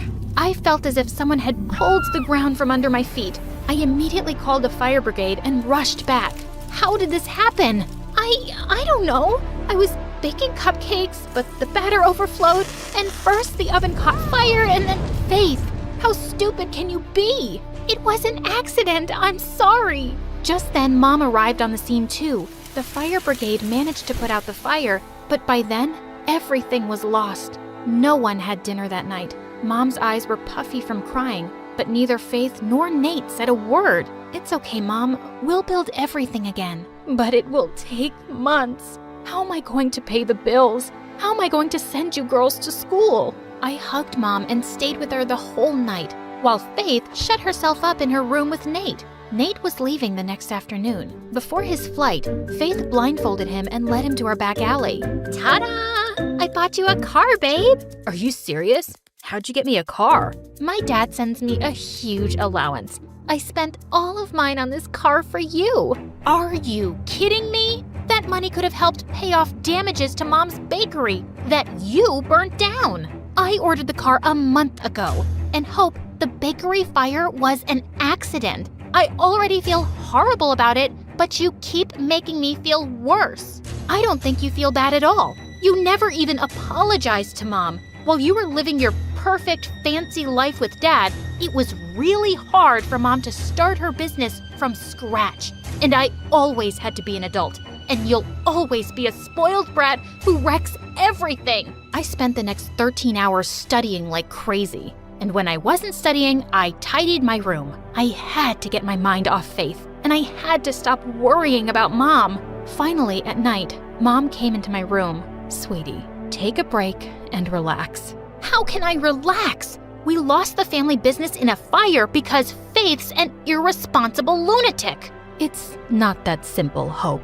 What do you mean? Honey, Faith got diagnosed with bipolar disorder last month. I didn't tell you because I didn't want to worry you. People who are bipolar do crazy things sometimes. Then they get really tired and sometimes even sad. It's why Faith sleeps so much and has trouble doing schoolwork. What? Why would you guys hide that from me? It was her decision. And honey, trust me, Faith feels terrible about the bakery. Go easy on her, okay? That night, I couldn't sleep. Why hadn't Faith told me about her condition? Was I a bad person for getting mad at her? The next day, Faith knocked on my door while I was studying. Mom said she told you about my diagnosis. I'm sorry I kept it a secret from you. I was just so ashamed. But why? Faith, I'm your sister. Yeah, my perfect sister who never makes mistakes or fails at anything. I came back to you guys because Dad and his wife couldn't handle having me around. You don't know what it's like to be a disaster like me. I ran over to hug Faith. I had no idea she'd been suffering, and I'd been so tough on her. Oh, also about Nate, I'm taking back the car from him and giving the money to Mom. I'm so sorry I didn't believe you. I caught him texting with some other girl, too. He's a jerk.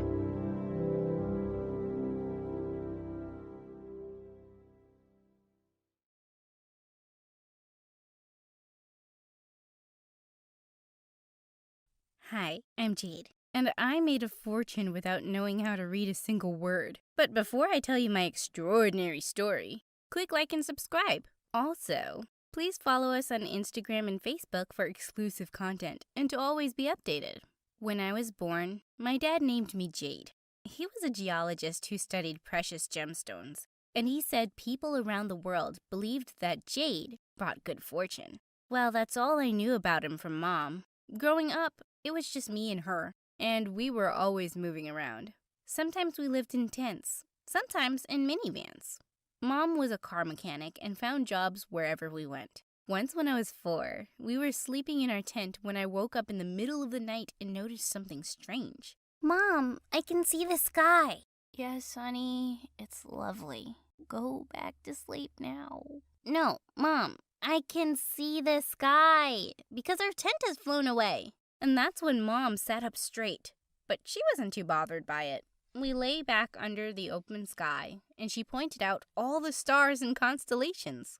When I was 5 and walking back home with Mom one day, I saw some school kids going by. I asked her when I'd be joining school, but her face clouded over. Never. Your dad went to the best schools and universities, but that didn't make him a good person. He just left us one day to be with his PhD professor. You don't have to learn how to read or write to have knowledge or kindness, Jade. You're probably thinking, what a dumb mom. But she really wasn't. She homeschooled me wherever our home was. There was no paper, no books, just us talking and imagining. And she also taught me all sorts of handy skills.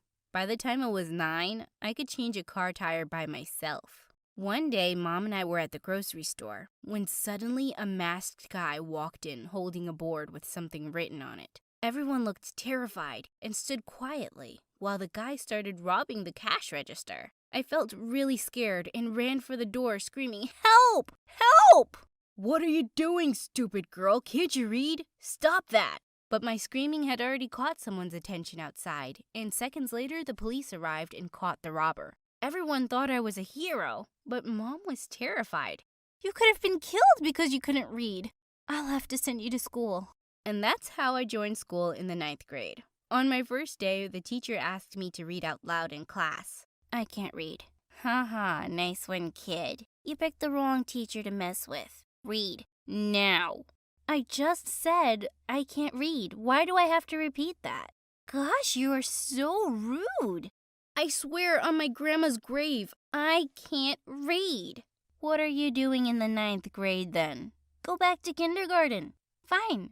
Can someone guide me? I don't know where kindergarten is. Oh my God. To the principal. Now! Okay. I also need someone to guide me there too.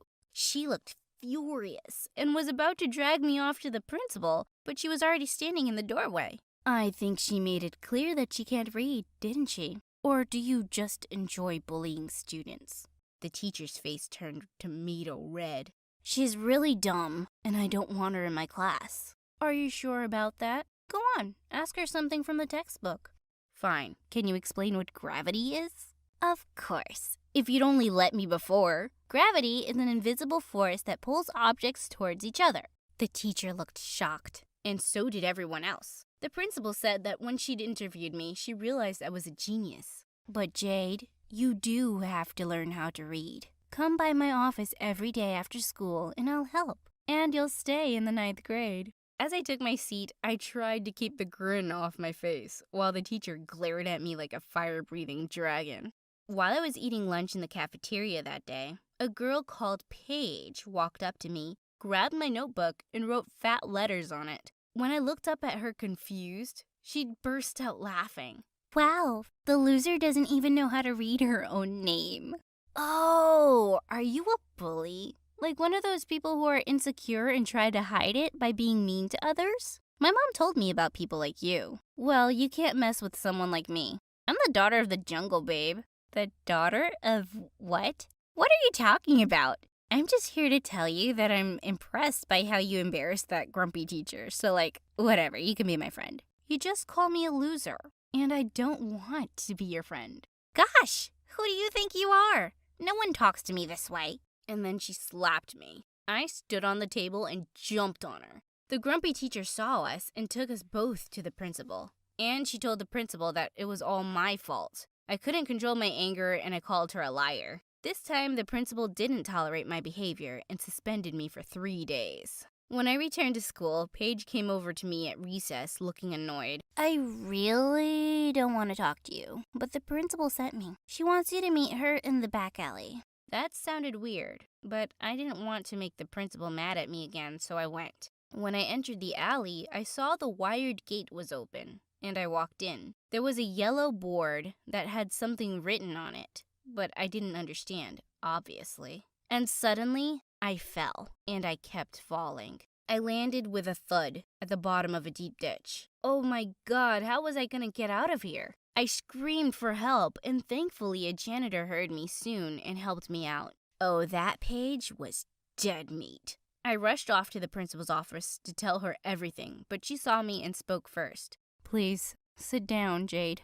I'm afraid I have some bad news. She told me that Mom had been badly injured at work. I rushed to the hospital, and the doctor said she'd hurt her back and wouldn't be able to walk for a while. Mom was devastated. I was too, but I put on a brave face and hugged her. Don't worry, Mom. You've raised me to be tough like you. I'll find a job and take care of everything till you're better. Later that evening, when I went to get some medicines from the grocery store, the cashier didn't have $1 to give me as my change, so he gave me a scratch-off lotto ticket instead. I scratched it, but before I could ask someone to read it, I heard giggling behind me.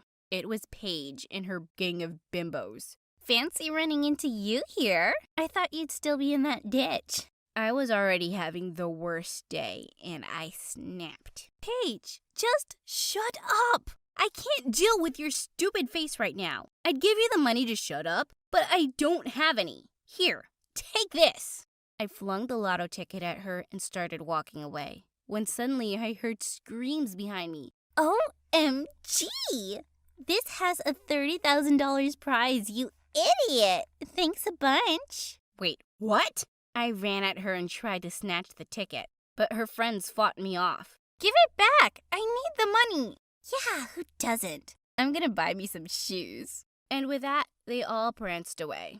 Gosh, how could I be so stupid?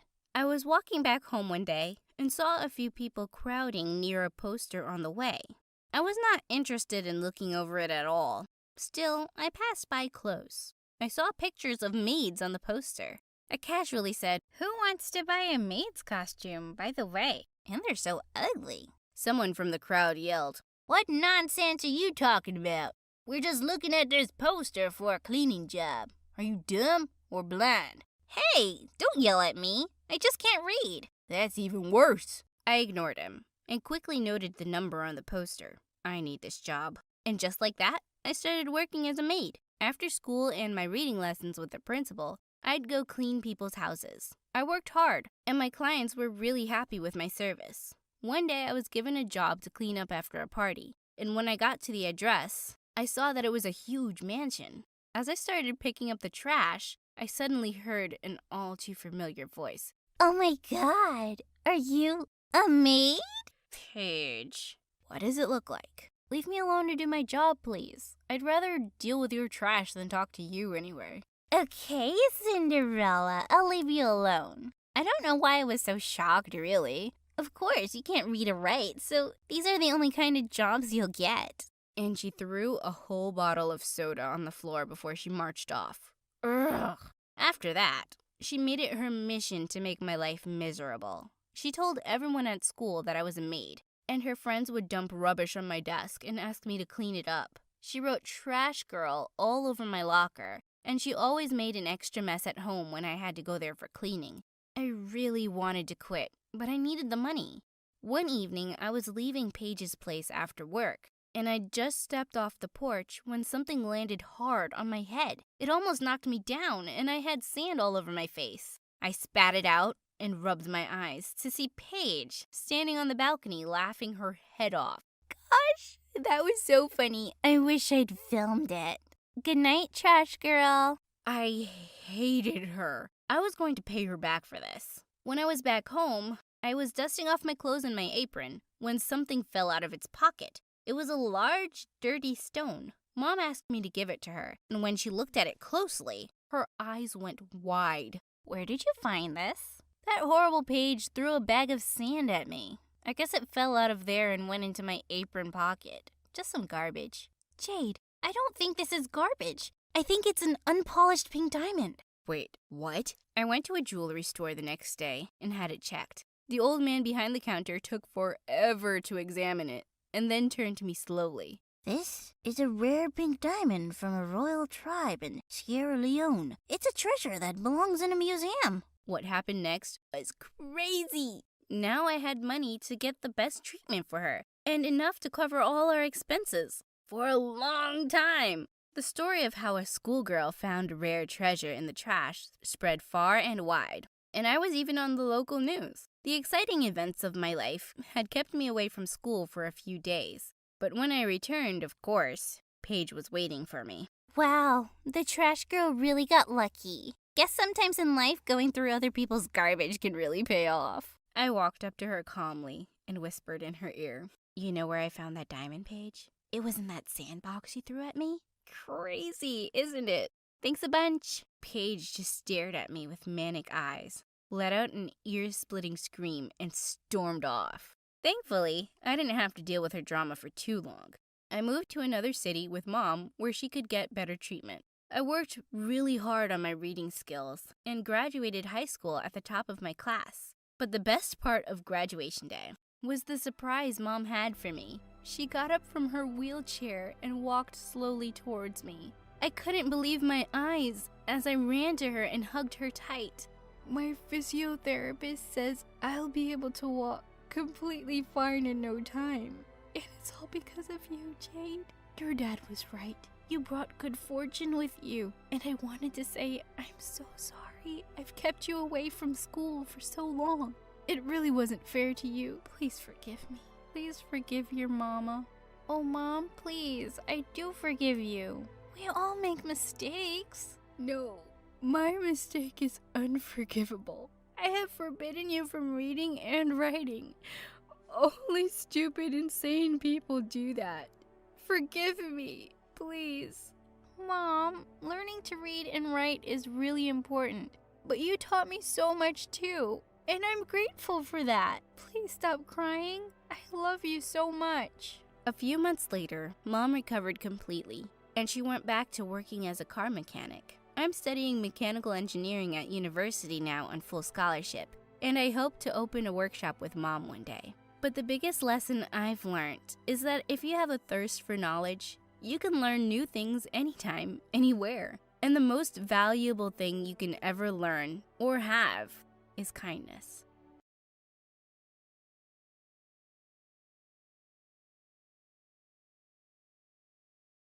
Hi, I'm Kanya. And yes, this is me on top of a skyscraper in Chicago. And that is a massive storm coming in my direction. I was born in Thailand, and my parents divorced when I was just a few months old. Mom left, and Dad raised me on his own. He worked at a very fancy international hotel as part of the waitstaff, and it was a super fun place for a small kid to hang out. I spent days playing in the pool, learning to say hello in a million different languages, and every time I was hungry, I just had to turn my puppy eyes to the cook. Here, the clients didn't even touch it. They said the salad was too green. When it was too warm, Dad and I would go to the roof, eat khao lam, and watch the stars. Wow, they're still bright. It almost looks like it's day. But the brightest star is sitting beside me. Aw, Dad. You'd think I'd miss Mom, but Dad was extra caring. Every morning, Dad made pancakes and braided my hair. He also fought Cook to have first dibs on the hotel's lost and found box. And if there was something super nice, like that shiny pink bag both Cook and I wanted, they ended up pulling each other's hair. I wanted to do something nice for Dad, so when his birthday came up, I broke my piggy bank to get him a present. But I barely had anything. Well, just enough to buy a cheap lottery ticket. It's okay if I don't win. It's the thought that counts. But as the announcer read the lottery numbers, Dad's eyes grew bigger and bigger, and then he let out a loud scream. We had actually won the freaking lottery! Dad knew his greedy relatives would come after him like bees to honey when they found out about his new wealth. So he decided to move to the US with me, and we settled in Chicago. I was 12, and my life had turned upside down overnight. America was cold, and I wasn't used to Western customs. The first time he took me to a fancy restaurant, there were so many knives, forks, and spoons. What do you mean I can't eat spaghetti with chopsticks? They're noodles! But the biggest change was my dad. He invested the money in very successful startups, And we went from being really rich to filthy rich, and we moved into a massive mansion. Anything you want, you let Sebastian know, and he'll get it for you. Sebastian was Dad's personal assistant, and he was glued to his side. Every time I wanted to spend time with Dad, Sebastian was there too, tall and serious like a scarecrow in an expensive suit. He even went with us to the amusement park and followed us on the roller coaster. Does he really have to be here? Yes, I need him to hold my tie down so it doesn't flap in the pictures. Gosh, just buy a tie clip.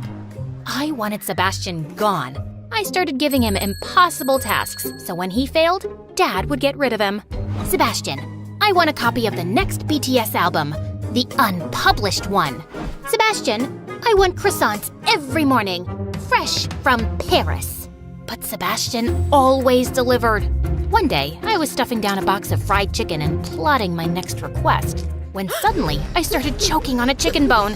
Sebastian was immediately by my side, performing the Heimlich maneuver till I spat it out. Oh my God, you saved my life. Just doing my duty, miss. After that incident, I started warming up to Sebastian, thinking of him as my grumpy guardian angel / fairy godmother. When I started high school, I was nervous about whether my new classmates would like me or make fun of my accent. I'd heard American high schools were brutal. But then I met Diana, a total firecracker. Oh, you're from Thailand? I've always wanted to see the Festival of Lights. Yes, it's pretty amazing. We should totally organize one for our school, right?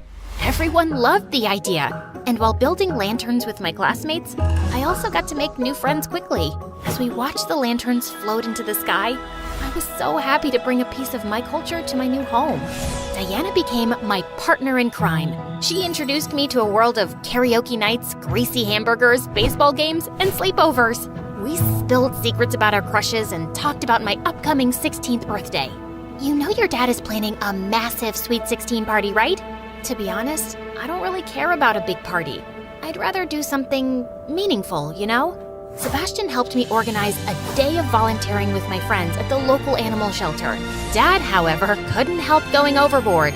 He donated a new building to the animal charity, complete with VIP grooming stations. I guess even the three-legged half-blind cats deserve a blowout. And they look great on my TikTok. Here, let's grab a selfie. At the end of the day, Dad rolled in the biggest cake I'd ever seen. But suddenly, he tripped and fell face forward into the cake. After a moment of horrified silence, I started laughing. I guess now everyone knows how sweet you are, Dad. He laughed too, and I hugged him, getting frosting all over myself. Best birthday ever! But the very next day, Dad was dropping me off at school when our limo got surrounded by police cars. An officer handcuffed my dad as half the school watched and recorded videos. You're under arrest for fraud. What? That's impossible. As the police took him away, I frantically called Sebastian, but I couldn't get through. Please, pick up, Sebastian. You're the only one who can fix this. Pick up, pick up. When the police released Dad without charges and without money, he told me Sebastian had transferred everything into offshore accounts, disappeared, and left us with a mountain of debts. We weren't the first family he'd stolen from. He was a con man wanted in 17 countries. This is all my fault. I should have never trusted him. I have a lot of friends. They'll help us out, Dad.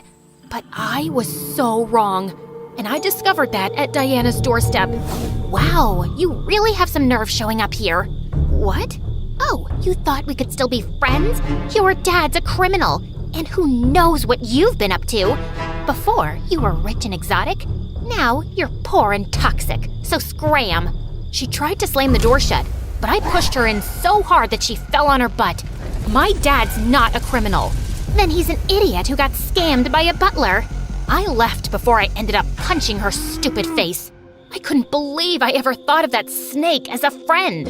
Luckily, not all of my friends were as horrible. One helped Dad find a job as a night guard, and another let us stay in her uncle's apartment. I moved to a public school, and things were not so bad, except for one thing.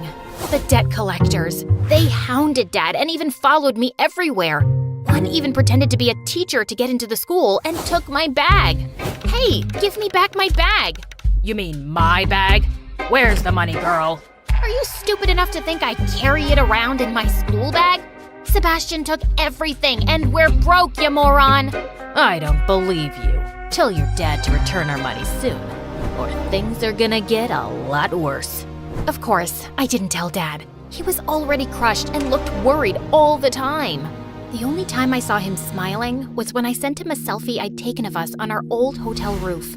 We didn't have much in Thailand, but we were happy. I just had to remind him that happiness was possible here too, but I didn't know how to do that. But then a few months later, I was working part-time at a coffee shop when I overheard two customers chatting about an upcoming meteorite shower. That's it! Dad loved the stars. If I took a picture of the falling stars, it would remind him of us on the rooftop of the hotel in Thailand. It would cheer him up for sure. Chicago boasted a towering skyscraper, over 100 stories high. The roof, reserved for the top floor hotel clients, was just the spot I needed. On the night of the meteorite shower, I sneaked into the hotel's kitchen wearing a borrowed chef's uniform from work, then went to the Lost and Found. Bingo! I found a perfect fake fur coat and hat. I channeled my inner Paris Hilton and got to the elevators, where a bellhop boy was stationed. He stared at me suspiciously all the way up. You look familiar. Do I know you from somewhere? Unlikely. I don't really mingle with the bellhop crowd. Why? What's wrong with the bellhop crowd? Oh, nothing at all. I'm sure your family's very proud of you.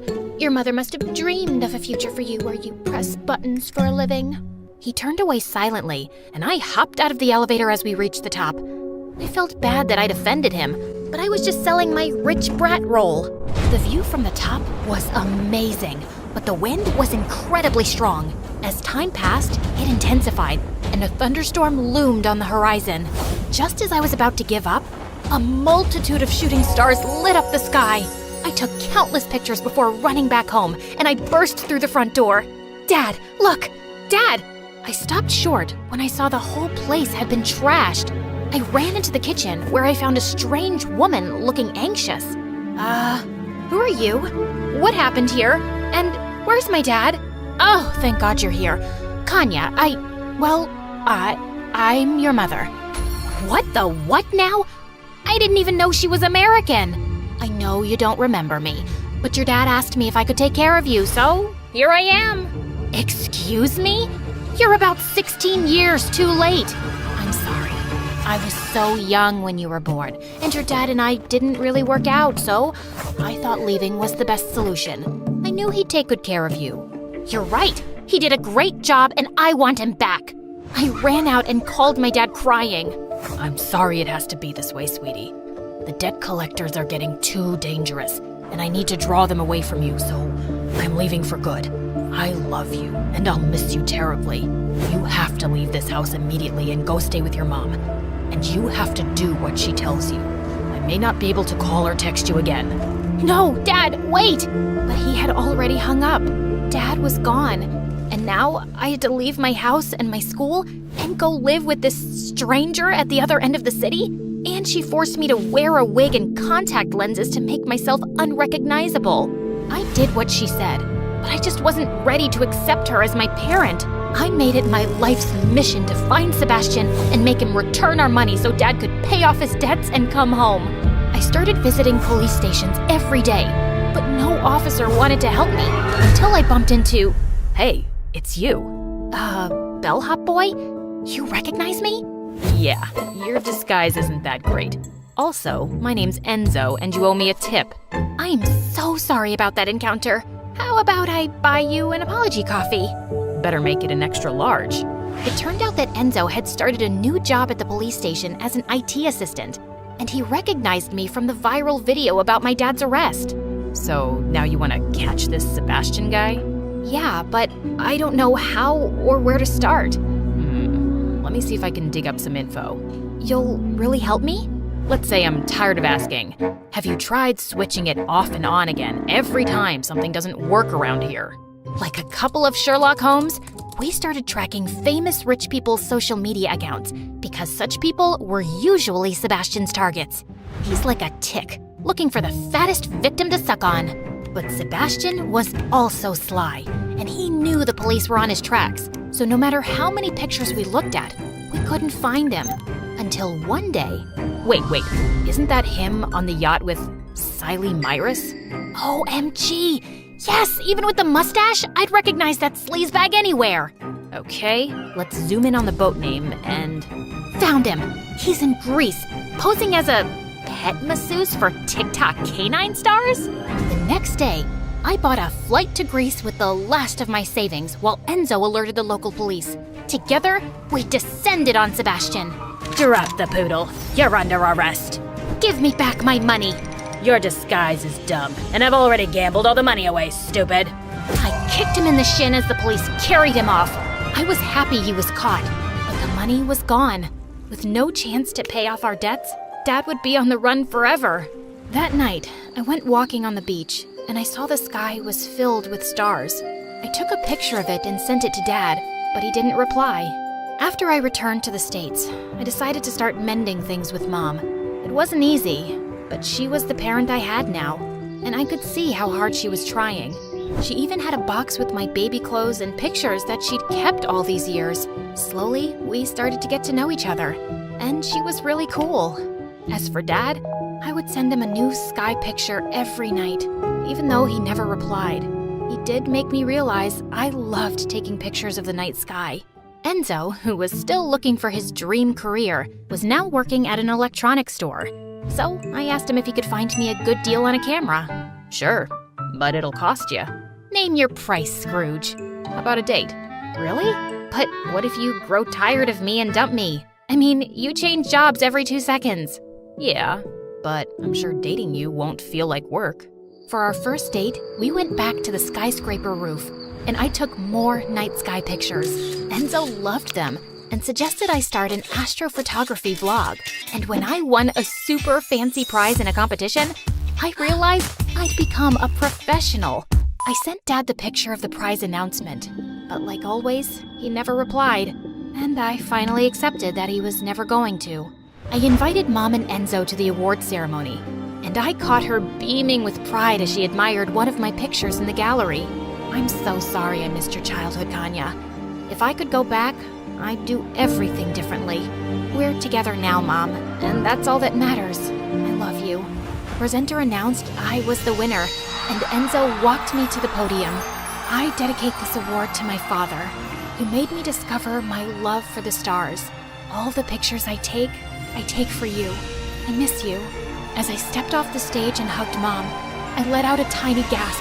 One of the waiters in the room was smiling brightly at me, and he was unmistakably my dad.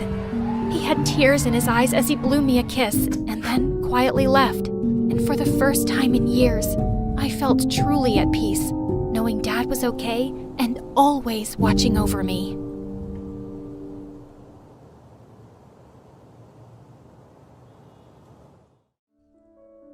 Mom was 20 years old when she got pregnant with me. Her boyfriend wasn't too happy about it. Forget it. I'm out. I'm not ready to have a kid right now. But Mom was determined to raise me no matter what. Don't worry, little guy. We're gonna be just fine. It's gonna be us against the world. Hey friends, my name's Evan, and I'm from Michigan. Ever since I can remember, Mom and I had been best friends. We did everything together. Okay, Mommy, 1 tablespoon of sugar, 1 1/4 cup of milk. Wow, aren't you a clever one? It was true. I was pretty advanced for my age. By the time I was 10, I had read all the books in my grandpa's library. I was also obsessed with taking things apart and putting them back together.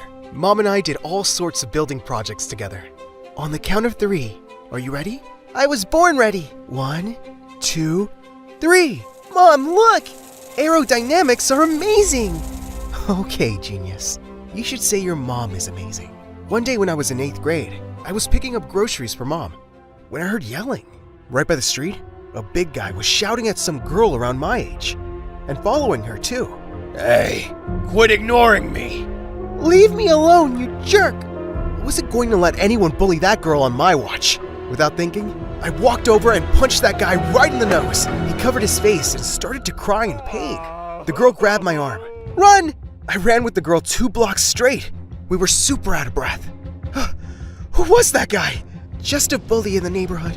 He's been picking on me ever since I grabbed $5 out of his pocket, which he took from another kid. Man, I'm glad I never ran into him. He'll probably be after you now that you punched him. But don't worry, I'll protect you. It turned out, the girl's name was Natalie, and she had just moved into my neighborhood. We started hanging out all the time. Natalie was pretty different from me. She was loud and wild and obsessed with sports. She was also friends with everyone in our neighborhood. Wow, Natalie, I never talked to any of these people. That's because you spend all day reading, silly. You should come to parties and hang out with me. Get out of your shell. Mom was over the moon that I had a friend like Natalie. A friend like that is a keeper, honey. I've always wanted you to go out and have a little fun. Stop studying so hard. Mom was right. Natalie was a keeper. As time passed, our friendship only grew stronger. People even thought we were dating, which always made us laugh. Date him? He's gross. Date her? She's so annoying. In 10th grade, Natalie transferred to my school, and we were in the same class. One day, Natalie and I walked into science class when I saw this really pretty girl sitting by my desk. She was also dressed in designer clothes. Whoa, who's that? That's Scarlett, the new girl. She's crazy rich. And look at her. She's a work of art, dude. I wanted an excuse to talk to Scarlett. And then, something awesome happened. We were assigned as lab partners. But when we were doing our experiment, Scarlett suddenly took off her goggles. I can't do this. I'm scared of getting burned. It's okay. I'm here. I'm going to spill it. Scarlett pulled her hand away from me, and our experiment spilled all over our desk. The teacher rang the emergency alarm and started yelling at Scarlett. How could you be so careless? You put all the students in danger. You're banned from doing lab work. All the kids were staring at Scarlett and whispering. Scarlett's gorgeous hazel eyes filled with tears. Oh God, I'm so embarrassed. Those science experiments make me so nervous. It's okay. They make me nervous too. And I love science. My best friend never gets nervous though. She's not afraid of anything. Wow, your best friend's lucky. I was, wondering, do you want to hang out tomorrow? Like, for a date, maybe? Yeah, I'd love that. I was on cloud 9. Was I really going on a date with the school's hottest girl? Yes, I was. But when I told Natalie that Scarlett had asked me out, she just laughed. Come on, Evan. She's the prettiest girl in school. Don't get your hopes up too high. But my date with Scarlett was epic. She took me to this fancy ice cream parlor and had us share the biggest sundae I'd ever seen. The next day, Scarlett came to where Natalie and I were sitting. Hey, I brought you a brownie. A brownie? You're awesome. Yeah, that's, super nice. Oh, I'm sorry. I should have gotten one for you. It's fine. I don't like brownies anyway. Lunch with the three of us was super awkward. Scarlett kept bringing up our date from the other night, and I could tell Natalie felt totally left out. I was hoping Scarlett and Natalie would become best friends in no time. Scarlett and I were officially going out now, and we hung out almost every day. But Natalie and I didn't see each other as much anymore. It felt like she was just coming up with excuses not to hang out with us. You're not jealous of Scarlett, right? Evan, don't be silly. I'm happy you have a girlfriend, but I didn't just want Natalie to be happy for me. I wanted her to be friends with Scarlett and see how awesome she was. So when my birthday came around, I decided I'd have a get-together with just the three of us. Mom cooked a huge dinner, and Natalie helped me set up Netflix. But Scarlett didn't arrive. Sweetie, maybe check if everything's okay with her. Just then, I got a text from Scarlett that read, "Come to this address. Quick, it's an emergency." Oh man, was Scarlett in danger? Guys, I gotta see if Scarlett's okay. But when I arrived at the location, Scarlett was waiting for me, wearing high heels and a red dress. It turned out her family had rented out a fancy restaurant for the whole night. It even had a water fountain and a dance floor. Suddenly, a man in a suit came up to shake my hand. "You must be Evan. Scarlett's always talking about you. Happy birthday, son." I was too shocked to even speak. What is all this? Why didn't you just come to my place? Because, babe, I wanted to surprise you. Isn't this amazing? It was amazing. And Scarlett looks so beautiful in her red dress. I can't believe you did this for me. We have to dance together. No, I'm too embarrassed. But I dragged Scarlett onto the dance floor, and we slow danced together. I'd completely forgotten about the dinner at home. That was until I felt someone grab my shoulder. It was Natalie. You jerk! Natalie, wait! How did you even know where I was? Your mom and I checked your texts on your computer, because we were worried about you. Natalie, relax. I threw my boyfriend a surprise party. Big deal. Your poor mom's been slaving away all day to make your birthday special, and here you are dancing with this witch. Don't let her manipulate you. She's just a spoiled daddy's girl. Before Scarlet or I could answer, Natalie grabbed a chunk of cake and rubbed it on Scarlet's dress. Scarlet started to cry. Natalie! Oh my god, my favorite dress! Why are you so mean? Happy birthday, best friend. Natalie stormed out of the restaurant. I couldn't believe her. Why would she do something like that? I apologized to Mom as soon as I got home. I told her everything that happened with Scarlet and Natalie. Sweetie, I don't know about Scarlet. What do you mean? Natalie's the one who behaved so poorly. She was hurt, that's all. I'm worried Scarlet's driving you and Natalie apart. Mom, I'm allowed to have girls in my life other than Natalie. Scarlet's my girlfriend now. She's important too. But the next day at school, something was off. I couldn't find Natalie or Scarlet anywhere. I searched all over school, when suddenly, I heard a bunch of girls squealing by the girls' bathroom. OMG, Scarlet! You are so talented! What was going on? I ran to the girls' bathroom and peeked inside. Scarlet and Natalie were standing by the sinks, while Scarlet was doing Natalie's makeup and hair. They were both laughing like they'd been best friends for years. Wow, what's going on here? Ew, Evan, this is the girls' bathroom. Oh, come on, it's not a big deal. Evan, see how cute I'm making her look? I asked Scarlet to give me a makeover. I thought I should start dressing more like a girl. You're perfect the way you are, girl. I'm just making your beauty stand out. Whoa, wait. What about what happened at my birthday party? We made up. I apologized to Scarlet for smearing cake on her dress. And I apologized to Natalie for stealing you on your birthday. Then, I saw Scarlet take out this hair cream product. She started to rub it on Natalie's hair. I use this every day. It makes your hair super soft. Scarlet was right. Natalie looked really different with makeup and her hair done. But suddenly, Natalie grabbed her hair. My scalp's starting to burn. That just means it's working. Give it a few minutes. Oh my god, my hair's falling out. To my horror, Natalie's hair started to fall out in big chunks. She had gone completely bald. What's going on? I use this on my hair every day. All of a sudden, the other girl stared at Natalie and started whispering. Her hair is completely gone. Poor girl. I'd die if that happened to me. Natalie started to cry, and I ran over to hug her, but she pushed me away and turned to Scarlet. You did this on purpose. You're just jealous of me because you want Evan yourself. It wasn't on purpose, I swear. You must have had an allergic reaction. I always use this product. I'll prove it to you. But Natalie ran out of the girls' bathroom sobbing and covering her head.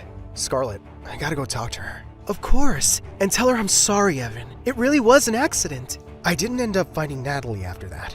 In fact, I didn't see her at all after that. She blocked my number and moved to another neighborhood. I tried to contact her on every social media site possible, but Natalie was just gone from my life. I graduated university at the top of my class, with Scarlet by my side. I ended up developing software apps for a giant IT company. Mom and Scarlet were overjoyed. Oh, Evan, sweetie, I'm so proud of you. I have the smartest boyfriend in the world.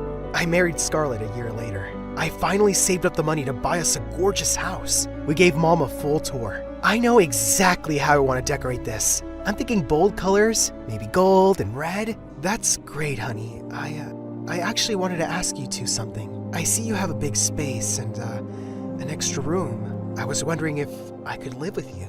I just love you so much and I want to be close. I also don't have a lot of money. Mom, are you kidding? Of course you can live with us. Totally, we'd love to have you. Mom moved in with Scarlet and me the very next week. After 2 years of living together, everything was still going perfectly. One night I came home earlier than usual and didn't see Mom or Scarlet. Instead, I heard yelling coming from the basement. I ran downstairs to see Mom sitting on an air mattress, and she was crying. I told you you're sleeping here from now on. I want to turn your room into an indoor spa. Hey, does someone want to tell me what's going on here? Scarlet turned around, and when she saw me, she turned bright red. Oh, babe, you're home. Your mom and I were just chatting. No big deal. Yeah, honey, no big deal. Mom, tell me what's going on now. I saw Scarlet screaming at you. Tell me what's happening. It's nothing. Scarlet just wants me to sleep here for a while. She wants to turn my bedroom into a spa. I don't mind. What? Mom looked scared and kept her head down, while Scarlet looked terrified. Scarlet, have you been mistreating my mom? And since when? No, baby, it's all good. Don't worry yourself. It's just... Mom, I'm talking to her. Scarlett, answer my freaking question. How long have you been mistreating my mom? Scarlett didn't say a word. I kept asking the same question and demanding an answer until Mom said, "Since you got married." I couldn't believe it. How could Scarlett be so terrible? And I didn't even notice. Babe, it's just that I grew up rich. I'm used to having tons of space. And your mom being here is a bit of an inconvenience for me. You know what? You're a bit of an inconvenience for me. I thought we were supposed to care for each other's families like they were our own, but you've treated mine like trash. Scarlett started crying and apologizing, but I stood firm.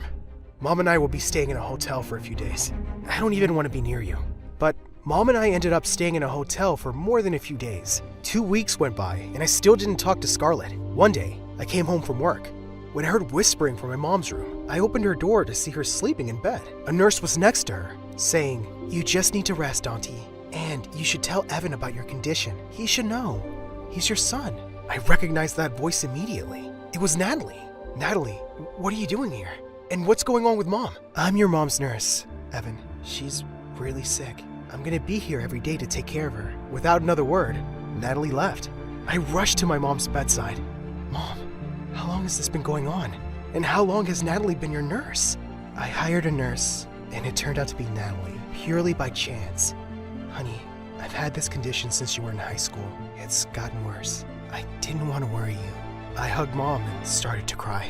How could she keep a secret like this from me? For the next week, Natalie came in every day to take care of Mom, but she barely talked to me. It was like we'd never known each other. One day, I picked up the phone and decided to call Scarlett. It's me. My mom's sick. I'm gonna try to find an apartment for the two of us so I can take care of her. Are you crazy? You shut me out for 2 weeks and now you want to move back in with Mommy? How about you take her to a doctor?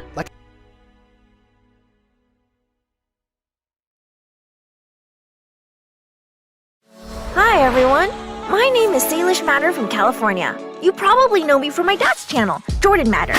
Yeah, I took over it. The man had his own channel, photographing people and nice things, and boom! One day, the titles on his channel were like, "My daughter did this and my daughter did that." He never planned for this to happen. You know what they say. Chance is worth 1,000 plans. Yeah, I can be poetic sometimes. Actually, English is one of my favorite subjects. But math? Oh god, I hate it. If you're a math hater, comment below. Okay. I think I'm getting ahead of myself. I'm Salish. My parents call me Say sometimes. I'm your typical girl next door. Typical family, typical childhood. A typical teenager with a not very typical name. My parents gave me this name, which means giver of the water. I love my name. I think it's unique and cool. There is some uniqueness in my life, actually, like some unique people. And no, it's not Nidal. If you're here to hear about me and Nidal, I'm sorry to disappoint you. Not gonna talk about that boy. No way. Nuh-uh. Nope. And please, animator, if I accidentally mention him, which is very, very, very unlikely, please cut it out. This story is about me, not him. Yeah, whatever. As most of you know, I'm a gymnast. Gymnastics is more than a sport or hobby to me. It's part of my identity. It makes me who I am today. I started it at a very young age. Fun fact, did you know that most major gymnasts start their career as early as 2 years old? And that was my case too. Dad said that when I was only 2 years old, I told him I wanted to be the best gymnast in the world. Oh, I mean, kids at that age will say anything. No, but seriously, I wanted to be really, really good. My gymnast friends were amazing, and we were very close. And let me be honest, gymnastics wasn't easy at all. But having friends makes everything easier and more fun. And whenever I had to compete, they were there to root for me. That's why leaving them was one of the saddest days in my life. Well, you see, when I was 10, my parents decided that we'd move to LA. I had been living my whole life in Nyack, a village near New York City. I had so many amazing memories there, especially with my oldest brother, Hudson. We were always together, cooking together, celebrating our birthdays together, and even getting classes together. You name it. I was also close to my mom. She's my idol. Dad and Hudson can be annoying sometimes, but Mom? Oh man, she's amazing. She's camera shy though, and that's okay. She even once agreed to do a mom reveal on the channel, although I know how anxious that made her feel. But we have so many things in common. We're both vegetarians, and, having lunch with her is amazing, because I can try her food all the time. I like shopping with her and getting our nails done together. And we once tried roller skating, But it didn't go well because she broke her ankle in 3 different places and I was super worried about her. The doctor said she wouldn't be able to walk for 5 months.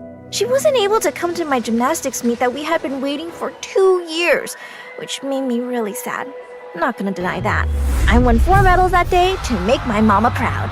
And soon enough, she got better. Fun fact about my mom. Did you know that her birthday is a day before mine? So we celebrated it together. And it's one of the best days of the year. I was born on November 29, 2009, by the way. Yeah, Mom is the best. I remember one day when Mom wasn't feeling well for days and I had a very important shooting with Dad. But I just couldn't leave Mom that day. I told Dad I wasn't going with him and ran to Mom. I snuck under the bed while she was still asleep and started praying. Please, God, let Mom live. Please, I'll be a good girl. Please, please, please. Say, I'm not dying, babe. You're awake? Mom, I don't want to go with Dad. I want to stay with you. I want to be your little daughter forever. You'll always be my little daughter. But sometimes we have to do things even if we don't feel like it. This is what makes us responsible in life. I guess you're right. But no matter how old I get, you'll always be my mother. That's for sure. And, well, about Dad. Yeah, he was busy most of the time, and I really missed him. Dad, are you coming home late tonight? Honey, you know Daddy has to work, but I love you so much. Are you going to spend your time with Eliana? I said I love you, Say. And I said, are you going to spend time with Eliana? Well, yeah, we're shooting today, but I love you, Say.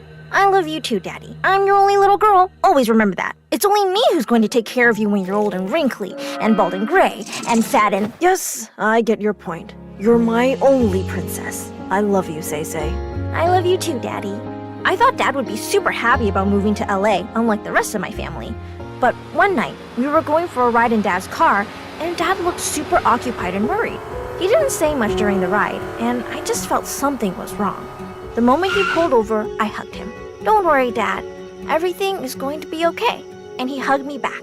And I felt so safe and peaceful. Yeah, I know I don't like to show my emotions a lot, but, you know, sometimes you have to do things you normally wouldn't do to help your loved ones. I mean, come on. Mr. Matter was feeling down. He's my dad. He's a redhead, but I love him. He's a good father. We only film on Sundays, and the rest of the week, we enjoy our time together. He drives me to school, we go to the beach, and ride bikes together. He's awesome and cool, I swear, and not as cringy as you see him in the videos. Yeah, whatever. Me and my friends share... wait, I can hear my dad in my head correcting me. It's my friends and I, and not me and my friends. Never mind. I'm changing the entire sentence. Saying goodbye to my friends was the hardest day of my life. I got them each a present, and they were the happiest. Salish, you promise to keep in touch? I promise. I'll miss you guys so much. And I hugged them all very tight. I said goodbye to my life in Nyack, excited to start a new chapter in my life with my family by my side and gymnastics as my passion. What? What's going on? No, I'm not gonna say it. Nope. Forget it. Let's talk about the ceiling. Love the color. That's Areolan, right? Fine. I'm going to talk about it in general. And in case I give a lot of details, you have to cut all that out. Promise? Yeah, when I moved to LA, I met him.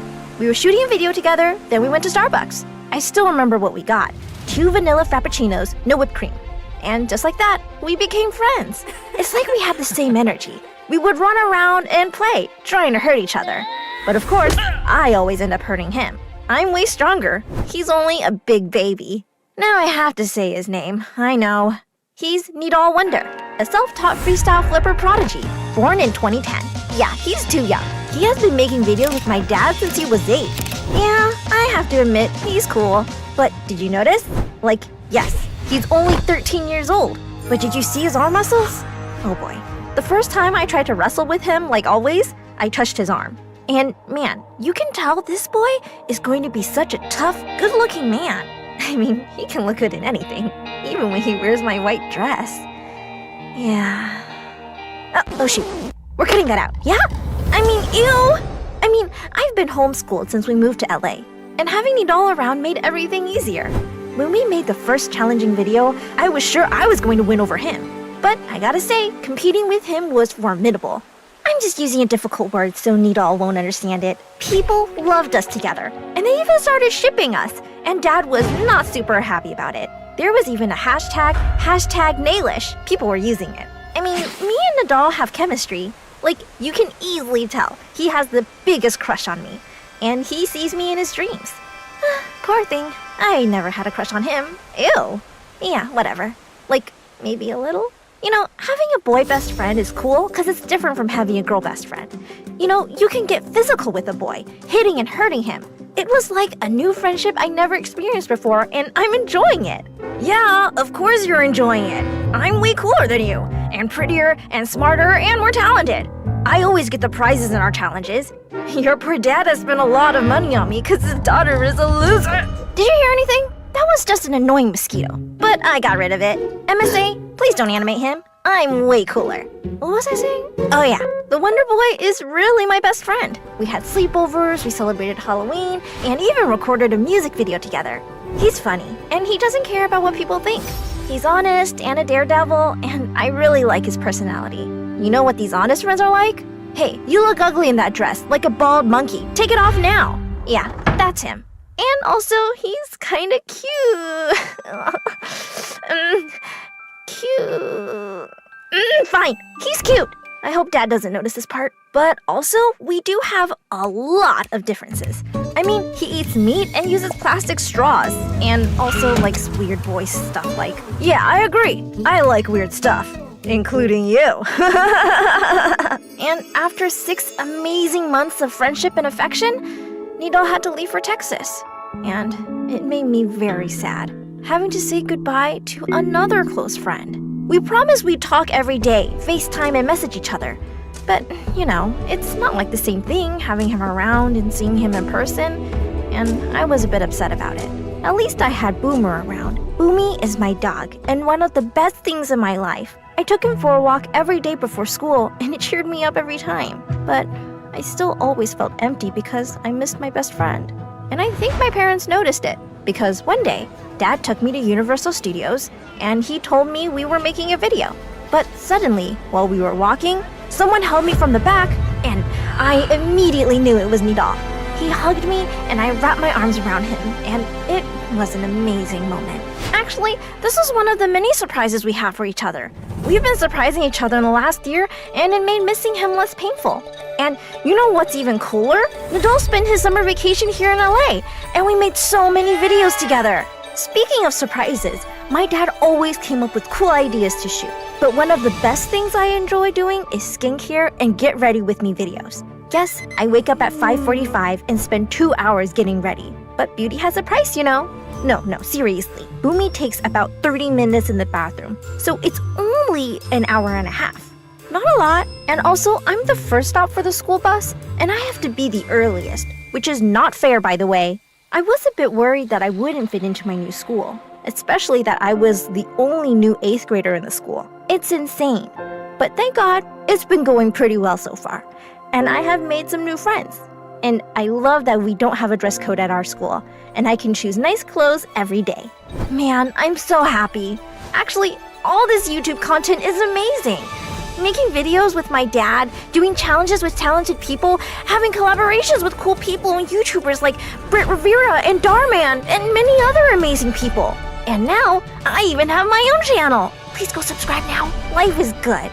All you have to do is to stay positive and like this video. If you want me to react to this video, please comment below. Salish is the best MSA MC ever.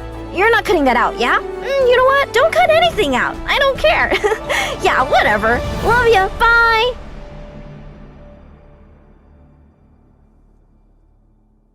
Hi, I'm Sarah from Paris. I live with my single mom, and unfortunately, my sister Zoa, who's always been my biggest rival and a pain in my butt. Like, when I was 5, a tutor would come to teach us, and one day, he praised me in front of my mom. Ma'am, your Sarah is a brilliant child. She's a quick learner.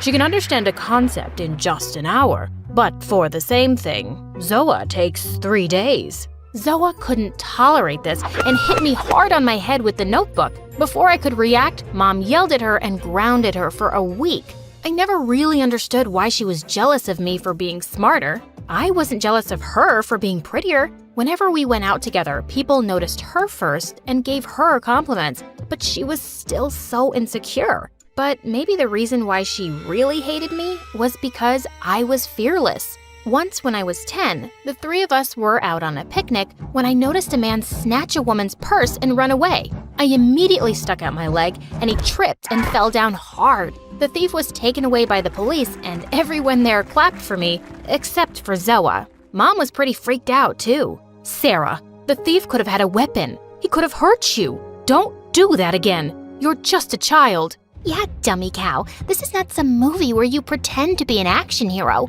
This is real life. And I'm afraid one day someone might cut you down into pieces. I know what your actual concern is, Zoa, and it's not for my safety. You just can't stand it when I'm praised by people, can you?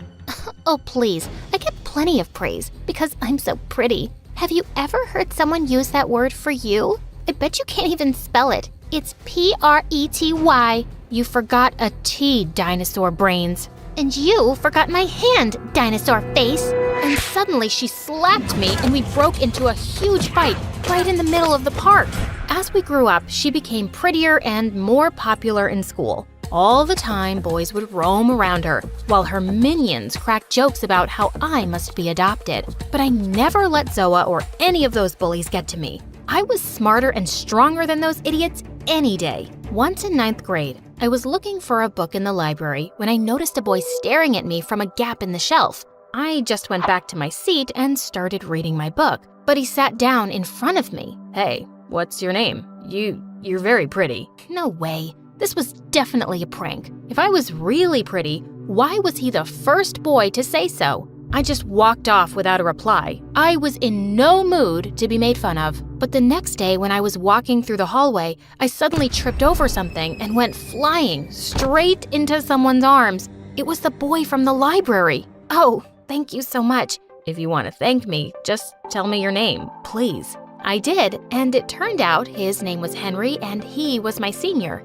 We became good friends and started hanging out together all of the time. One day when I went to the cafeteria, I found a large poster stuck to a wall. It was my picture with an ugly mustache and devil horns, and the caption, Sarah, the ugly monster. As I saw Zoa and her friends cackling in the distance, I was about to tear it down when Henry walked in. Wow, someone's really jealous of your beauty, Sarah. And with that, he tore it in half. Then he turned to me and said in front of everyone, I think you're the most beautiful girl here. And you're smart and funny. You're just amazing. Will you be my girlfriend, Sarah? I was shocked, but I said yes. And what made me even happier was seeing Zoa burn with rage. The next few days, I felt like a princess in some fairy tale. I would roam around with Henry. He would bring me roses and would lie with his head in my lap for hours. It was all so beautiful. Then one day, he asked me to go to a party with him.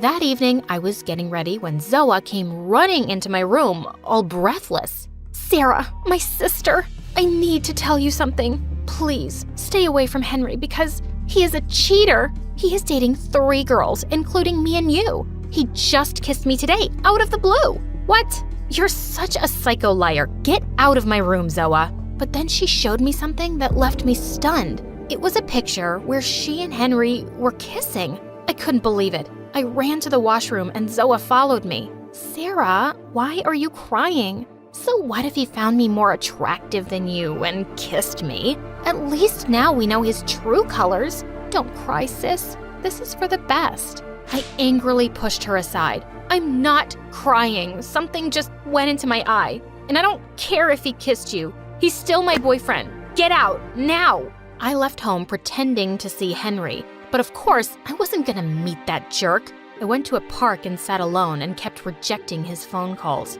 When he kept messaging me, I sent him the picture Zoa showed me. He started giving me excuses, but I didn't believe a single word he said. After an hour, I went home as if everything was perfectly fine. The next day in school, I was sitting on the bleachers when someone tapped on my shoulder. It was Henry. Just as he began speaking, I grabbed him by his collar angrily. Listen, I told you yesterday. But then suddenly, I spotted Zoa looking at us, and I immediately pulled Henry close and kissed him. When Zoa left, I pushed him back hard. Listen, I told you yesterday to stay away from me. I don't want to see your face again. But Sarah, I swear I never cheated on you. I was just having my Coke when Zoa came out of nowhere and kissed me. I was really angry with her. It takes 2 people to kiss, and you were one of them. So just stop lying and leave me alone, cheater. I put my fingers in my ears and walked away from him. But that night, something really strange happened. We were all asleep when we heard Zoa screaming.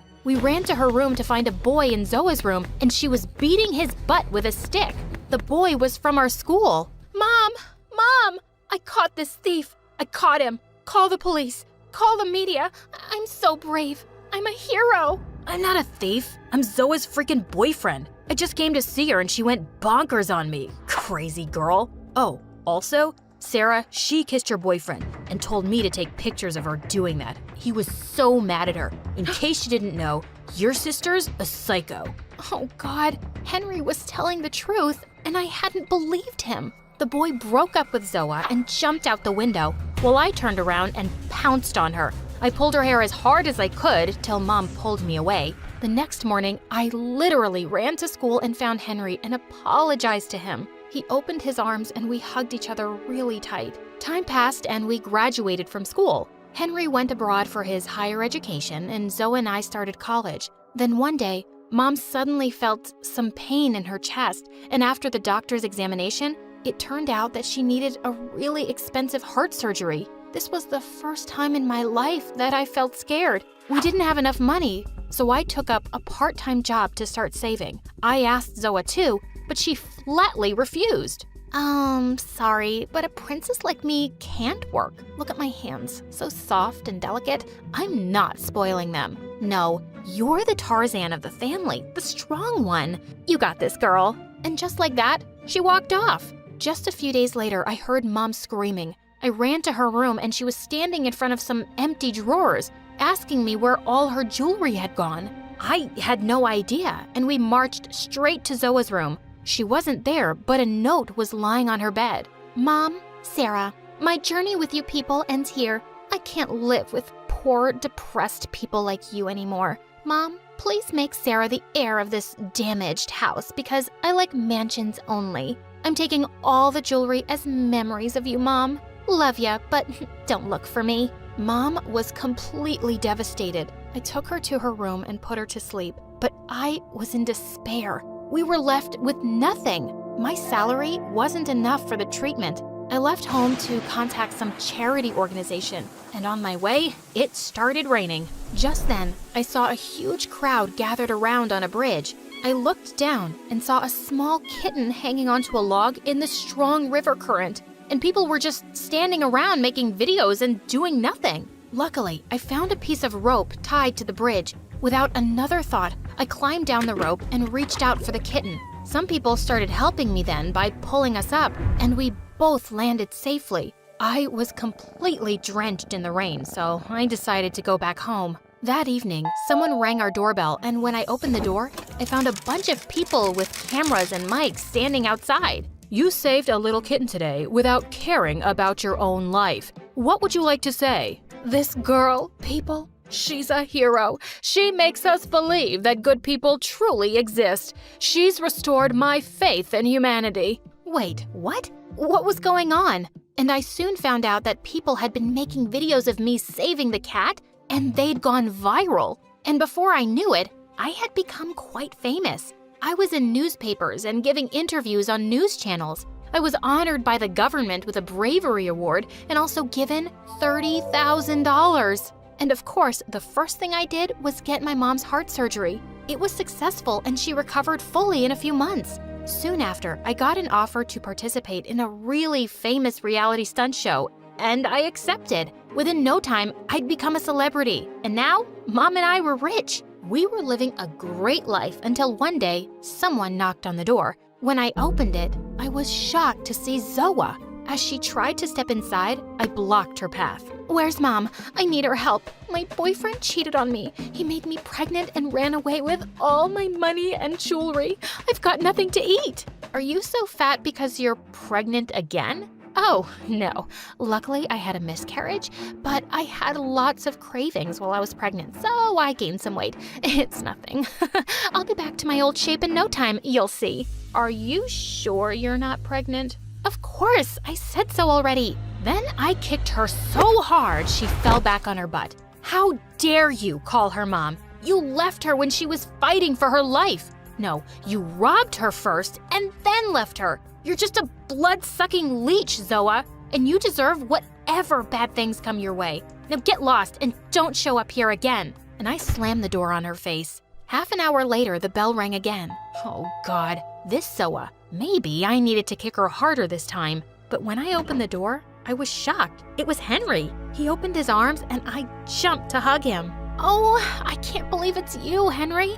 I've missed you so much. I've missed you too, sweetheart. And I have a really important question for you. Sarah, will you marry me? Oh my God. Yes, 100 times yes. And then we kissed.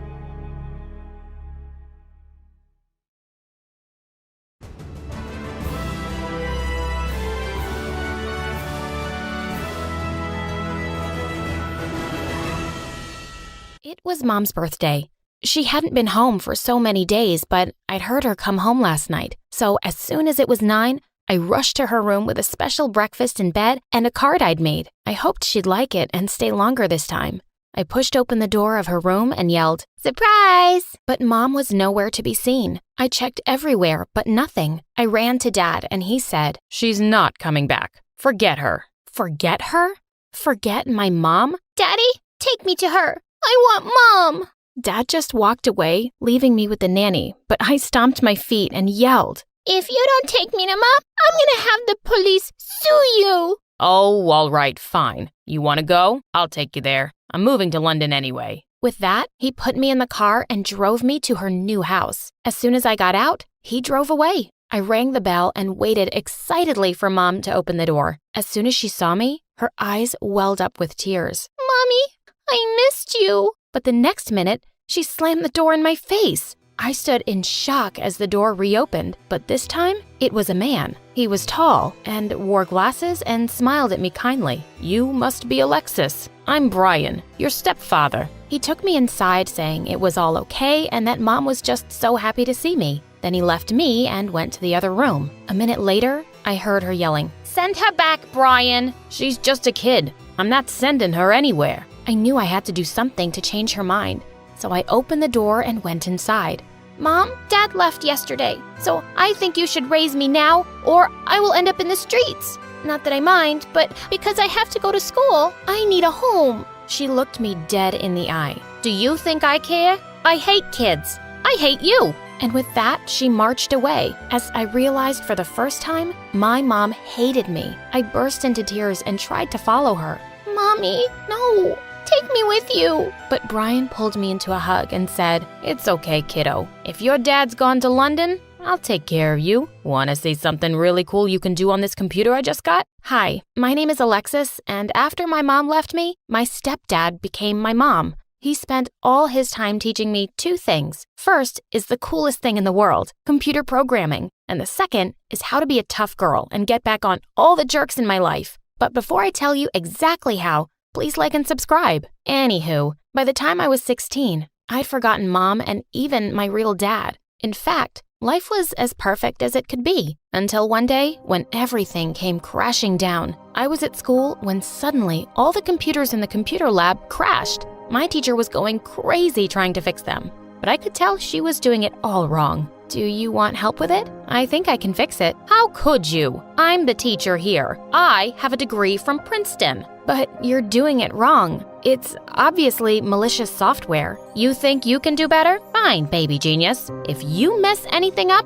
I'm flunking you. Everyone stopped what they were doing and looked at us. Someone muttered, "There goes her straight A's. Why is she such a show-off?" I rolled my eyes as I looked over the computer. Aha, I was right. Within minutes, everyone's screens lit up. I looked at her, thrilled. She'd have to be impressed, right? Wrong. She was glaring angrily at me and yelled, "There's no way you could have fixed it so quickly unless you messed it up in the first place. Are you trying to show me down, idiot? To the principal's office, right now." I had nothing to do with this. You have no idea what you're talking about. Just then, I heard an announcement. Alexis, please report to the principal's office immediately. I sighed and walked out. But as soon as I saw the principal's face, I knew something was very wrong. I'm afraid I have bad news. Your father, stepfather, he is in jail. I stood there in shock. What do you mean? He's always at work at this time. She got up and hugged me. Alexis, sweetie, I'm sorry. It's about the case with his son, from what I heard. That's crazy. I turned and ran home. I knew Brian had a son, Matt, but they hadn't spoken even once in the last 11 years. Matt had sued Brian, claiming that he had ruined his childhood when he left him. And now he'd won the case and Brian was in jail. When I got home and entered the lounge, I bumped into a bunch of kids running around as a man and woman lay on the couch watching TV. Hey, who are you and what are you doing in my house? The man laughed.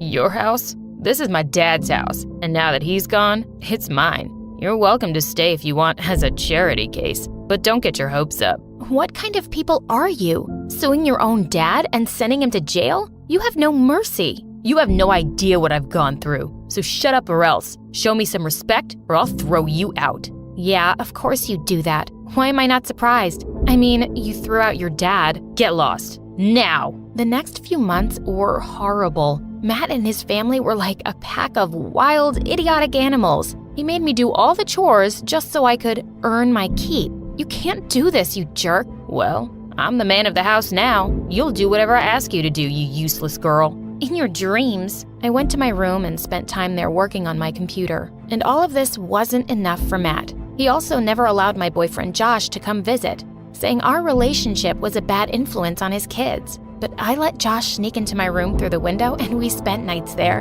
And Matt had no idea. Josh was also into programming and it was so romantic. Having him in my life gave me some strength to deal with my jerk stepbrother. Things were going fine until one night, Matt burst into my room and found Josh there. He started yelling at him and kicked him out.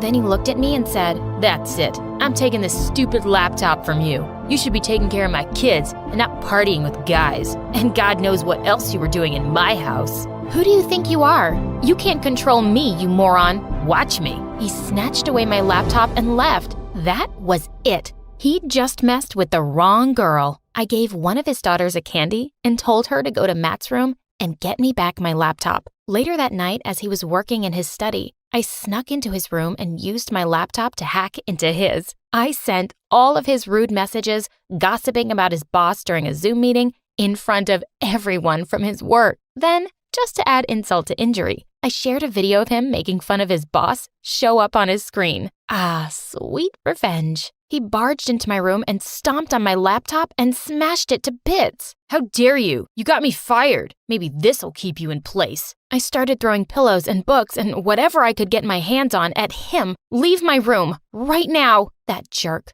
I had to do something to get a new laptop, so I started working at a local McDonald's. A month later, when I got my first paycheck, I ran straight to the computer shop. I was beyond happy as I walked home. Just then, something caught my eye in the candy shop. A lotto announcement. Ugh, these lame shows. I looked at the dollar in my pocket, so I thought, why not? I went in and bought a ticket. When I got home, I ran to my room, hid the ticket, and opened up my laptop. And the first thing I did on it was hack that lotto company's website, and I knew just what to do. Little did I know that at that very moment, a little devil was hiding under my bed. After dinner, as I headed to my room, I heard the lotto numbers being announced. I ran to my room to get the ticket, but stopped short. My drawer was open, and the ticket was gone. I ran back and found Matt jumping up and down with the ticket in his hand. I'm rich! Babe, I'm rich! I won $500K! He grabbed his wife and twirled her around. Yes, we are, babe! What were they going on about? Hey, that's my ticket. Give it back. I tried to snatch it from him, but to no success. You can't go around hiding things from me in my own house. This money is mine.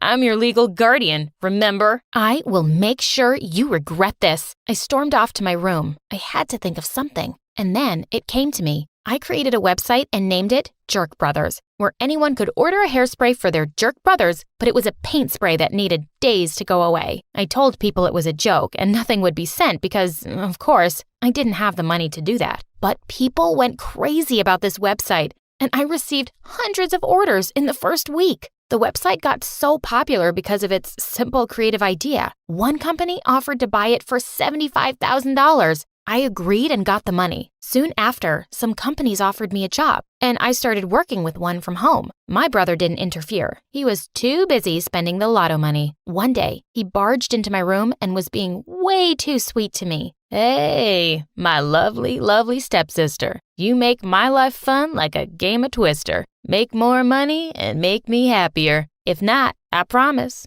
I will show you real anger. What's wrong with you? Listen, you don't live in my house for free, and you're using it like an office, so you have to pay the rent every month, or find yourself another place. Sure, I will. I called Josh and moved into his basement. His parents were nice to me, and they didn't ask for money or anything. I continued going to school as usual, and I got 3 scholarships. Josh and I agreed to apply for Michigan State University. On the day we were supposed to leave for university, someone knocked on the door. It was my stepbrother. He started crying and begging me to help him out. I can't find a job. No one wants to hire me since the incident. Please help me out. You're my only sister. I need to feed my kids. I knew he didn't deserve my sympathy after everything he did to me, but I loved his daughters, so I agreed to give them a monthly payment to help him out. He leaned in to kiss my hand, but I pulled it away. Please, there's no need for this. I only have one request. Please get Brian out of prison. He nodded his head. Sure, I will. I swear. Thank you. You're a good person. Thank you. And then I left with Josh. 5 years later, and now I'm a programming instructor at my dream university. In 2 weeks, I'm going to get married to Josh, and the man who is going to walk me down the aisle is Brian. I will never forget him and what he always taught me. Humanity, knowledge, and science are more important than money.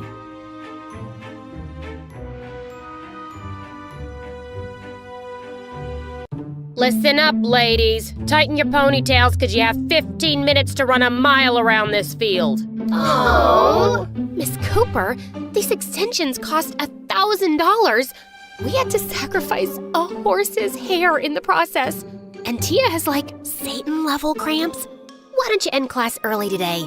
Girls, let's go get mani-pedis on me. Oh, yeah, all right. Hi, I'm Holly from New Jersey, and my daddy is a billionaire who owns a bunch of fancy hotels around the country.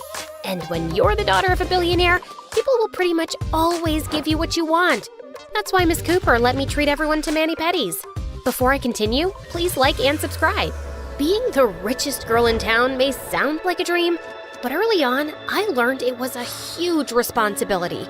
Kids at school literally all wanted to be me and tried to copy everything I did. From my fashion choices to even the way I walked. I have a funny walk since I'm always wearing 5-inch heels. But I liked being a role model, because I loved helping people find their inner fabulousness. Like when I met my BFF Tia. I'd opened my locker one morning to find some of my stuff was missing. Namely, my favorite scarf. People are monsters! Whoever stole my Vuitton scarf, shame on you! I hope a spider eats your eyelashes in the middle of the night so you'll never get to wear mascara again! I was shaking with anger as I stormed by the girls' bathroom. That's when I saw Tia wearing my scarf, crying hysterically. I did it! I stole your scarf! Kids were making fun of my outfit, and I heard that you kept some spare accessories in your locker, but I couldn't find you to ask your permission. I'm going to jail. I'll have to wear prison clothes. I look really fat and orange. I told her she could keep my scarf because, boy, did she need it. Her clothes looked like they'd come out of a literal dumpster. So either she was poor or had the fashion sense of a baboon. I took Tia under my wing after that. I gave her a makeover and we became besties. I also convinced her to stop watching MSA on TikTok and switch to YouTube so she wouldn't fry her brain. But in 10th grade, things took a scary turn. I developed a crush on this super smart kid at school named Sebastian, but he wasn't paying any attention to me. So, to impress him, I made my 16th birthday party chemistry-themed, with tons of science-y decor and designer lab coats. So, what do you think of this amazing nerd party? Did I tell you I ordered a piñata of the world's greatest scientist, Harry Potter? Are you serious right now? I'm very serious. how about we go dance? I don't want to be mean, but you're not my type. I only came to this party because you said you were handing out iPads as party favors. Did he just reject me? At my own birthday party? Another guy ended up asking me to slow dance, but I was so bummed out and distracted that I totally didn't notice that the guy who was leaning in to kiss me was Tia's longtime crush. Oh my gosh! How could you do this to me? You were seconds away from kissing Freddie. You know I've had a crush on him since the 9th grade, ever since I farted in class and he took the blame for me. Tia, I'm sorry. I was distracted and... Oh, don't start giving me excuses. I talked to you about that boy and his abs for years, and now you think you could just swoop in between us with your high heels and your gorgeous fake hair. As of now, this friendship is over. What? Don't say that. Suddenly, a smoke cloud blew up in my face from one of the lab stations I'd set up. I was immediately rushed to the hospital, and there, I received insane news. I had to get facial reconstruction surgery from the injury. When I woke up from my procedure, I expected to be surrounded with friends and care baskets, but nobody came to visit me, which was bizarre. And as weeks passed, I didn't get a single call or text asking how I was. The people at my party knew I'd gotten severely hurt. Maybe they didn't realize that my injury was so serious? I arrived at school a couple of months later, and to my shock, everyone completely ignored me. Okay, what was going on? Ow. Sebastian? How do you know my name? Because I invited you to my party? And don't give me that judgy look. I know my face looks like a bloated baby on steroids. It's because I just got surgery, man. The only time I ever look bloated is if I eat gluten. I don't know what you're talking about. Are you new to this school? And that's when it hit me. He didn't recognize me because of my new face. So that's why the kids were ignoring me. Except it still didn't explain why everyone had ghosted me for 2 freaking months. I decided to find Tia and ask her about it, but throughout the day, I didn't get a chance to talk to her because apparently she'd become the new queen bee after I'd left. Then at lunchtime, I discovered something that shook my world.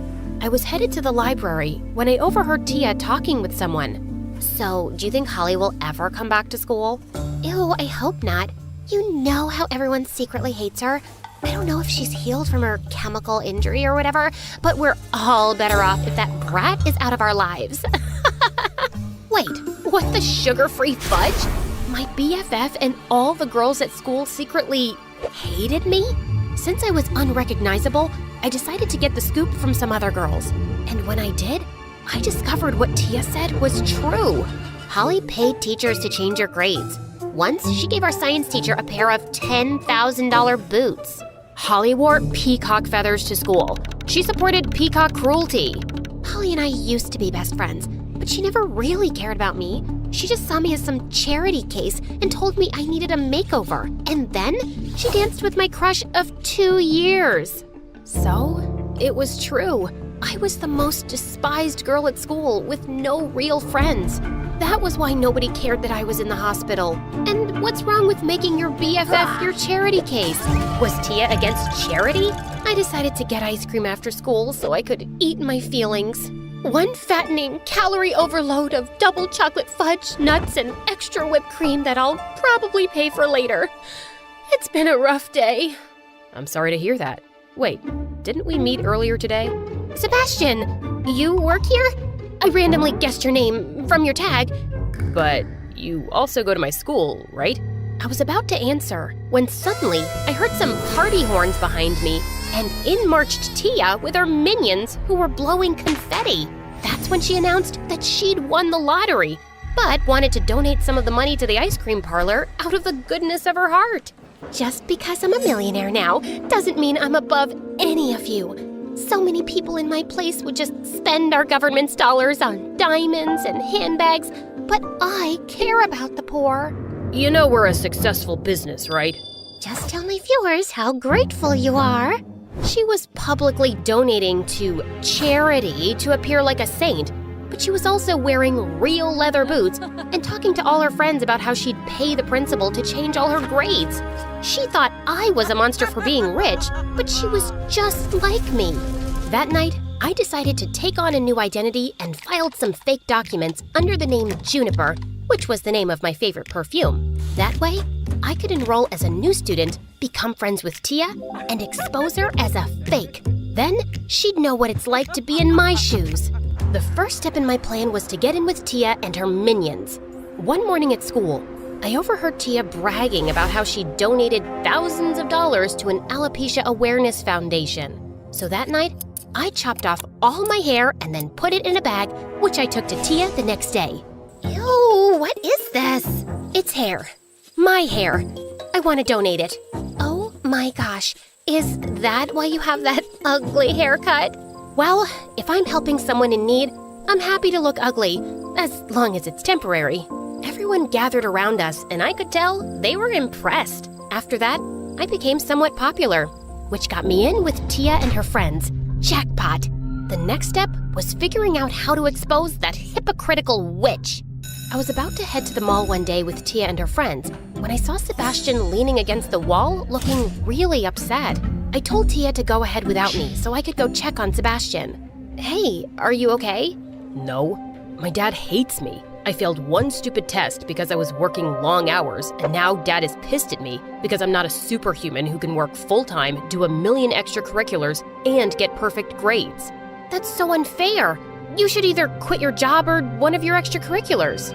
Are you living on cloud 9 or something? I can't quit anything. I have to get a full scholarship to the best college in the country, or I'm toast. I felt bad after Sebastian told me that, so I offered to help him out during his next work shift when the manager wasn't there. And it was rough. I ordered a mint chocolate swirl with 2 scoops of vanilla, and this has 3. How am I supposed to eat all this? My apologies, miss. I'll take the extra scoop. No, don't yell at him. So he gave you an extra scoop of ice cream. Boo-hoo. In some countries, there are children who only get 1 scoop of ice cream. Did you ever think of that? And why should I listen to a girl with such a hideous haircut? That did it.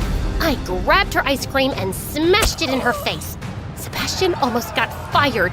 Luckily, I bribed the boss with $5,000, but I still felt horrible. Don't beat yourself up. You were just looking out for me, and I really appreciate you donating that money to save my butt. After that, the 2 of us became good friends. He was smart and sweet, and I really respected him for how hard he worked to support himself. It made me realize how lucky I am.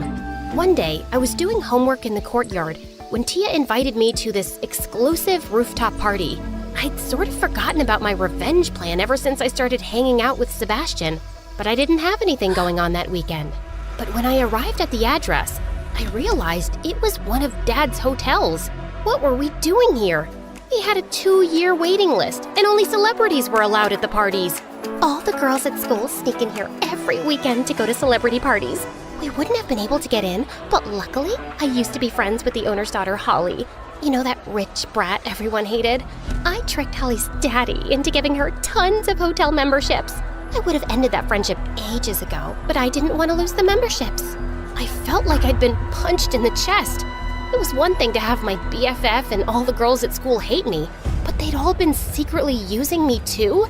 I wanted to scream and tell them off, but I couldn't even bring myself to speak. So I excused myself, and a few hours later, I texted Sebastian to meet me so I could have a real friend by my side. Sebastian, why do you even hang out with me? I'm just a dumb, superficial bimbo.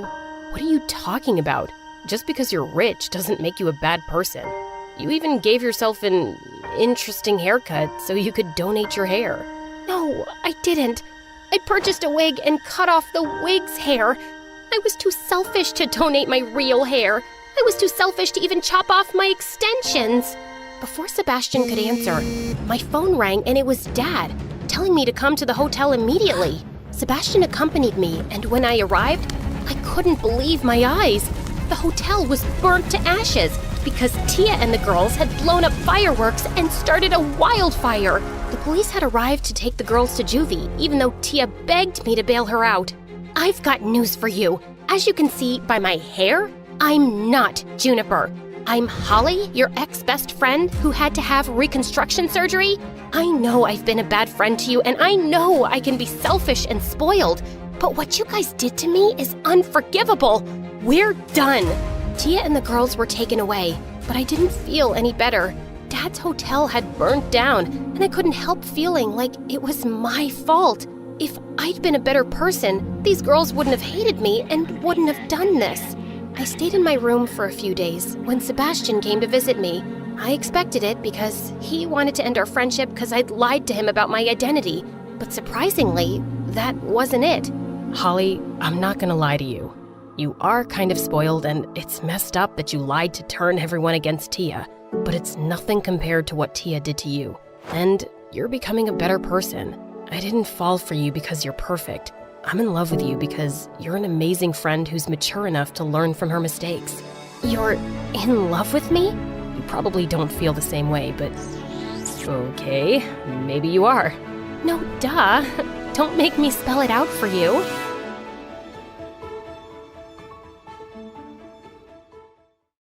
Hi, I'm Alina from Hawaii. Please like and subscribe. Mom, right on the ocean shore, but Dad left before I was born. According to Mom, that's because she was under a love spell that ran in our family. She could only fall in love with people who didn't love her back. And apparently, I was under the same spell too. Mom told me the only way I could avoid the curse was by staying away from all boys. So whenever we left the house, I'd march around with a toy water gun and sprayed it at any guy that came my way. Girls rule, boys are dumb. Any boy who comes close is gonna get sprayed. I also went to an all-girls school and even wore a custom I Hate Boys t-shirt. Then one day, everything changed. I was swimming in the ocean when the cutest guy ever glided over to me and stared into my eyes. Oh, crud. I swam away as fast as I could and tumbled on the shore, my face full of sand. Stay strong, Alina. Mom prepared you for this. Has anyone told you you swim like a fish with cramps? I did not.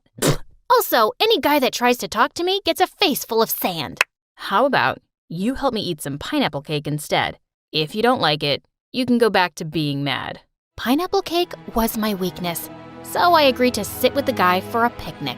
I found out his name was Sage, and we got to know each other a bit. I told him all about my crazy life, my family's love curse, and how I wasn't supposed to talk to boys. A love curse? Your mom sounds like a nutcase. My mom isn't a nutcase. I don't know, she says it's been in my family for generations. I felt guilty for betraying Mom, but I was having fun with Sage, and he didn't seem like a bad guy. So after that day, we secretly became friends. We either met at the beach or we'd go over to each other's houses when no one was home. Then 1 year later, Sage and I were sitting on my roof talking when I heard Mom get home. But when I went down to see her, I suddenly heard Sage yell, I could use a hand here. Who are you? Sage, you idiot! So you know this boy? Before I could answer, Sage fell from our roof and landed in our hammock. Oof, lucky fall. Yeah, Alina and I are friends, but we never told you about it because of your wacko family curse. No offense, ma'am. Please stop talking. Mom, it's not like that. Sage is a really cool guy. But Mom's face was red with anger, and she sent Sage home immediately. I was sure the whole thing would blow over, but a couple of days later, I saw that Sage had changed his number and deleted all of his social media accounts. And when I went to his house, I saw his family had moved out. Tears stung my eyes. I just knew Mom had sent him away. And when I confronted her, she got mad. I did no such thing. But you shouldn't even be thinking about that boy. You disobeyed me and betrayed my trust. You sent my best friend away because you're a lunatic who believes in some family legend. Sage was right. You are nuts, and I'm not following your rules anymore. And I stuck to my word. I forced Mom to send me to a co-ed school, and our relationship went downhill from there.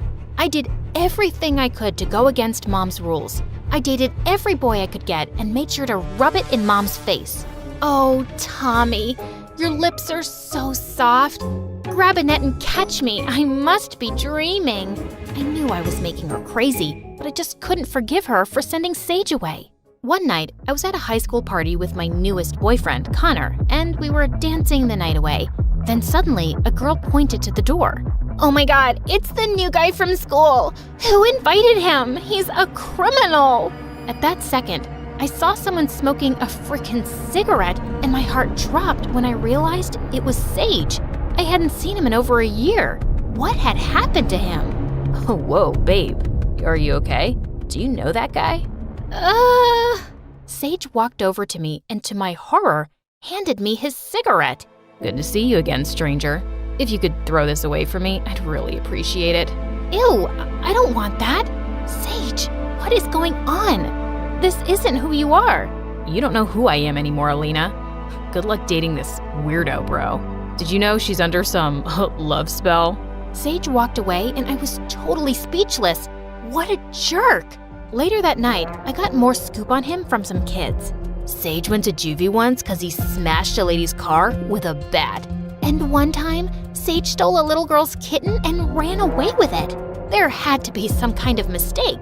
That entire week, Sage ignored me at school, even though he stared at me 24/7, especially when I was with my boyfriend. One time, Connor bought me a hazelnut latte, and I was about to kiss him on the cheek to thank him. But then stupid Sage walked by, and I was so distracted, I ended up spilling coffee all over myself. Good God, he was freaking everywhere, like a really handsome mafia guy from a horror movie. One afternoon, I was studying in the library when I saw Sage reading a book there, and suddenly he smiled at me mischievously. So, you really are dating boys now. I'm sorry I said that mean stuff about you the other day. I was feeling protective of you and wanted to scare Connor away. Oh, are you also sorry for ghosting me for a year? Look, my life is more complicated now than it used to be, but things at school are normal. So maybe we can try to be friends again? What do you say? Sage squeezed my hand and I felt butterflies. Then suddenly, a hand pulled us apart and it was Connor's. He insisted on sitting with us since he didn't trust me sitting with a so-called criminal. But Sage just left soon after Connor came, which made my heart sink. Later, Connor ended up walking me out and pulled me close under some lovely trees. I know you and that Sage guy used to be close, but it's obvious he's changed. The good thing is, I have you all to myself now. No guy will come in between us. Connor kissed me, and that's when I realized I didn't feel any sparks or anything between us then. What was wrong with me? I am so confused right now. You're perfect. I'm awkward, and I don't think I can date you. Something's stopping me, but I have no idea what it is yet. Pull it together, Alina. I gotta go. I ran off feeling really guilty about dumping Connor. He was as sweet and perfect as a guy could be. He was furious with me that whole week and started telling everyone what a witch I was. I guess I really hurt him. One afternoon, I walked to the bleachers for some peace and quiet when I saw Sage sitting there alone. Oh, great. You're here. Don't worry. I'm leaving. Alina, can you keep a secret? There's something I've been wanting to tell you since I came here. Sage, you can tell me anything. Okay then. I'm not a criminal. All those stories about me are lies. The real criminal is my dad. He got me involved one time in a robbery, and I got caught. That's why I had to leave town, change my number, and delete my accounts and stuff. I'm so sorry I didn't tell you. The whole town is now filled with lies about me. So, you stealing the kitten was a lie? Of course. I helped a kitten down from a frickin' tree. But it was hard having everyone hate me. I got depressed and started doing dumb things like smoke. Don't worry, I'm gonna quit. It felt so good to have my friend back, except for some reason, he didn't feel like just a friend anymore. Without thinking, I pulled Sage close and kissed him. Oh man, I think I like you. And I know I like you. And from that day on, Sage and I were an item. He was still the dork I knew from before, but he was all grown up. And God, I was falling harder for him by the day. But there was one person who was really upset about it. Mom. And one night when I was in 12th grade, she totally lost it. Do you not remember how Sage shut you out for a year and broke your heart? You're going down a dark, dark path. And you're still seriously crazy. I've been dating for a while now and nothing bad has happened because I know how to take care of myself. I don't blame stuff on magic spell nonsense. This is different. You love Sage, and I can't have you getting hurt. So if you decide to stay with this person after high school, I'm out of the picture. I won't come to your wedding. I won't support it. It's just too much for me. I couldn't believe what I was hearing. Mom and I had never had a good relationship, but now I just had it with her. So after I graduated, I moved in with Sage and we were happy together, even though I still wasn't speaking to Mom. Then one day, I was at the mall when I saw a gorgeous aquamarine engagement ring. I felt butterflies and pictured Sage proposing to me with it. I snapped a picture of it and sent it to him. I sure hoped he could take a hint. But when I arrived home, Sage was sitting on the couch with all the lights off. Hey babe, what's going on? My dad got arrested again. For 2 months. I'm so sorry to hear that, Sage. But I have something that may cheer you up. It's about a text I sent you. About an engagement ring. Ahem, ahem. Alina, we can't get engaged. What if I end up just like my dad? I can't do this to you. I love you too much. I'm gonna stay at my cousin's place for a while to think things over. I'm sorry. Before I could blink an eye, Sage left, and I was shaking with shock. Did he just break up with me? That's when I burst into tears and drove over to Mom's house. For the first time in years, she held me and tried to calm me down. I'm so sorry about everything. You were right. The curse is real, and I'm such an idiot for not believing you. I wish Sage and I had never even met. Oh, darling, don't say that. Listen, I'm very happy you came by. I want to apologize for everything. While you were away, I started dating someone who treated me like royalty, and I realized something. The curse was never real. It was all in our heads. Yeah, that's what I thought too. But Sage left, Mom, just like Dad left you. That's just how love is, honey. It's hard, but it can also be the most wonderful thing in the world. I stayed with Mom for a few months after that to think things through. Sage flooded my phone with apology texts and calls, but I needed space from him. Then one day, I went to the doctor and she told me some news. I was pregnant, except there was one problem. I didn't trust my boyfriend one bit to raise a kid with me. How many times do I have to tell you I'm sorry and that I won't leave you again? I was just upset about my dad and I got scared for a second. Well, how do I know you're not gonna get scared for a second time and leave again? I don't need you to help me raise this baby, so just leave, okay? But the truth was, I missed Sage more than anything. And 9 months later in the delivery room, I was still missing him. Then suddenly, Mom walked in with the nurses who were carrying my beautiful baby Michaela. And behind them was Sage. Oh my God, what are you doing here? I thought I told you to stay away. Alina, listen to me. My dad's out of the picture. I reported him and got him arrested after he confessed to more crimes. I don't want someone dangerous like that in my life anymore. I love you, and I want to raise our daughter together. I won't let anything or anyone get in the way of that. So, is that your way of saying you want to meet Michaela? Let me see that gorgeous face. Don't let your broken heart stay broken forever, because life is all about loving and letting yourself be loved.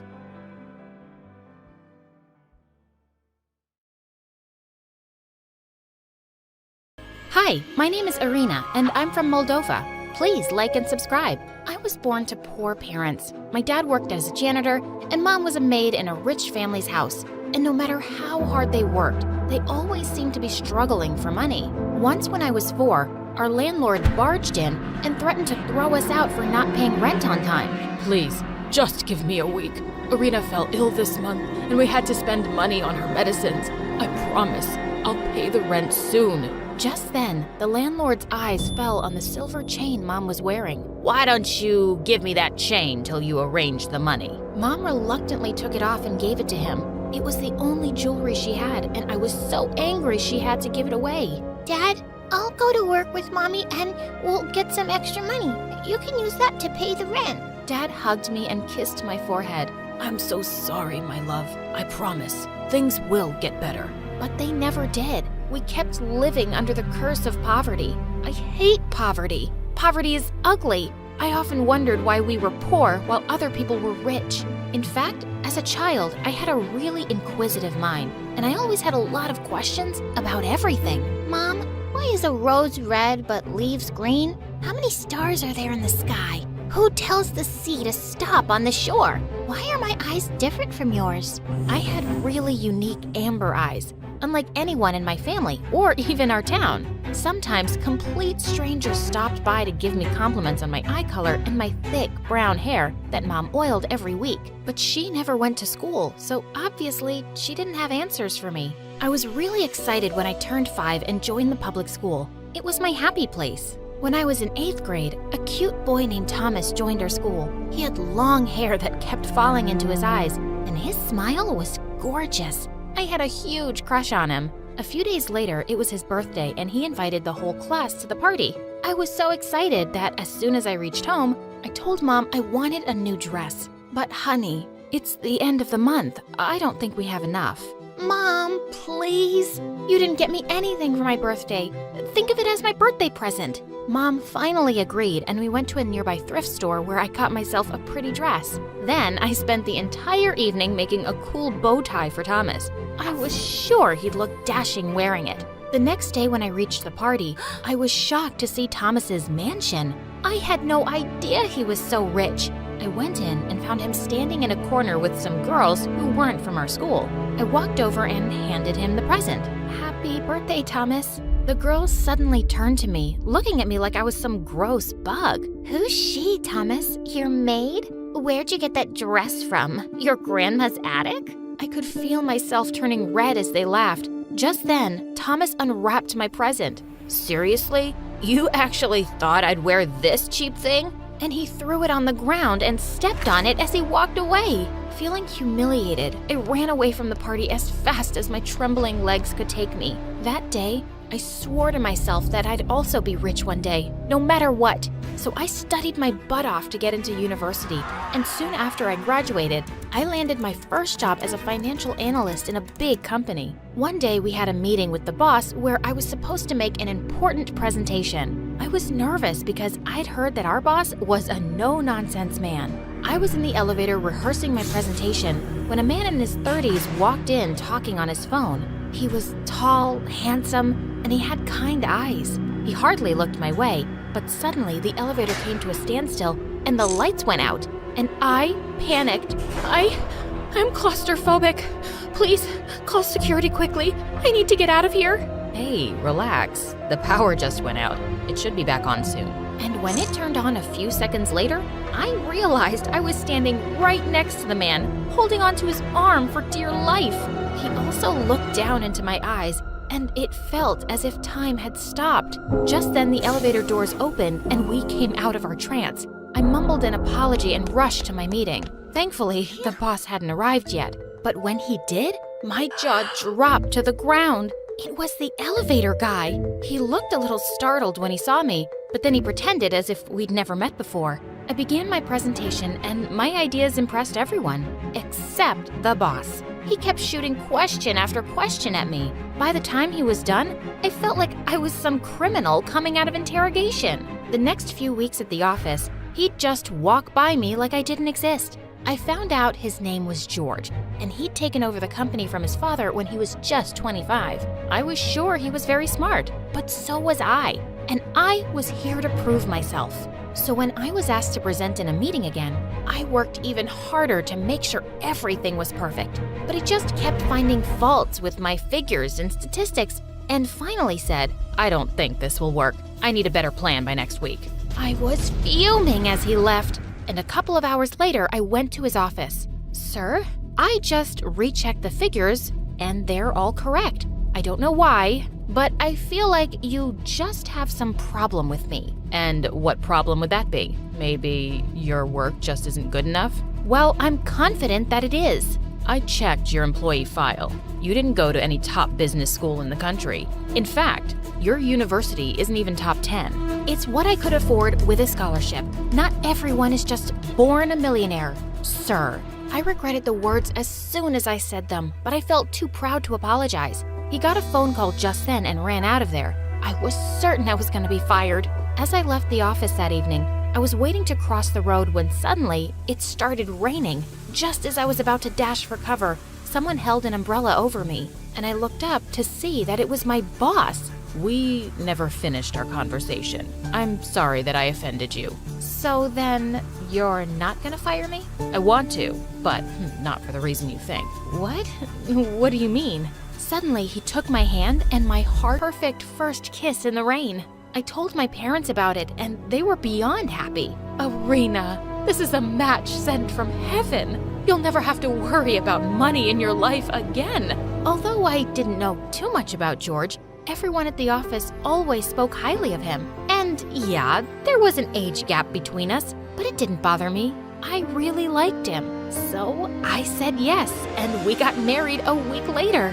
My life after marriage was the stuff dreams are made of. George loved me to bits and pampered me with expensive gifts, vacations to exotic places, and every comfort in the world. He even insisted on helping my parents out, and I sent them money every month.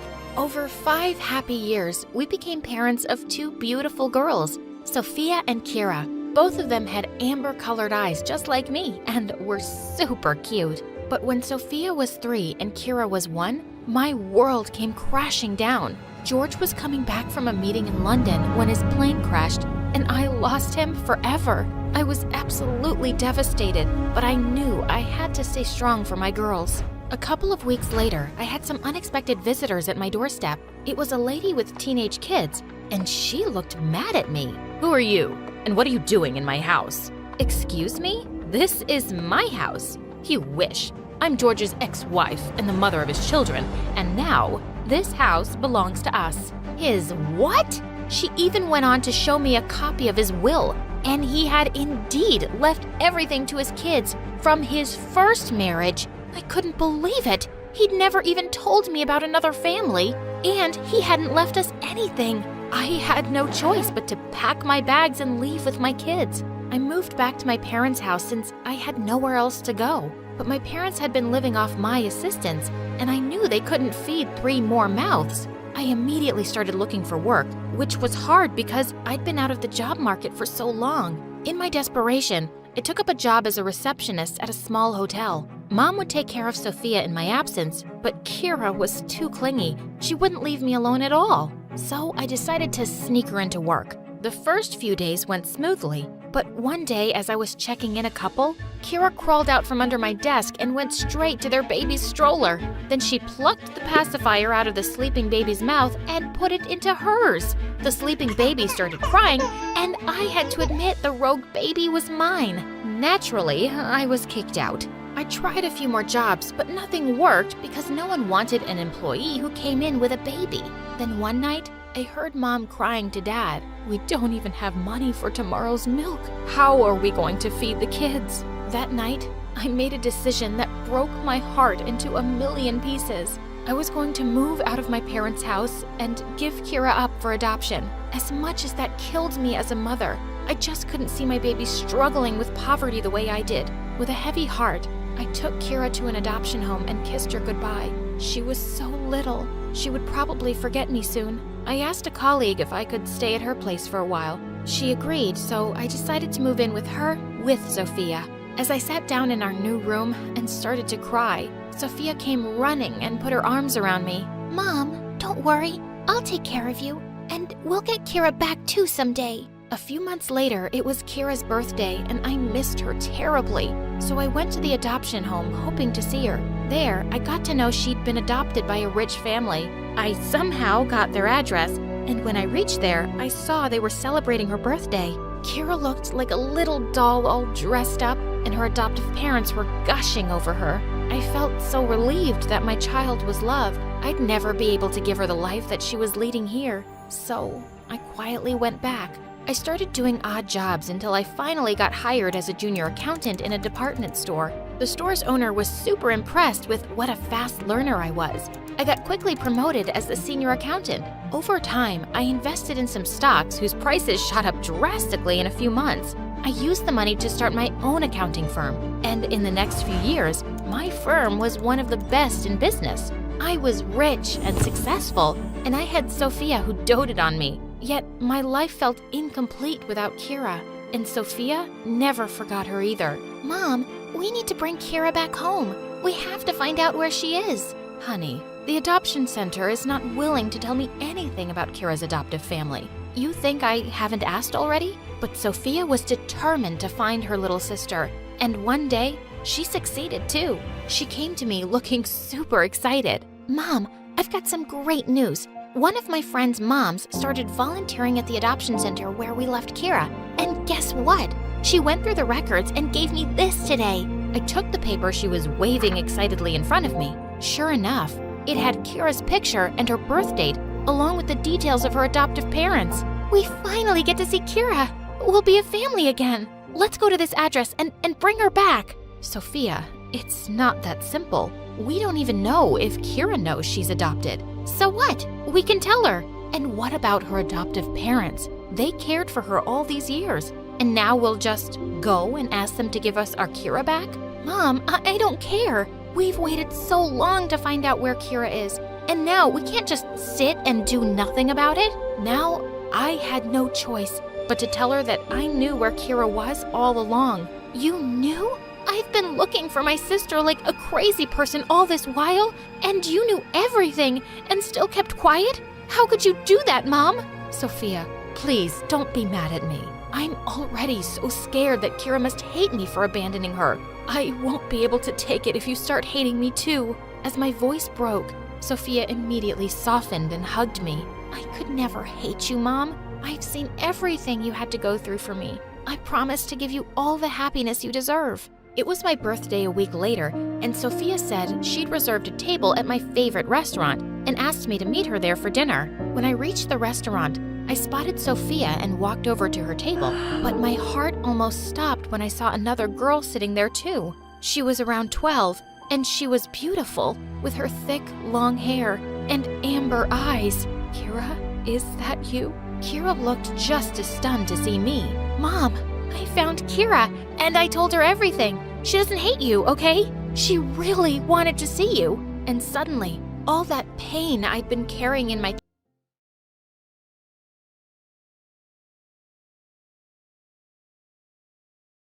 I'd been avoiding this all night, but it was time to face the truth. I was standing in the middle of the dance floor at the winter formal, surrounded by two of the most popular boys in school, Nicholas and Isaac. Nicholas gave me flowers. Isaac jumped in front of Nicholas and started singing me a love song. Nicholas threw a glass of punch in Isaac's face, then gave me a diamond necklace. Both of you, get away from me! How many times do I have to tell you I don't love you? But we shared a chicken sandwich. I gave you half my fries.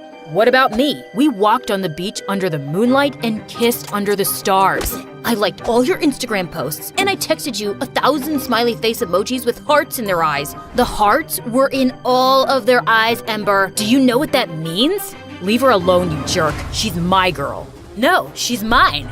No, mine. The lovesick boys started shoving each other, then it turned into an all-out brawl. I snuck out the back door and ran straight into my worst nightmare, my nemesis, the boy that stole my heart and had the power to break it into 1,000 pieces. His name was... oh, I can't even say his name without getting butterflies.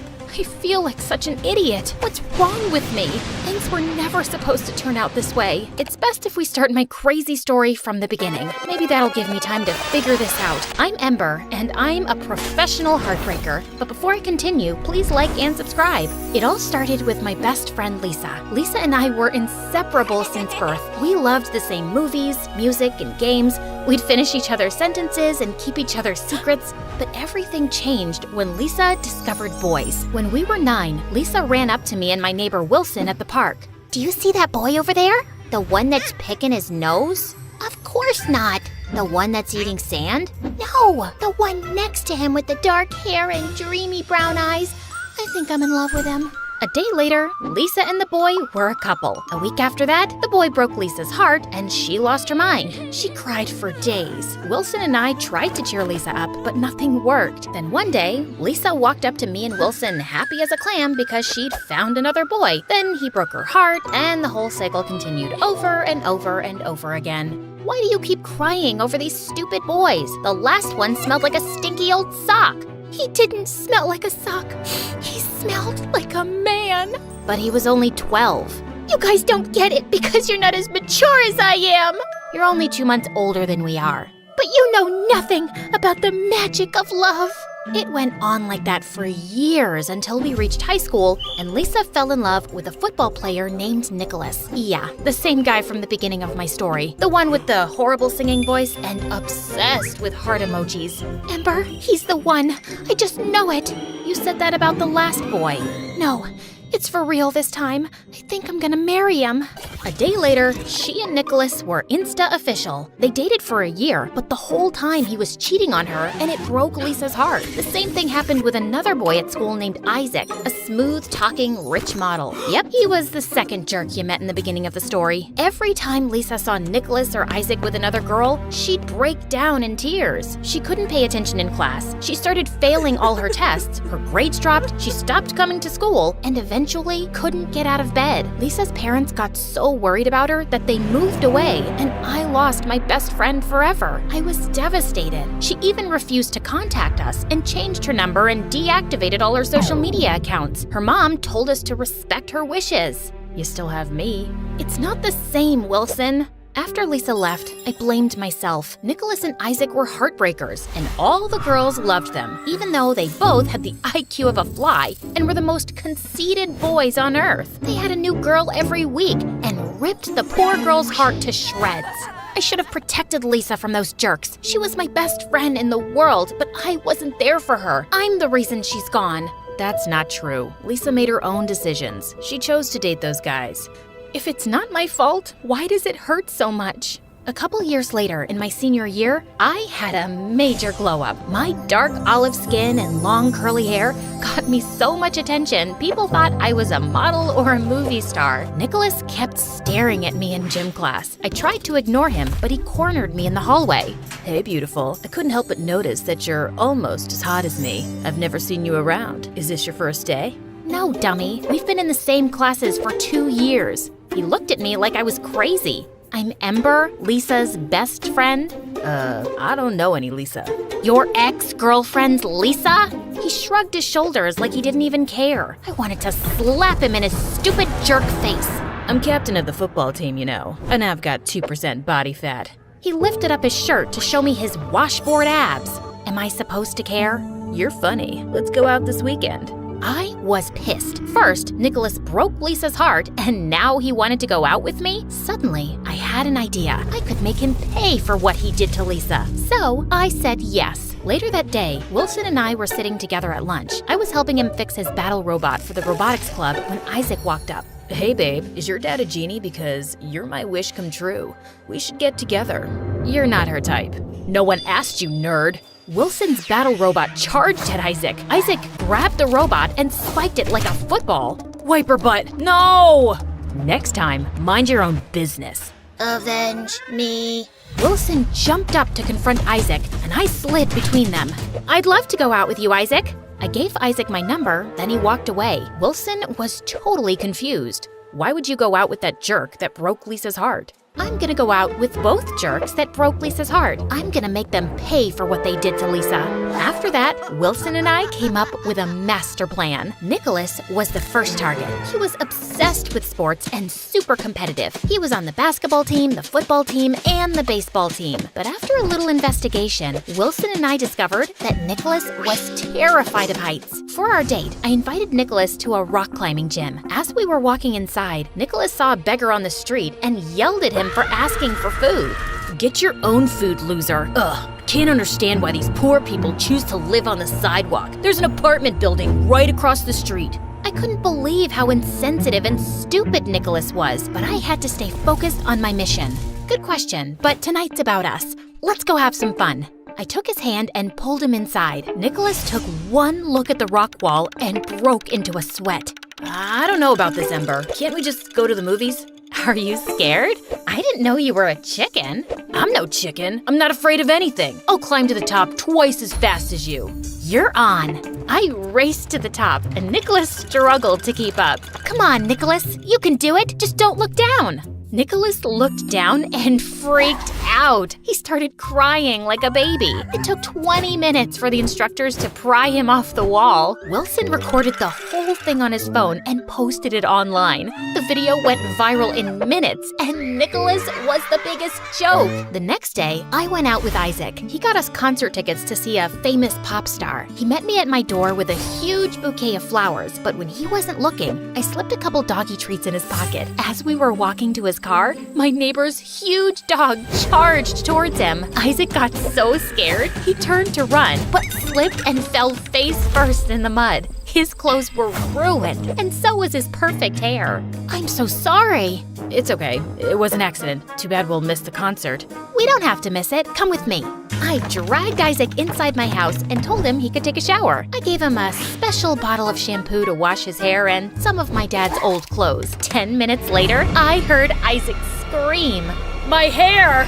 Oh no! Silly me. I guess that wasn't shampoo. At least the green brings out your eyes. Isaac ran out of my house like a maniac. I wished Lisa was here to see what we did. She would have been so proud. Wilson and I celebrated. I even had the rest of the weekend to help him fix his broken battle robot. I really appreciate your help, Ember. It's the least I can do. I couldn't have gotten back at Nicholas and Isaac without you.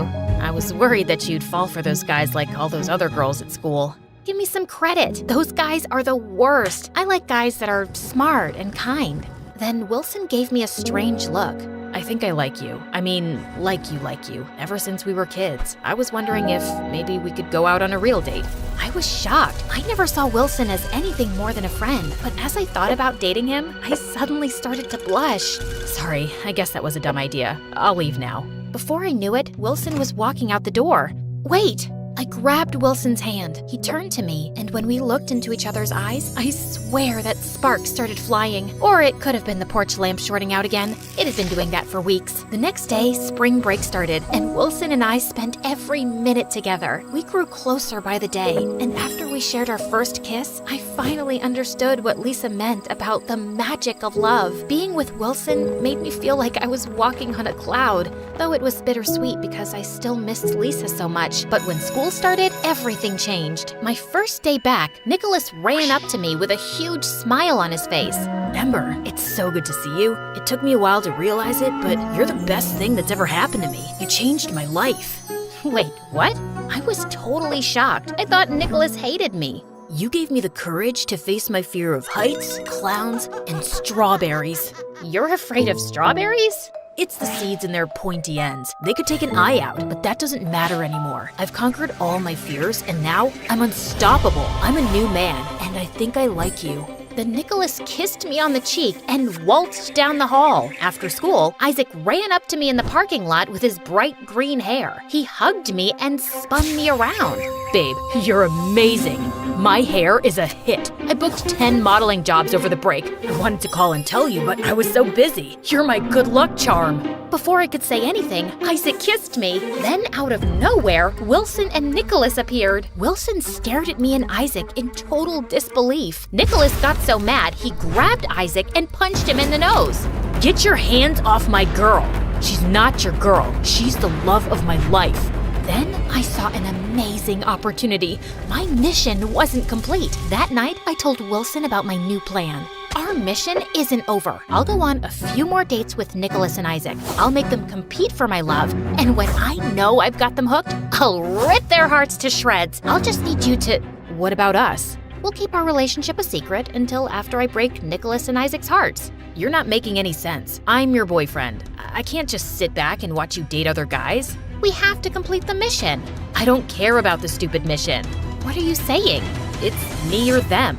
I chose the mission. I couldn't back off now. It was too important. I owed it to Lisa. After that, Wilson and I broke up. I kept dating Nicholas and Isaac and made them compete for my affection. It was funny seeing them try to one-up each other to win my heart, but every time Wilson saw me with them, he gave me the saddest looks. What are you staring at, nerd? A jerk sandwich with a side of stupid sauce? Nerd boy thinks he's funny. He's just jealous because Ember's out of his league. She'll be my girl soon. No, carrot head. She'll choose me. My muscles are bigger than yours. I've got an 8-pack. You've only got 6. Oh yeah? My biceps are the size of a grapefruit. Nicholas and Isaac took off their shirts and started flexing in front of each other. A couple of Wilson's battle robots ran up and kicked them in the shins. As the days passed, I couldn't stop thinking about Wilson. Suddenly, I felt like I was the bad guy. It was one thing to break Nicholas and Isaac's hearts, but Wilson didn't deserve this at all. I was so confused. I was doing this for Lisa, but hurting Wilson in the process. So, I was finally able to reach out to Lisa for the first time in years. She was living 3,000 miles away in Australia. She told me all about her new life and her new boyfriend and how sorry she was for not keeping in touch. Then, I told her about my mission.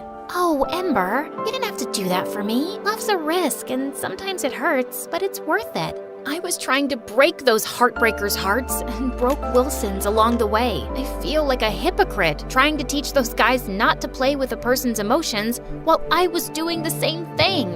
You made a mistake, and that's okay. We all do. Now you just have to fix it. The next day, I met up with Nicholas and Isaac. It's over. I don't love you. I don't want to see you anymore. They didn't take it very well. They dropped dozens of teddy bears, candy, and love notes at my door, but I sent it all back. I tried to contact Wilson, but he didn't return my calls, and when I went by his house, his mom told me he was out of town at the National Robot Battle Championships. I was proud of Wilson, but so sad I wasn't there to support him like he'd always supported me. He posted a bunch of videos from the competition online. The moment I saw his face and heard his voice, my feelings for him rushed back, and suddenly, I was nursing my own broken heart. A week later, a couple of girls from class encouraged me to go to the winter dance. It was better than sitting in my room all alone, so I agreed to go. So, yeah, now we're back to where we started. Hey, editor, can you speed things up from here? No problem.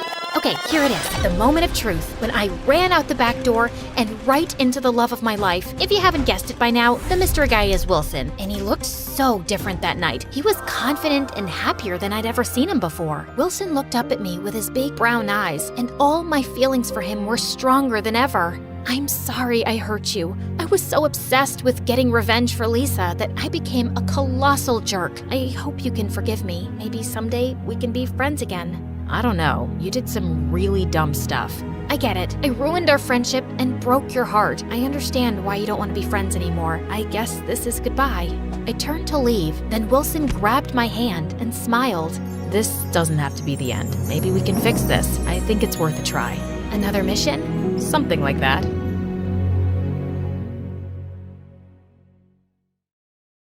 Hi, I'm Princess Leia from Liechtenstein. Before I continue, please hit like and subscribe. The moment my mom gave birth to me, everyone in the village instantly fell in love with me. I was the world's friendliest baby and loved attention. Then when I was 2 years old, my sister Emily was born, and she was a little different. Every time Emily was around people, she would scream and find somewhere to hide. One day, when I was 8 and Emily was 6, Mom and Dad had a royal garden party. I loved talking to all the grown-up guests, but Emily was terrified. Leah, I don't want to be with all these people. I want to be in my room, but Mom isn't letting me. Here, you can hide underneath my gown. Then no one will see you and I'll sneak you out. But hiding my sister underneath my dress wasn't the best idea. I ended up tripping over the refreshment table, spilling a chocolate fountain over some lady's dress. Mom and Dad were horrified, and my clumsy accident ended up being all over the news.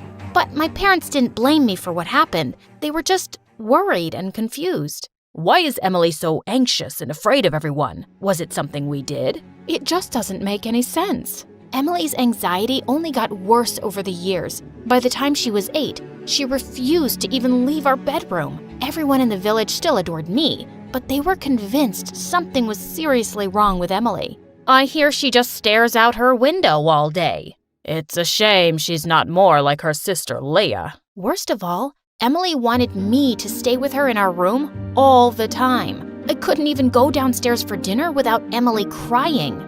Please don't leave me.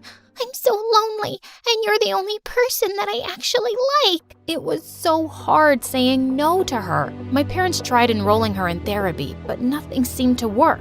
And as time passed, I got tired of being cooped up in our room and wanted to go and have a life. One night when I was 16, I took a walk around the castle to get some fresh air. Then suddenly, I looked up and almost had a heart attack. There was a guy trying to climb onto the roof. Hey, what do you think you're doing? Climbing onto the roof? What does it look like? Excuse me, but this happens to be the King and Queen's castle? You better climb down before I tell my parents about this. The guy jumped down from the roof, landing inches away from me. There, I came down. You're welcome. With that, he just walked off, and I felt my blood boil. I just knew he'd been trying to cause trouble. The next day, I came down for breakfast, and I was shocked to see my parents with the guy who climbed the roof. Oh, darling, you're awake. I'd like you to meet Nico. He's the Duke's son and a lovely young man. But I saw him climbing onto the roof of the castle last night. He's dangerous. He was up to no good. No. Nico just likes lying on our roof to watch the stars at night. What? My parents were crazy. What king and queen would let some weirdo climb their castle walls at night and believe such a stupid lie? Fine, be naive and let this intruder do his thing. But when he puts all our lives in danger, don't come crying to me. I was gonna sneak up on Nico and see what he was up to. I would have one of our guards bring me up to the roof with a harness and a rope. But that night, as I rose up to the castle roof, I saw Nico sitting with tears in his eyes. He didn't even look surprised to see me. Nico, are you okay? I came to check on you, but... I figured you'd check on me sooner or later, and I haven't been okay for years. What do you mean? I'm not really the Duke's son. I'm adopted. When I was 10 years old, my parents left me, and they never came back. Wow, I didn't know that. My parents were friends with your parents, so they'd take me up here a lot when I was young. My mom and I used to sit here together and watch the stars. Once, she told me if I ever got lost to come up to this spot and she'd know where to find me. I know she'll never come here, but hanging out at this spot makes me feel closer to her. Your dad's a saint. He was the one who convinced the Duke to adopt me. I just wish I didn't miss my parents so much. I was too stunned to speak. I had totally misjudged him. We ended up talking for hours, and before I knew it, the sun had come up. I should go, but this was really fun. Maybe we can do this again tomorrow night? I'd like that. You're a good listener, Leah. Then one day, something crazy happened. I was having lunch at school when suddenly a few girls came up to me with smirks on their faces. According to one of your maids, your weirdo sister threw a chair at a new maid of yours this morning? We didn't know she was that crazy. Oh God, I wanted to disappear. They should just lock her up forever. You shouldn't have said that. I yanked the girl's hair hard and she started to scream. Just then, someone pushed the girl backwards and I saw it was Nico. You forgot you're speaking to our future queen, girls. Come on, Leah, let's go for a walk. Nico led me away from the girls, and that's when I asked him how he was in my school. I've been homeschooled my whole life, but my dad decided it was time I start studying with other royals. I was really happy Nico had transferred, but his words made me think of Emily. She had wait to tell the others, and then suddenly I felt a hand around my ankle. I jumped back in fright and fell on the floor, and then someone popped up from behind the couch. Oh, hi, Marina. I thought it was Natalia bringing me food. Oh my God, how could it possibly be? It was Petrov, the hockey team captain at my old school and my biggest crush. What on earth are you doing here? Just then the door burst open and she walked in with a tray of snacks. She looked shocked to see me, then quickly smiled. Oh, I see you've met my boyfriend. We were really missing each other, so he decided to pay me a visit. I couldn't believe my own sister would do this to me. She knew how much I liked him, and she'd been dating him behind my back. Just then, Tanya came running in, saying she'd heard my screams. She didn't even look surprised to see Petrov. You knew he was here too? Yeah, I saw Natalia sneaking him in a few nights ago. Petrov, it's really uncool to eat someone's chocolates without asking, man. Petrov stared at her like she was crazy. What are you talking about? I didn't eat your stuff. Well, one of you is lying then because they were in the fridge this morning. Who ate them, ghosts? Just then, the study door behind us slammed shut and we all turned around startled. And then we heard a key turn in the lock. I ran towards the door and pulled the handle, but it wouldn't budge. Who could possibly have locked us inside? Petrov started banging on the door and screaming like a maniac. Help! This house is haunted! I don't want to die here! Jeez, Petrov, you're gonna wake up all the ghosts. He looked even more horrified, and Natalia kicked Tanya before taking him aside and calming him down. Just seeing the two of them sitting so close made my blood boil. And now we were just stuck here and would have to wait for Uncle to let us out. As we all sat there sulking quietly, Natalia suggested that we could play a game to pass the time. Oh, I have a great game in mind. It's called Reflection. I picked the antique mirror from Uncle's desk and shoved it in her face. Mirror, mirror in my hands, who's the worst sister in all the lands? OMG, loser, get over it. Petrov looked really confused and asked what was going on. Natalia just said, "Oh, nothing." And then she grabbed him by the collar and started kissing him in front of me. Oh, my eyes, my eyes! Tanya ran off to the other end of the room and refused to come back. She snuggled into a big armchair, and after a few minutes we could hear her loud snoring. Natalia opened a packet of crisps for herself and Petrov and glared at me. Don't even think about it. Also, why were you snooping around at night? As if I'd tell you. When Petrov asked us what we were fighting about, Natalia spilled out everything about how Uncle was leaving one of us $1 million. If you're keeping any secrets from me, Marina, I'll find out. Come on, babe, I'm so tired. And with that, she took Petrov's hands and they both snuggled onto the couch. I put my fingers in my ears to stop hearing their kissing and giggling sounds. This was just the worst night ever. Finally, after ages, it seemed like they'd fallen asleep. I was still wide awake and my stomach rumbled loudly. A few minutes later, someone shook me by the shoulder. I turned around to see it was Petrov, and he'd brought me some food. We stayed up for hours talking, and I was having the best time. You know something, Marina? I think you're the smartest, and you'll win the money. His face was really close to mine, and he was leaning in to kiss me. Just then, we heard Natalia stir, and he quickly ran off to her. A little while later, I crawled over to the Mona Lisa painting on the floor and found a key on the back. I clutched it tight and fell asleep. I woke up the next morning, and to my shock, the door was unlocked and wide open. I woke the others up, and everyone was so excited we were free. Just as I was walking out, I heard Natalia say, "Hey, why is this painting on the floor?" "Oh, I saw Marina take it off last night. There was something behind it." And before I knew it, Natalia had jumped across the room and pinned me to the ground. "Tell me what you found, you witch!" I tried to push her off me, but she was crazy strong. As we wrestled on the floor, the key slipped out of my hands and Tanya ran to pick it up. "Both of you, shut up!" As we sat panting and staring daggers at one another, Tanya said that there was something written on the key. Together in Paris. We had no idea what that was about and decided we'd come back from school and figure it out together. I went to Uncle's room and slipped the key into a drawer. During the first recess, I snuck out of the school and went back home as fast as I could. I crept into Uncle's room and headed straight for the drawer, to find it empty. What? Just then, I saw the curtain move a little. I crept up to it slowly and pulled it back to see Petrov behind it. "What are you doing here, and where's my key?" I saw you with it, and I just wanted to help solve the mystery for you. You're so smart. I really wanted you to think I'm smart too. He suddenly took my hand and pulled me close. "I like you, Marina, a lot. Let's figure this thing out and get out of here with the $1 million. We could go anywhere, just you and me." Just as he was about to pull me in for a kiss, I pushed him away. "Seriously? You were just making out with my sister this morning. You're such a cheater, and I'm no idiot. Give me the key, Petrov, now!" Suddenly, Petrov pushed me aside and made a dash towards the door. He bumped into a small table and knocked everything over. I jumped towards him and managed to tackle him to the ground. The small key flew out of his hand and went skidding across the floor and landed at Natalia's feet. She looked livid. "Oh, so you were going to just take my money and run off with my sister?" He crawled up to her on his knees. "Don't be silly, babe. I didn't mean a word of that. I was just doing this for the two of us." "You mean the three of us?" Tanya and I stared at her in shock, except Petrov, who just looked stupidly confused. "It's not some riddle, idiot. I'm pregnant and you're going to be a daddy." He stared up at her in horror for a second, then ran out of the room screaming. We heard the huge main door slam shut. I ran to Natalia and hugged her. "I had no idea. Petrov's such a jerk.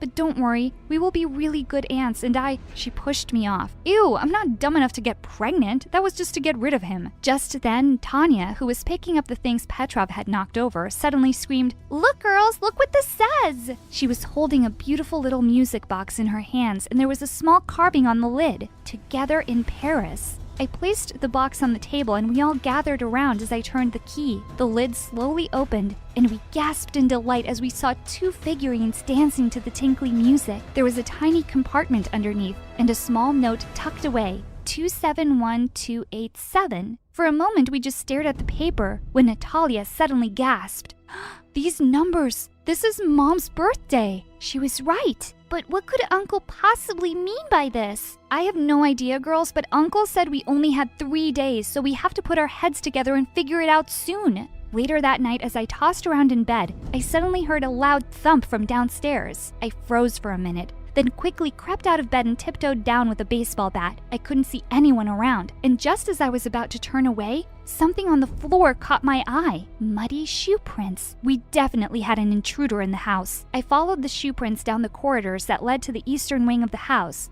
I'd never been here before. Suddenly, they faded away, and I looked up to see a door at the end of the hall. Holding my breath, I slowly opened it. There was no one inside, but it was the oddest room I'd ever seen. It seemed like a museum of forgotten things, and there were hundreds of clocks on the walls of all shapes and sizes, ticking away and all telling the wrong time. And in one corner was a shiny bronze safe. The minute I saw it, I had a light bulb moment. Of course that's what the numbers were. The combination to a safe. With trembling hands, I entered the numbers and heard a small click. I opened it and squealed when I saw what was inside. Stacks of money. It definitely looked like $1 million. Were you going to keep this for yourself? I turned around to see Natalia and Tanya standing behind me. Of course not. How could you even think that? Come, let's split it right now. There's plenty for us all. Just then, the door burst open and we turned around to see Uncle Ivan beaming in the doorway. Uncle, you're back! I was here all along. Who do you think locked you up when you girls were being so noisy? I just wanted to see how you would play my game. Marina, you really know what family is all about. Good girl. You get to keep all the money. The other two looked horrified. I turned to Uncle and smiled. Thank you, Uncle, but I couldn't. It'll make me happier to share it with my sisters. I knew you wouldn't. Now only time will tell if your sisters deserve their share. Yes, we deserve it. We'll prove it. We'll be so good to each other. I laughed and put my arms through theirs. Let's divide it and go shopping tomorrow, shall we?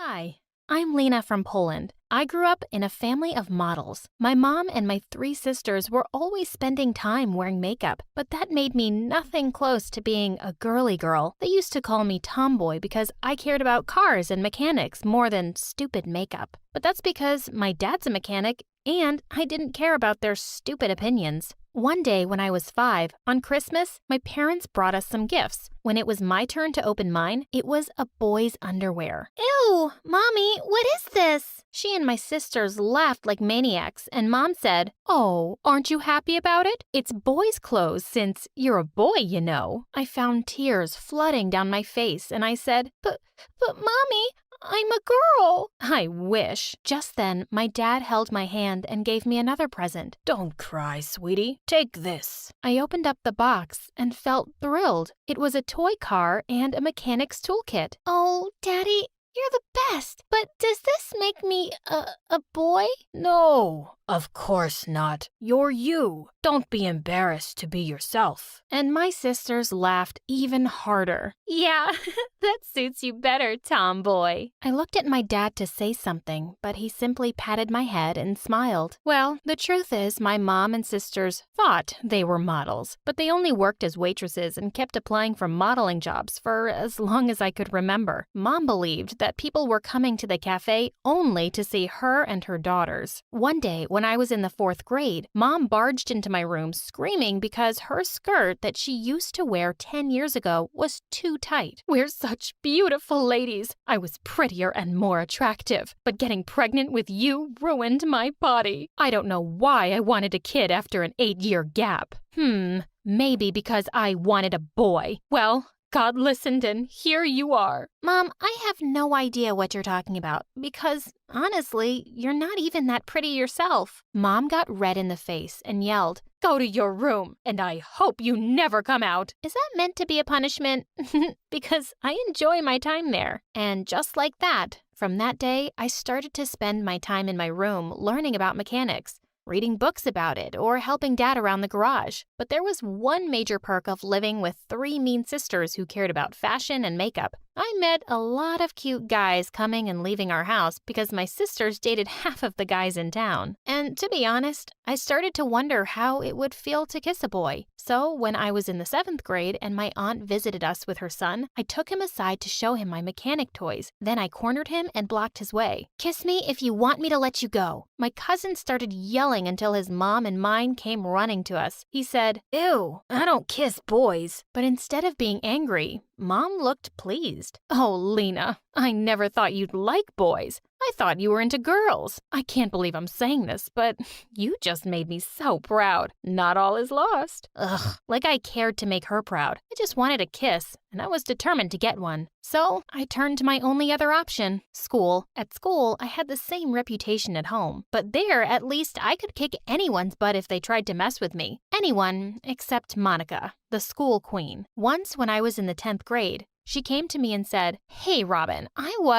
I told you 1,000 times, my name isn't Robin. And who even is Robin anyway?" "Oh, he was a boy who attended the same kindergarten as me. He used to pee his pants, and you remind me of him. You're both ugly and have a crush on me. I'm telling you for the last time, I'm not into girls. Now out of my way." Then she pushed me aside and walked away. What a total nut job. That idiot thought I had a crush on her. Well, the person I really had a crush on was her boyfriend, James. But she didn't know something I did. James was cheating on her, like, at least with a different girl every week. Once, he came to my dad's garage with one girl, and the following week he came with a different one. But I didn't care. I still liked him. So one day, I figured out a plan. When he came to my dad's garage again, I offered to help him. The girl with him didn't mind me talking to him and touching his shoulder because she already thought I was a lesbian. I took his number and said I would call him when the car was ready. I was fully prepared to have James fall for me, but that night, everything changed. When Dad and I got home, we found no one. My mom and sisters were gone, leaving a note saying, "We thought it was the right time for us to leave and pursue our careers. Staying with both of you is just keeping us stuck and losers. So goodbye." Honestly, I felt good and thought Dad would feel the same, but when I looked at him, he was crying. Then he collapsed and started sobbing. "I knew I wasn't good enough for your mom. No matter how hard I tried, she would always look down on me." I hugged him and said, "No, Dad, you're amazing. My mom is stupid, and so are my sisters. We're going to be just fine, the two of us." But nothing was after that day. Dad went through a severe depression and stopped going to the garage. He never wanted to work there because it reminded him of Mom. I sometimes had to work instead of him to provide for us. So at school, I got so busy working and fixing other kids' cars that I forgot all about James and my crush on him. Until one day, he and his jerk girlfriend came to me. "Hey, Robin, me and James have been arguing since this morning whether this shirt is too revealing and attractive." James,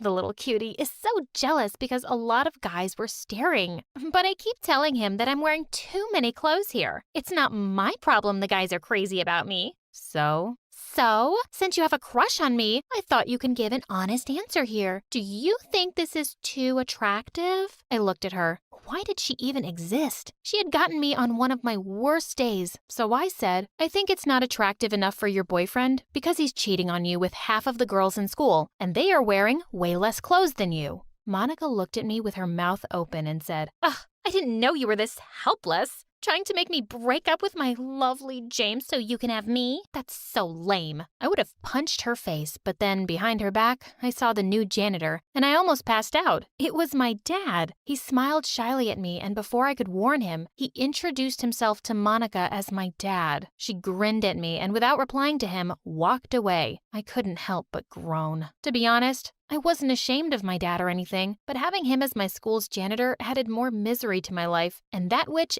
didn't leave me alone. One day during a class, I dozed off because I was super tired. Apparently, I was talking in my sleep, and I said a few words, and according to Monica, I was mentioning her name. God, this girl. She came to me and pushed my chair away. I fell on the ground and woke up terrified. "Can you stop being so obsessed with me? It's freaking me out." I was boiling with anger. I just snapped, and for the first time, I pushed her away. She pushed me back and said, "No one touches Monica like this, especially poor people like you, the daughter of a janitor." I slapped her and was about to attack her, but the teacher came in and stopped me. Calm down. Are you a monster? What? She attacked me first. Do you really expect me to believe that? Look at her. She's too gentle to hurt a fly. And look at you.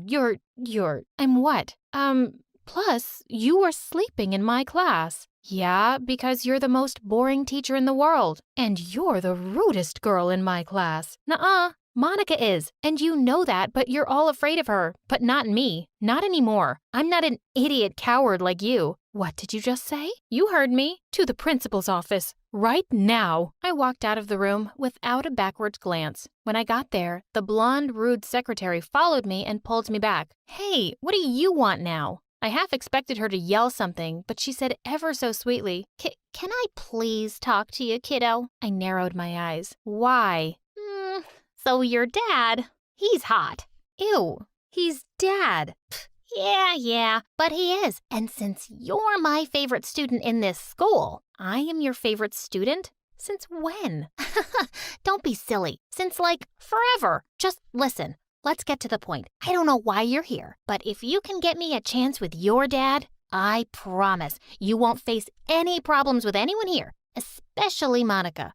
You can forget she even existed. Well, honestly, that did sound like a good deal. Dad needed a new woman in his life, and I could take my revenge. Deal. And she let me go. And I didn't go to the principal's office that day or any other day in my life. Dad agreed to start dating the secretary after I begged him for the entire week. To my delight, though, he was genuinely happy with her. I couldn't be happier for him. One day, I got to school late. And when I entered the class, the teacher glared at me and told me to go to the principal's office. Then Monica said, Oh no, please let her stay. She's been busy all night working in her dad's garage to help her poor, useless janitor dad. I swear I was going to attack her, but the teacher probably read my mind and dragged me out of the classroom. When I got to the secretary room, she wasn't there. I supposed she was with Dad. I looked at her computer and it was the grade sheet, and I saw Monica's name. So I changed her grades from A's to D's and F's, and also James, and left. They threw the worst tantrums after their grades were posted, but the secretary stood firm, and before long,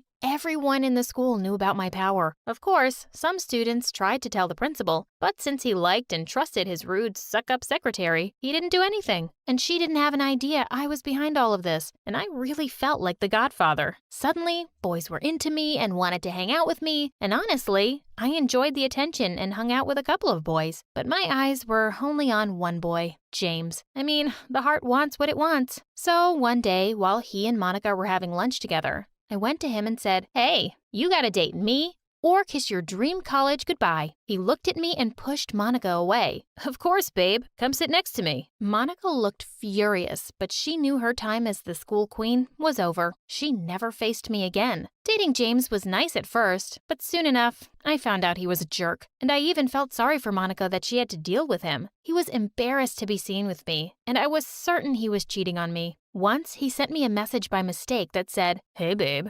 Want to go out tonight? That disgusting tomboy is busy in her dad's garage tonight. I cried when I read it. Next day, James came to hug me and I pushed him away. Don't touch me, you cheater. Instead of apologizing like a decent person, he rolled his eyes at me and said, Oh, but you knew that a long time ago and still wanted me because you're a helpless, ugly loser. Suddenly, I lost it. I had done so much for him and he was being such a pig. I slapped him hard. Whether you slap me or not, you're still the janitor's daughter. Nothing more. Before I could reply, I heard a voice behind me. It was my dad. Don't you dare talk to my daughter like that, you little mutt. Dad, don't worry about him. He's a jerk. Then my dad put his arm on my shoulder and said, I'm sorry I'm embarrassing you, Lena. No, Dad, you're not. I'm so proud of you. Don't mind these empty-headed ignorants. They know nothing about hard work, about dignity, about being yourself without feeling embarrassed. Dad, we aren't like them. We are free. Dad looked at me with teary eyes and smiled. Come here, sweetie. Give your old man a hug. We hugged. That night, I had the loveliest dinner with my dad and his girlfriend and felt like the luckiest girl in the world. I couldn't wait for tomorrow to become a better person and to love myself more.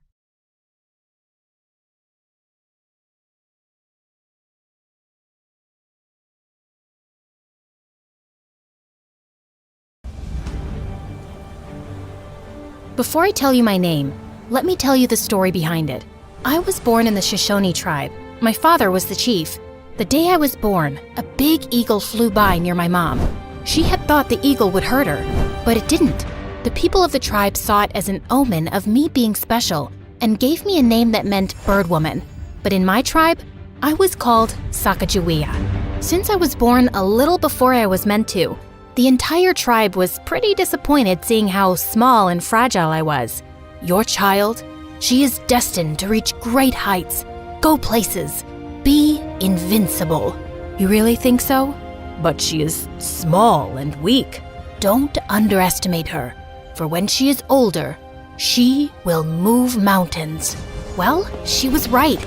I don't know about moving mountains, but as I grew up, I wasn't weak and fragile anymore. Actually, I was kind of a wild child. I would spend hours playing in the forest, riding horses, and just exploring the outdoors. I was fearless and brave, and I knew one day I'd make my tribe proud of me. But there was one tiny problem. I was afraid of heights. All my friends would be climbing trees and rocks, and it would always scare me. I didn't really mind. I knew I could do so many other things. But a girl, Red Feather, who was from another tribe, always made it a point to tease me about it. I knew why. It was because she had a big fat crush on my best friend Miko and hated that he cared so much for me. What kind of bird woman are you if you can't even climb a tree?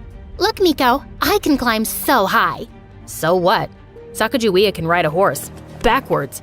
She can catch a fish with just her hands, and she's not a show-off like you, Red Feather. Ugh, what do you even see in her? He just told you. Strength, ability, class. Now shoo off before I whoop your butt. You wouldn't dare. Oh, but I dared.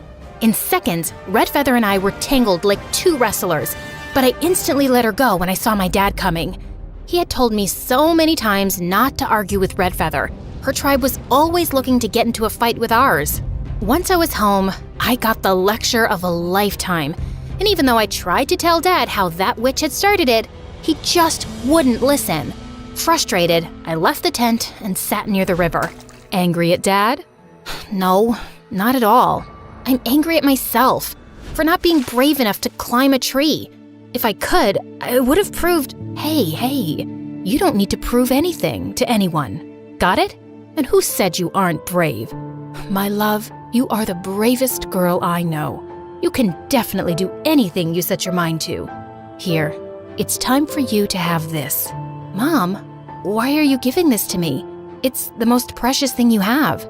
No, you are my most precious thing. Saying that, she hugged me tight. After that day, I tried to steer clear of Red Feather. The girl was nothing but trouble.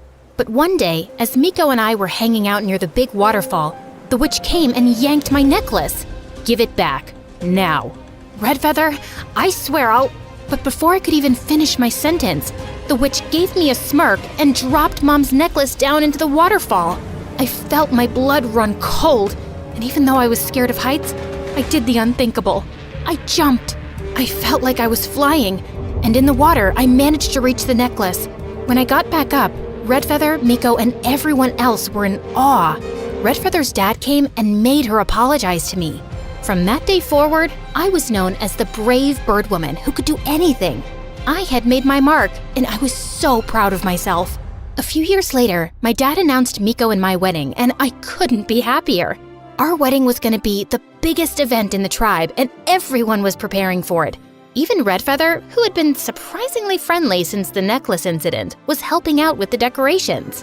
One night, Red Feather asked me to meet her by the waterfall. I was a little hesitant, but I thought maybe she wanted to apologize for her past behavior. I was wrong. As I approached the waterfall, I saw several men standing in the shadows. Red Feather stepped out of the darkness and smiled at me. What's happening? Who are these people? I can't let you marry Miko. Take her away. Before I could say anything else, the men dragged me away and everything went dark. When I finally opened my eyes, I was in a carriage. Where am I? Where are you taking me? I am the daughter of the Shoshone chief. When my dad finds out about you, he'll have you punished. And who's gonna tell him, princess? You are far away from home. You'll never get back home. Hearing his words made my heart sink, and I clutched onto Mom's necklace. It was the only thing I had from home. We had been on the road for 7 days when one night I heard noises. There were so many people fighting. The caravan was being attacked. I was so scared. I had no idea what was happening. But then I heard a voice that spoke in a different language. It was a Frenchman. He and his soldiers had attacked the caravan and freed me. They kept talking, but I didn't understand a word. And when I spoke, they didn't understand my language either. But even with the language barrier, I knew they meant well. I didn't know how to get back home. So one of the soldiers found a nice family who adopted me and taught me their language. I was so thankful to them and all the help they gave me. Years passed and I missed home terribly. Unfortunately, we had traveled too far in an unknown direction, so I didn't know my way back. When I turned 18, I got married to a Frenchman, and just when I had my son, my husband left me. I was disappointed. As a little girl, I had thought I would go places, have a life filled with adventure, make my tribe proud. But everything had gone so wrong. But things changed when one day, 2 men, Lewis and Clark, came to my town. They had heard about me and wanted to know if I could help them find a new route to the Pacific Ocean. Sacagawea, we heard you used to be from the Shoshone tribe. We need your help to find a new route to the Pacific Ocean. I'm not sure I can help you. I have been away from my home for many years. You don't need to worry. We have maps and guides to help you. We just need your help to navigate the terrain and communicate with the locals. That sounds like a lot of work. Why should I take up the offer? Because we're headed west. This might be your chance to get home. What? All right, I'll do it.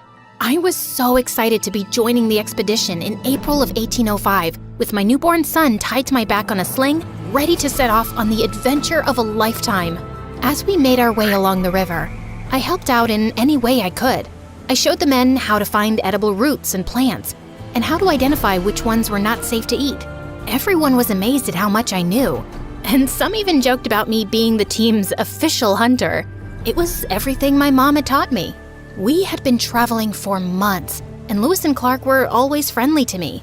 I realized how important the mission was for them. One day, as we were crossing a river, our boat capsized. Oh my God!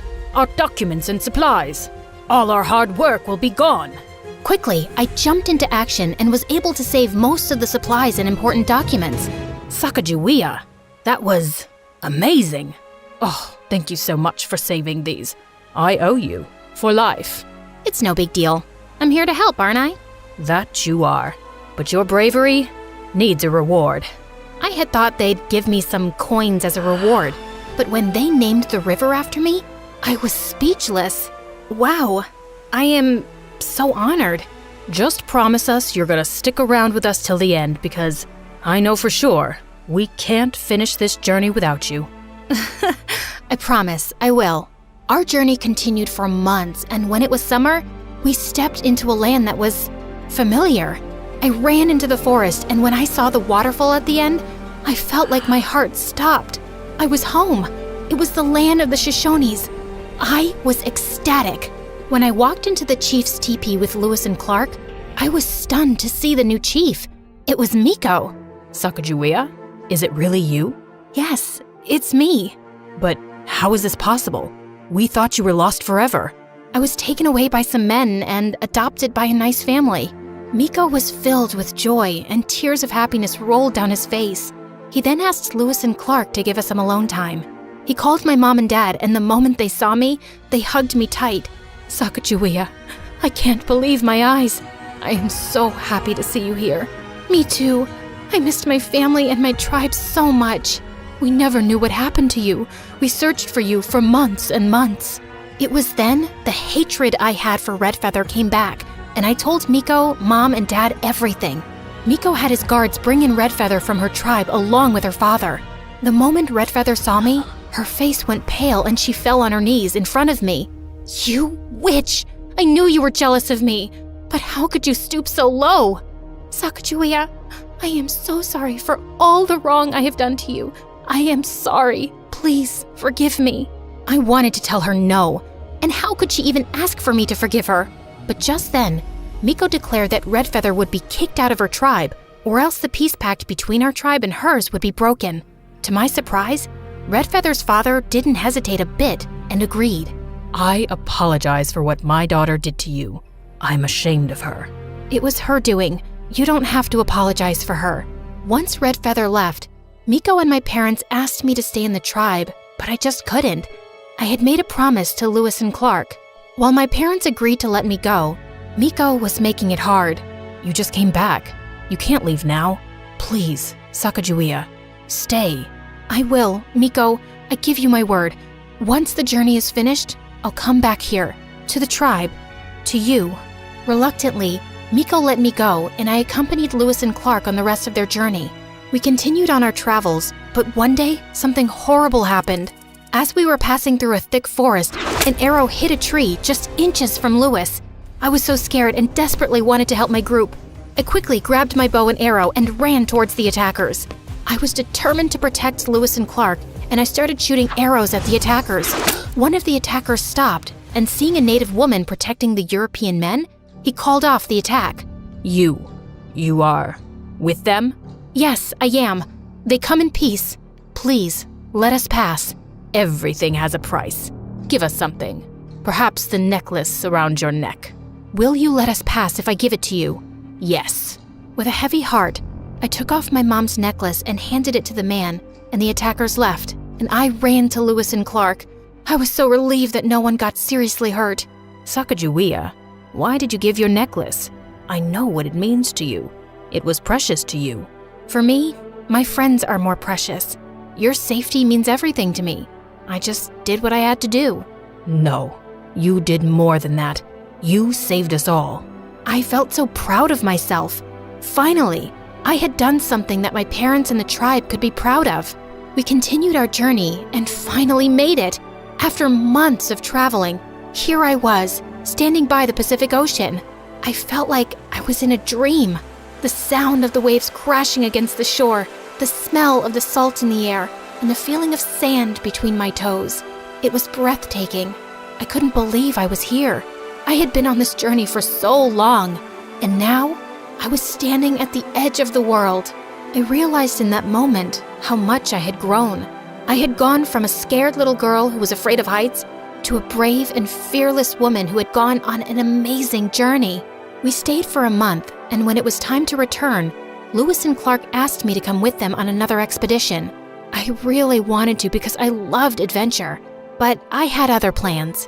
When I returned home, the first thing I asked was where Miko was, and my parents told me that every morning he sat by the waterfall. So I snuck up to him and hugged him, and we both ended up in the water. Oh my God, you came. I promised, remember? Saying that, I kissed him, and it felt so right, like I was finally where I belong, finally home. Today, Hi everyone, my name is Danielle, and I'm not your typical teenager. I've always been different. Instead of playing dress up with the girls, I preferred playing football with the neighborhood boys when I was a little girl. And now that I'm 15, I always play video games with the boys instead of going to the mall with my mom. I also sing a little, and it is my dream to become a professional singer one day. But before I get into that, please like and subscribe. I guess it's no surprise that I've barely got any girlfriends. My best friend's name is Chase, and he lives down the road from my house. Chase and I go to the same school, but since he's 2 grades above me, we only hang out after school. With his dark hair and light eyes, he's one of the hottest and most popular boys at Pineville High. I've had a crush on him for years now, but I know he'll never like me that way. Not when he could have any girl he wanted. No one knows we're friends, and I'd like to keep it that way. At least then his female admirers will not find a reason to attack me in the hallways. At any rate, I am already pretty unpopular in school. Ever since I accidentally spilled juice on Michelle James's prom dress, the entire cheerleading squad has had it out for me. Well, I didn't trip on purpose, I've just always been a bit clumsy. This year was going to be different though. This year I planned to change. Now that I'm a freshman, I think it's time I got a boyfriend.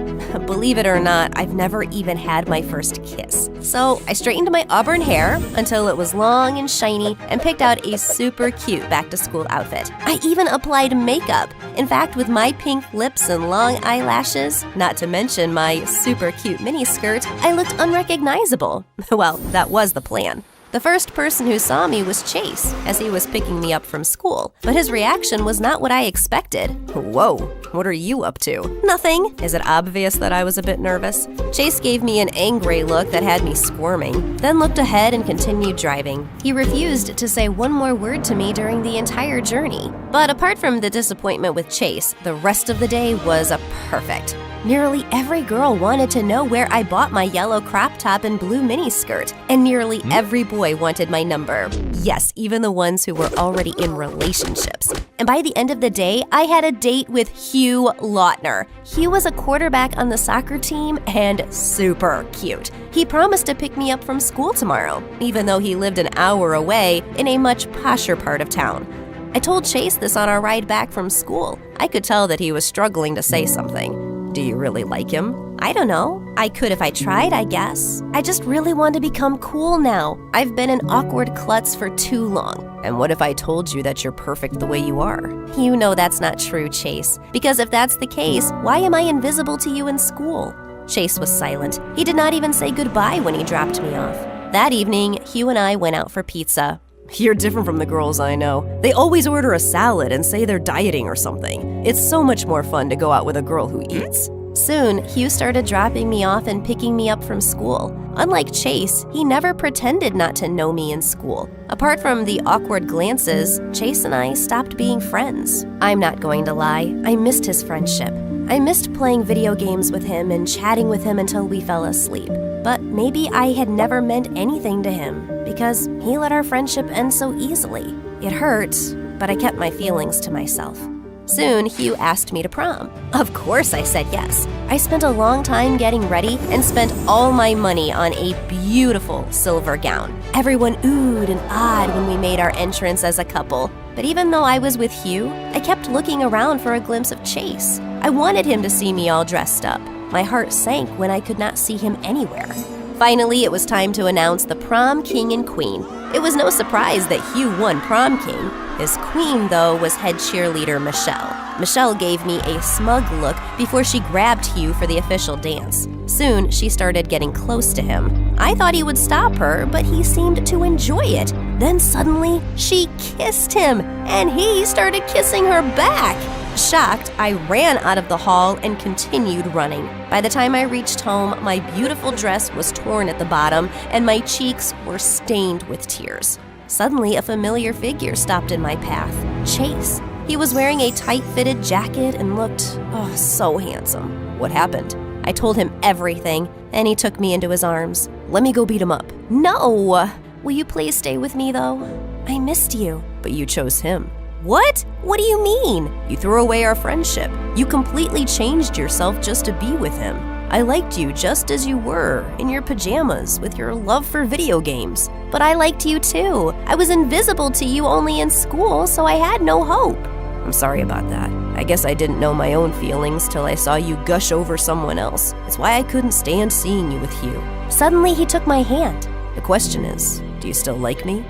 Yes. So will you go on a date with me? Of course I will. Wear your pajamas and meet me for video games then. Soon, Chase and I started dating officially. This was when I found out how romantic he really is. He was the best boyfriend ever. He would open the door for me and hold my hand wherever we went. And he had a sense of humor too. If any girl asked for his number, he would give her mine as a joke. A year passed, and soon he was going to go off to study at Yale in the fall, and I was really going to miss him. You'll forget me. Never. You'll get busy with studies and stuff then. Maybe, but I'll still come back for you. Or you can come study with me. Like that was going to happen. I was not as bright as Chase. Besides, I wanted to pursue music as a career. I had started recording videos of myself singing, but was too shy to show them to anyone. Soon after Chase left, I began devoting more time to my music. I started singing at school, but only when the classrooms were empty, and recording videos of myself. But I never shared them with anyone, including him. Chase and I were still going strong, though. He'd send me a good morning text every day and video call me every night. I miss you so much. I just want to get on the next flight and come see you. I wish you could, but I want you to concentrate on your studies instead. Yeah, I know. Promise me you'll at least apply to Yale, though. Okay, I promise. I probably shouldn't have made that promise, though. I really wanted to be a musician and had been practicing a lot recently. That night, on impulse, I shared one of my singing videos on YouTube. I applied makeup and wore a wig, though, so that no one could tell it was me. The next morning when I woke up, I realized it had gone viral. In just one night, my video had garnered 100,000 views. When I went through the comments section, I was shocked. Everyone loved my voice, and people wanted to know who the mystery girl really was. There were a few trolls, but I just ignored them. My eyes filled with tears of happiness, and I wanted to share the news with someone. But who? If Chase still lived down the street, I'd have gone running in my pajamas to tell him. But now that he was so far away and so busy, I didn't want to disturb him, especially since he had exams going on. Chase was busy with his studies for the entire week, but so was I. I started sharing more videos, and soon even magazines and news channels were picking up stories on the mystery girl. Everyone wanted to know who I was, but I was going to keep it a secret until I told Chase. But by the end of the week, I received a call. "Good afternoon. Am I speaking to Danielle Jones, aka Mystery Girl?" "What? How do you know? I didn't tell anyone." "It is my job to know Miss Jones." "Oh, okay. Let me introduce myself. We are Superstar Inc., and we like to give a launch pad to actors and musicians who show a lot of promise. Now, there is no denying that you're talented, but you've also managed to create a fan following around your mystery girl persona. Part of the allure, I think, is because no one really knows your identity." "Okay." "And we want to keep it that way.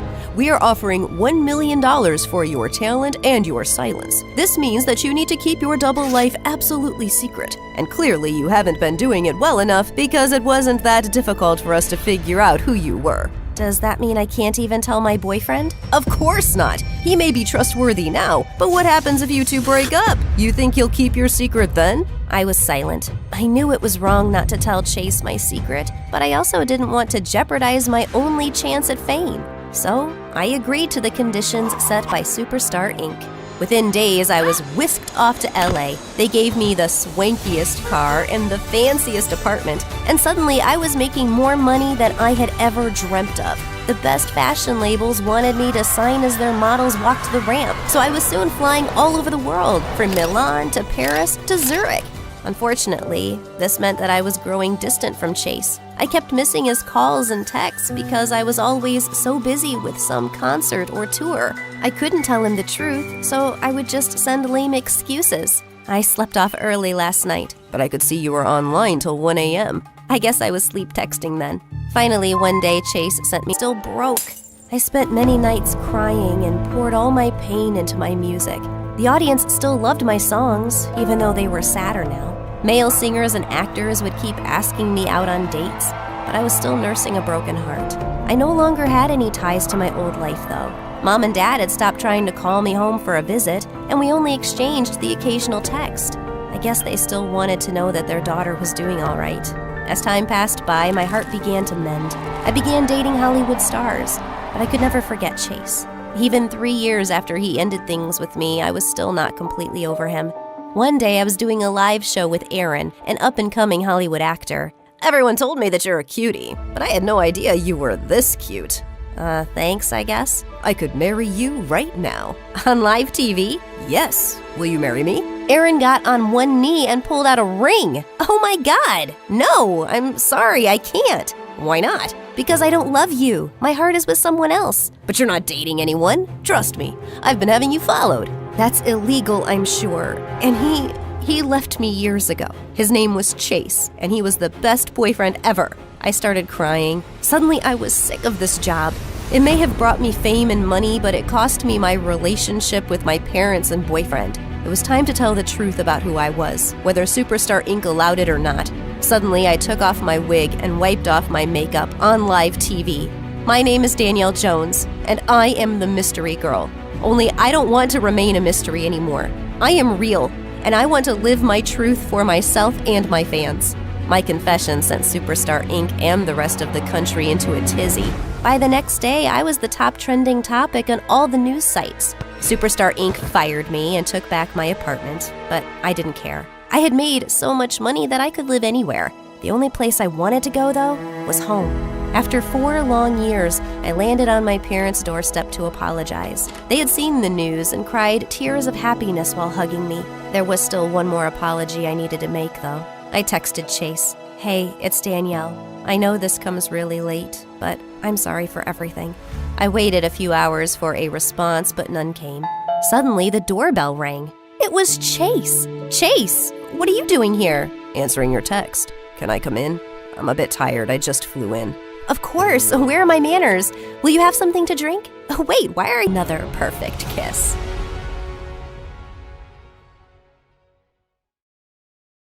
You may think your parents are cheap, but believe me, you've got it good. My mom takes saving to the next level. My mom saved up everything, literally everything. Our house had different stations where we recycled plastic, fabric, paper, and so on. But worst of all was the compost bin in the kitchen for recycling food and leftovers, and I can't even describe the horrible smell that came out of it. My mom, of course, refused to put it outside. The squirrels would ruin the compost we've been saving up, is what she claimed. Because of that, every time my friends would come over, they'd complain about the terrible smell. Until the day I was known in school as the girl whose house smells like a pig stable. When I was 7 years old, Mom stopped driving her car and designed her own special rickshaw with 2 seats in the back for my brother Mark and I. She drove us to school in this rickshaw for years. Back then, we thought we were cool. People waved at us and smiled. It was actually like we were the head of a special parade. I thought my mom was very creative. "We always have to be prepared for the worst. Your grandpa has taught me well." He said, "Trisha, this is the best way to take care of your family," she said proudly. When we were very young, Mom bought toys from secondhand stores and then stitched them up for us. We were too young to care where the toys came from. The funny thing is that we didn't know how cheap my mom was until Tracy, one of my friends, came to visit when we were younger. She came over to my house for a sleepover when we were 10. "Why does your mom take ketchup, sugar, and serviettes from restaurants?" asked Tracy after we'd eaten. I didn't have an answer. The next day, we went to the movies together. "Why does your mom sneak her own popcorn and drinks into the movies?" Tracy asked me as the movie started. "Your mom is cheap," she said. I was angry with Tracy. I thought she was being mean. I didn't want to believe her, but as I cooled down, what she said opened up my eyes to what was actually happening. From then on, things started to make sense. I realized that people were actually laughing at us in my mom's rickshaw. That was when I told my mom that she didn't need to take us to school anymore. "I'll walk Mark to school, Mom. It's good exercise for us." My mom quickly agreed. "It gives me more time to turn our recycling into usable things in the house. Besides, we're going to save lots of money on gas." I got shivers when she said that. Now I had a very different feeling about Mom's creativity. A week later, Mom took out all the showers. She replaced them with a bucket outside in the garden. "You know how much water we're going to save now?" she said, smiling. Luckily, when my dad saw that the neighbors were spying on him showering, he put an end to this.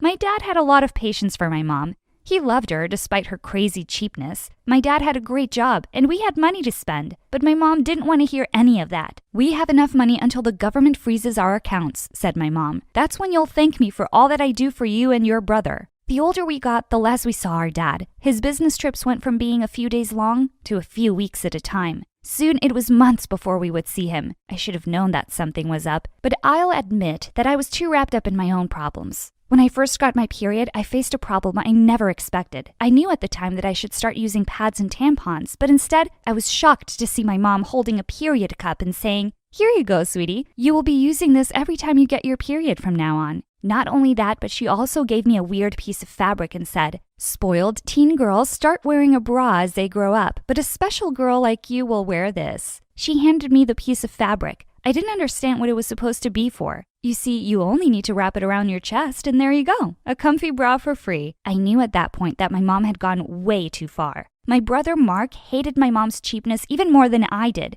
Because he was younger than me, Mark got all my hand-me-downs. From jeans to t-shirts and even jerseys, Mark grew up wearing my clothes. He was creative in how he reshaped them to look like something that a boy would wear. But by the time he was 13, his classmates wouldn't let him get away with this. They left lipstick and makeup on his desk. They stuck fashion articles to his locker. They even started calling him Marcy. "Leave my brother alone," I said to them. But they just laughed. "What are you gonna do? Will your mother chase us in her rickshaw?" I had no reply to this. I was furious, and so was Mark. He went home and told Mom that he needed clothes for boys. My mother almost lost it. "We don't have money for new clothes," she screamed. If you want new clothes, I'll make them for you. Mom knitted Mark the most awful, trendy clothes we'd ever seen. Mark took one look at the new clothes Mom had made and said, "It's fine, I'll wear the hand-me-downs." Mark and I were tired of Mom's cheapness. That afternoon in my room, we had a secret meeting about what we could do to stop Mom from embarrassing us in the future. We needed help, so we called our dad.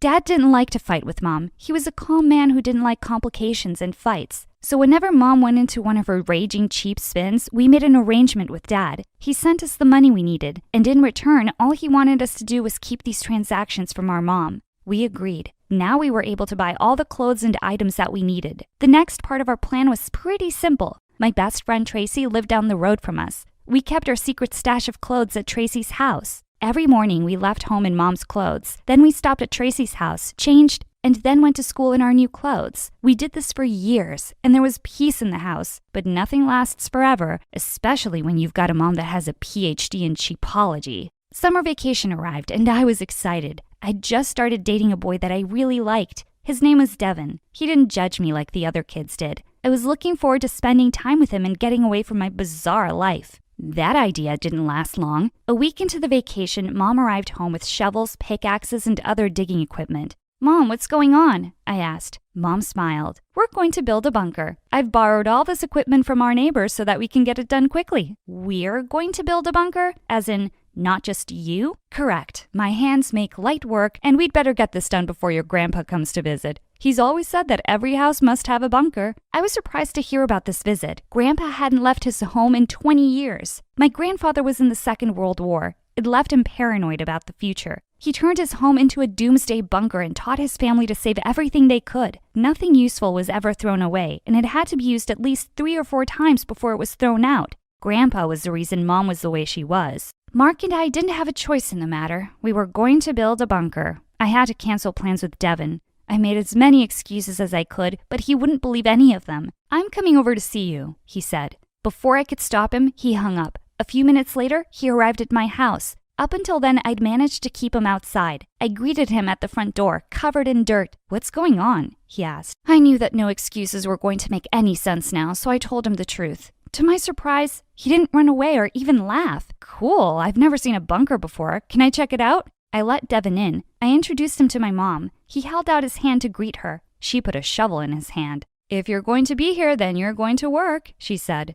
At that moment, I could have died. But Devin just smiled and said, "Thank you." We spent the rest of the day digging. How romantic, right? We dug for hours and hours, only resting to have breakfast, lunch, and dinner. Dad was away on yet another business trip and was basically unreachable. We worked like this for a week, with Devin coming over every day. We dug until our hands ached. When our neighbors started seeing what Mom was doing, they became suspicious. They called the police on us. A squad car came around and asked Mom what she was doing. She told them about the bunker. They nodded while she spoke, but we could tell that they wanted to laugh at her. The police left soon enough, asking Mom to make sure that the structure was safe. Mom told them that it would be, but knowing Mom, she'd never hire an architect to design this bunker. "It's a waste of money," she said. Anyway, my father taught me how to make a bunker when I was 9 years old. 9?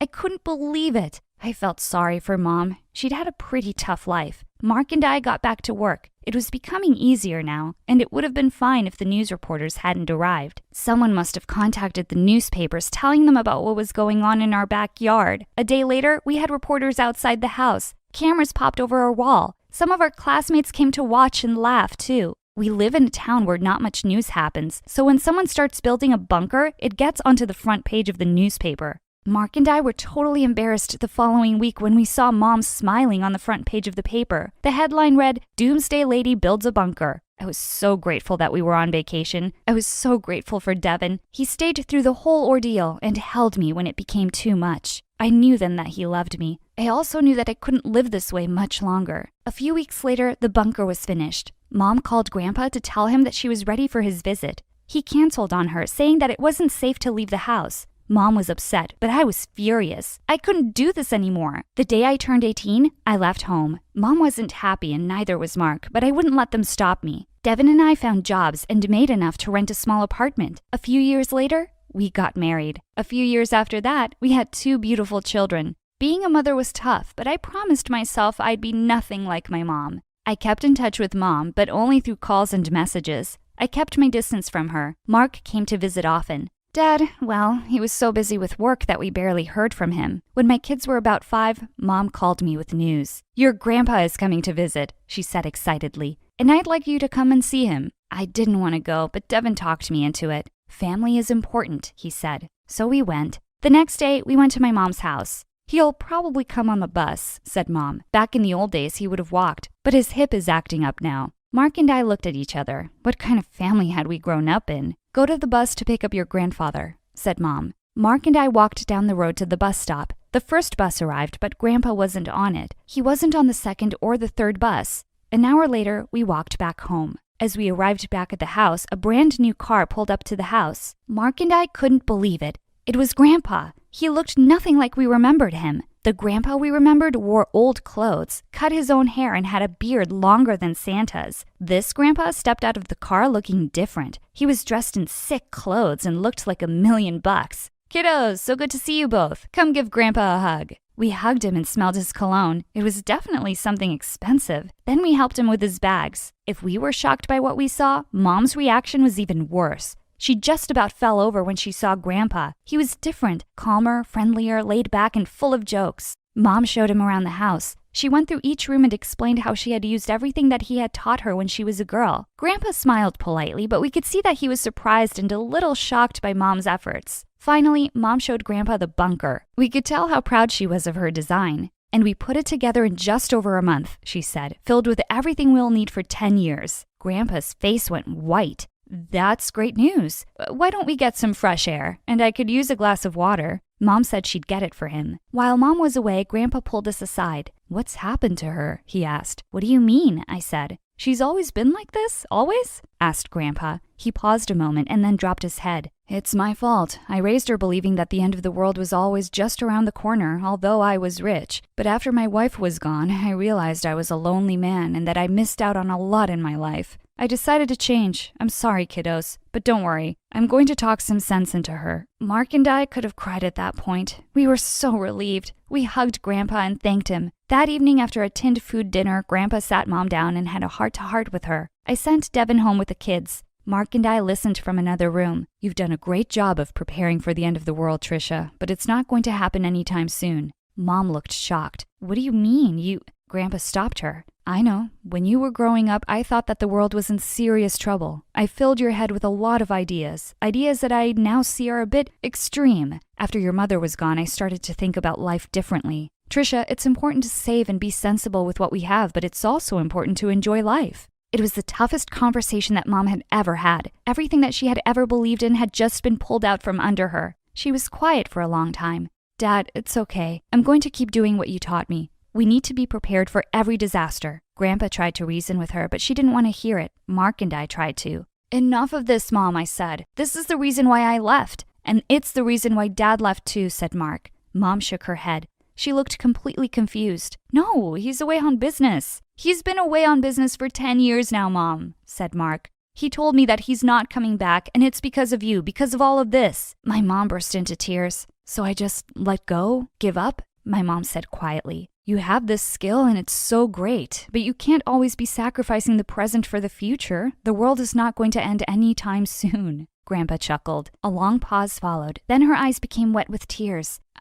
She began to speak, but only tears fell. It's okay, Mom. We're all here to help you. Mom took a deep breath before she spoke. Okay, how do you guys do it? Do we have to go out for dinner as regular people do? I can do that now for a start. I smiled widely. Things wouldn't change all at once, but, well, she was finally trying to bust out of her bubble. And that's all that mattered to us.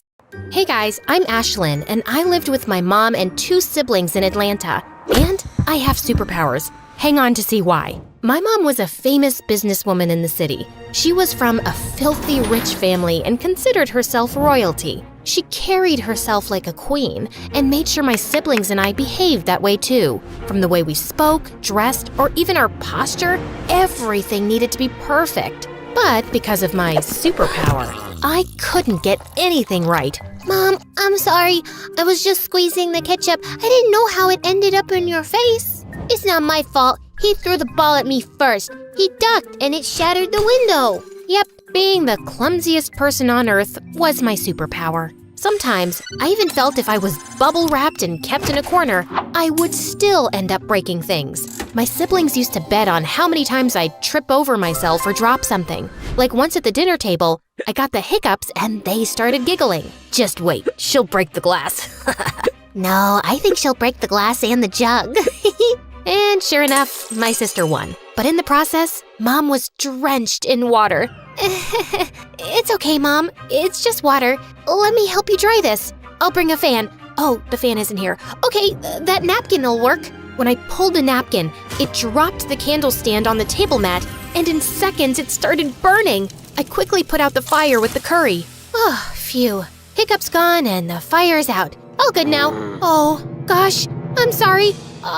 Just stop it, Ashlyn. How could you be so careless? Every time you're around, it feels like disaster is waiting to happen. Always finding ways to ruin everything in my life. Such bad luck. It's like you're a curse in my life. But Mom, it's not like I did it on purpose. Just get out and let me have my dinner in peace. And all of you are fired. Mom's words really hurt me every time. But thank God I had Annie, who was my nanny, but she was so much more to me. She tucked me in bed, told me stories, and hugged me. Things my mom never did. I shared everything with Annie, and when she saw me crying, she asked me what was wrong. Annie, Mom's always angry with me. She doesn't like me. I don't know why things themselves fall even when I don't touch them. Oh dear, don't cry. You know you have superpowers, so things just move around.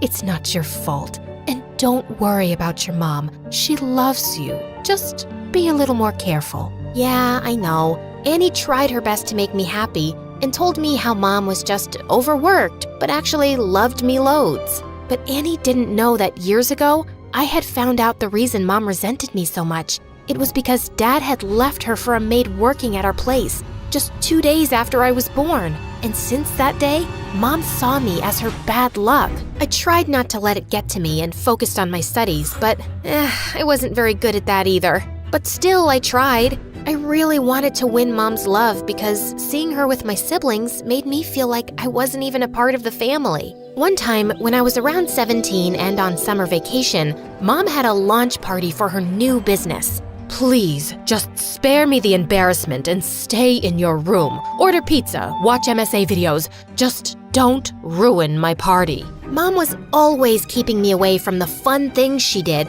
and I was curious, so I decided it would be fun to just peek at the party. The moment I saw the guests dancing, I decided to join them, and it was then that I tripped and fell on a table. Mom was furious. Before she could even say something, Annie came running and started to clean the mess I had made. You ruined! Ma'am, I got it. Please, don't be angry at Ashlyn. Mom forced a smile, and I thought she'd let the matter go. But I couldn't have been more wrong. When I woke up the next morning, I learned from the other servants that Annie was fired. Mom could call me bad luck and whatnot all she wanted. But firing Annie? That was the limit. Mom, that's not fair. It was my mistake. Why did you fire Annie? She was the only one that cared about me in this big house of yours. What? She was just a maid. It was her job to take care of the house and you. I can't take it anymore. You're heartless. I won't live here a minute longer. You want to leave? Fine.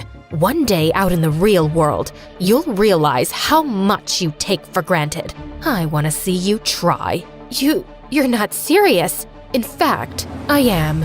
I left the house in a haze and found myself standing at Annie's door. When she saw me, she was worried and tried to send me back, saying how mad my mother would be. But I was determined, and eventually, she invited me into her small house. Have a seat. You must be hungry. I'll get you something to eat. Yeah, I'd like that. But as I sat on the chair, I ended up stuck. Just then, I heard a girl laugh. Bet you never used a chair like that before. No, I didn't. She helped me up and then introduced herself. She was Michaela, Annie's sister, and she was as nice and welcoming as Annie. I really liked their cozy home, even though the things were old and some were even broken. At night, I slept peacefully on the couch, which was far better than my luxurious mattress. But old habits die hard, and the next morning, when I told her I wanted an omelet with a fresh fruit smoothie and a pancake, hearing my words, she looked stunned. Your Highness, this is not your palace, and I'm not your servant. Serve yourself. I'm so sorry. I don't mean it. I can do it myself. But could you please tell me the thing that works like a grrr? What? I just forgot the name of the thing that was used for smoothies. Ah, a blender. Princess, here it is. She left me, and after watching a bunch of videos on how to cook an omelet, I couldn't make it and ended up burning my hand. Michaela came running when she heard me scream. Like, why did you even come here? The real world is a difficult place to survive. I don't know why you would give up such a chill lifestyle for this. Yeah, it might be kinda tough, but I'm confident I can work it out. She was kind enough that she made me breakfast and fed me herself. And in no time, we became friends. It had been several days, and although Mom was angry, I still hoped that my being gone would make her realize my worth. But she hadn't called me once, like I didn't exist to her. One day, when Michaela saw me sulk, she suggested we do something fun. I was totally up for it. We ate popsicles and cotton candy, which had previously been a big no for me, and even rode a bicycle. And it was just one more thing where I ended up with bruises all over my legs that I got by falling several times off the bike. A few days later, the summer vacations were over and Annie got me into Michaela's school so I could finish my final year of high school, since I didn't want to go to my previous one where I would have to face my siblings and even Mom when she'd come to drop them off. On my first day, everyone looked surprised to see me. I guess I might have overdressed. Ugh. Oh wow, Michaela, who is she? She looks so pretty. I love that fragrance she's wearing. All of them were really sweet, and everyone gathered around to chat with me. You have a Gucci bag? Is that a real one? No, thrift store. She bought it from there. You want to fit in or stick out like a sore thumb? Fit in? Good. So from tomorrow, don't dress like you're modeling. Michaela was right. I needed to blend in, so I bought new stuff for myself. Things were going well at school, like really well. I even made friends and started to do well in studies. One day, we were walking down the hallway and I noticed a poster for a speech competition with the topic self-esteem. Michaela suggested that I should participate. I decided to give it a shot since it would be the perfect opportunity for me to voice my ideas, something I couldn't do much around Mom. I worked hard for weeks on my speech, practicing in front of my friends. I was still nervous, but I was determined to do my best. On the day of the competition, I kept my eyes on Michaela and Annie as I stepped onto the stage. I was so relieved when I finished my speech, and I knew I had done a good job. The judges were impressed and announced that I was the winner. I was so shocked and excited. To my surprise, the guest of honor was the mayor, and he took a picture of me with the other winners. My picture was in the newspaper the next day. Just a few days later, as I was lost in the pages of my book, Michaela came running and told me how she'd seen my mom go to the principal's office. My heart raced with excitement as I thought maybe finally my mom was proud of me and had come to my school. But then I heard my mom's voice from down the hall yelling at the principal. I gave you permission to give her admission, but that didn't mean you could use my name to publicize your school. Putting her picture in the paper and mentioning she's my daughter was a publicity stunt, right? This school runs on my donations. Do you have any idea how humiliating that is? Mom, why are you saying this? I thought you'd be happy, but all you care about is your name? My mom just gave me a nasty look and walked away. At that moment, it finally sunk in that I'd never be enough for her. I was done trying to make her happy. I was done trying to be someone I wasn't. I went to school the next day like nothing had happened, like my heart wasn't breaking. Throughout the day, Michaela and my friends tried to cheer me up. She asked if I could come and watch them practice their cheerleading routine. I'm glad I did because she did a backflip and landed smoothly on her feet. It was amazing. OMG, I can't believe it. I did it. Yay, I did it. Oh, Ashlyn, girl, you are like my lucky charm. You know, I've been trying this routine since like forever, and I could never get it right. Today, you came and I nailed it. Awesome. Congratulations, Michaela. Hey, what happened? Why are you crying? I've been called bad luck my whole life. No one has ever called me their lucky charm. Luck isn't something you're born with. It's something you create. If you focus on the good things in life, you'll be lucky. I stayed with Michaela until we graduated. Then she got a scholarship to a big university while I applied to business school and got in. I was stoked and couldn't wait to start my journey of becoming a business professional. I was in my 3rd year of college when one day, Annie told me how Mom wanted to see me. The company was failing. What? After all these years, she remembers she has a daughter, only when her company is going into the ground? Forget it. But Annie said Mom was sick too and kept insisting I visit her. But I just didn't want to. A few days later, Annie asked me to accompany her for shopping, but she had another idea. And before I knew it, she had driven me straight to Mom's house, and I was so angry. I get why you're mad, but she's still your mom. I know she was mean to you, but Ashlyn,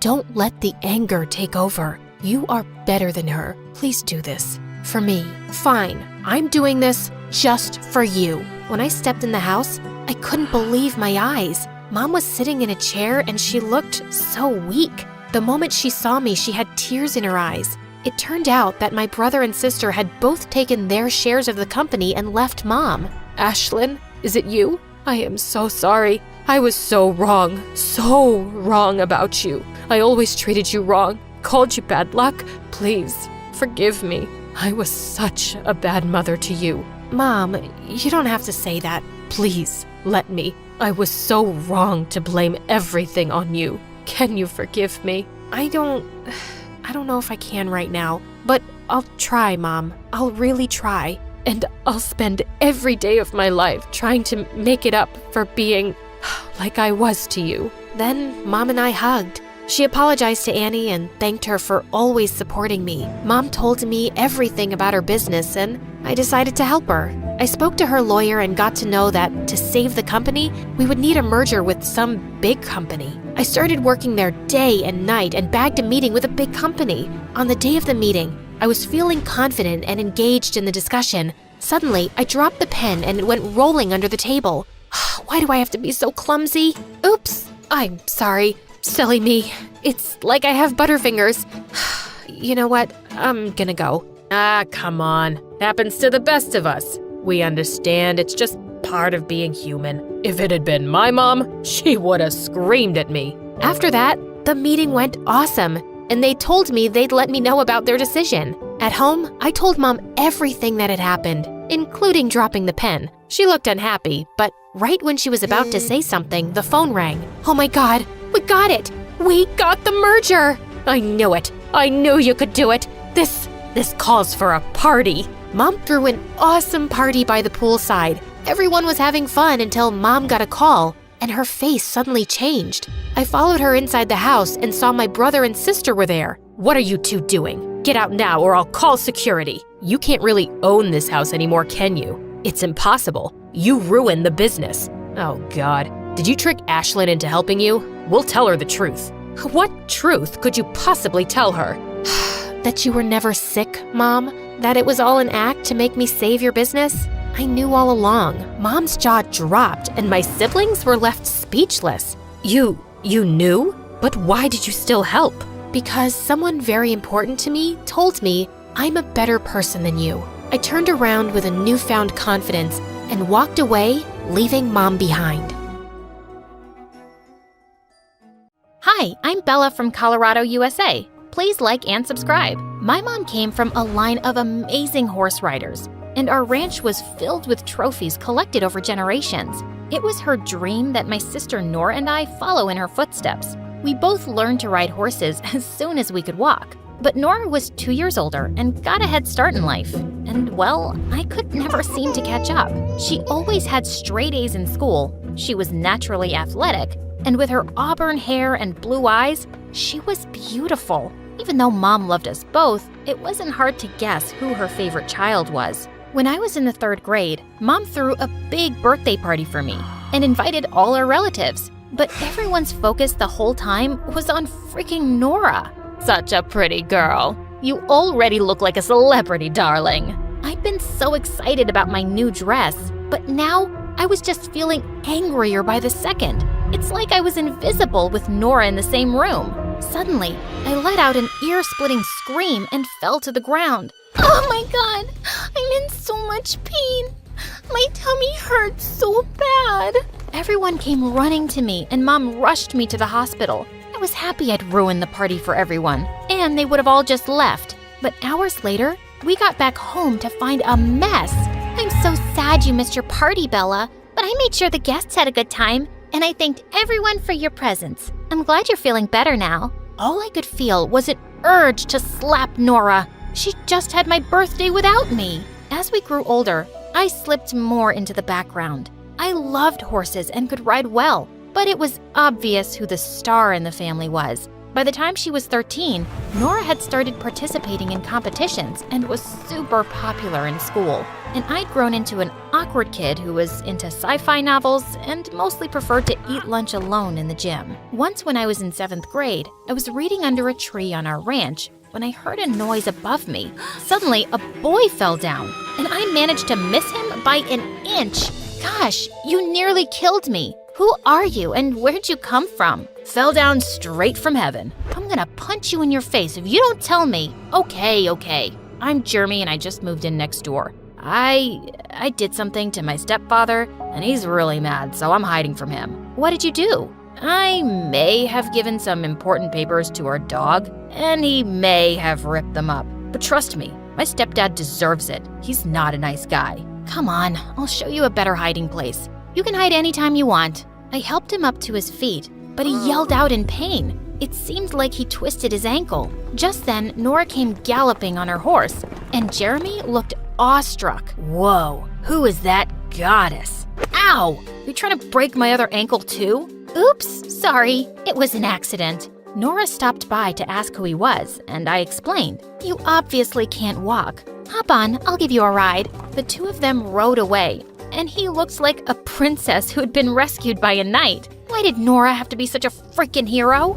And Jeremy and Nora became best friends after that day. He was also in her class at school, and soon the two were inseparable, which meant that he was always at our place. And over time, I couldn't help having a crush on him. He was smart and funny, and we had so much in common. And he loved science fiction too, and we could talk about it for hours, if Nora would let us. One day, Nora showed me an expensive bracelet. Isn't it beautiful? Jeremy gave it to me yesterday. You mean on Valentine's Day? Yeah, but just as a friend, of course. Nora, are you dumb? It's so obvious Jeremy's in love with you. What? No, he's not. You wouldn't know because you don't have any guy friends. Or any friends, actually. And you are so self-absorbed. You're completely blind to everyone's feelings. You're giving him the wrong idea by accepting that present. You don't know what you're talking about, geek, so stay out of it. I knew I was right, but there wasn't much I could do.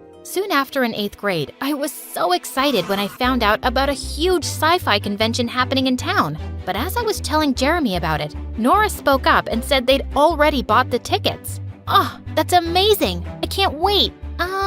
I meant I just got the tickets for me and Jeremy. We're going with our friends. So I can buy my own and come with you guys, right? I can't go alone, it's too far. No, you can't come with us. Why don't you have friends of your own, Bella? Come on, Nora, what's the big deal? I'm not gonna be the only loser with my baby sister tagging along, Jeremy. We're not taking her. You don't even like sci-fi. Why are you being a witch? Jeremy, please take me along? I'm sorry, Bella. Maybe next time? I couldn't believe he was being such a coward, and my heart burned when I saw them leaving for the convention a few days later. I just wanted to hurt Nora. And I had a brilliant idea for something I could do. A week later, I was having breakfast when I heard Nora scream. She came running downstairs and waved a calendar at Mom. How could you mess up my schedule, Mom? I had a match this morning and I missed it. What are you talking about? I woke up to see 20 missed calls from my coach, and he just told me that the first match of the tournament was today.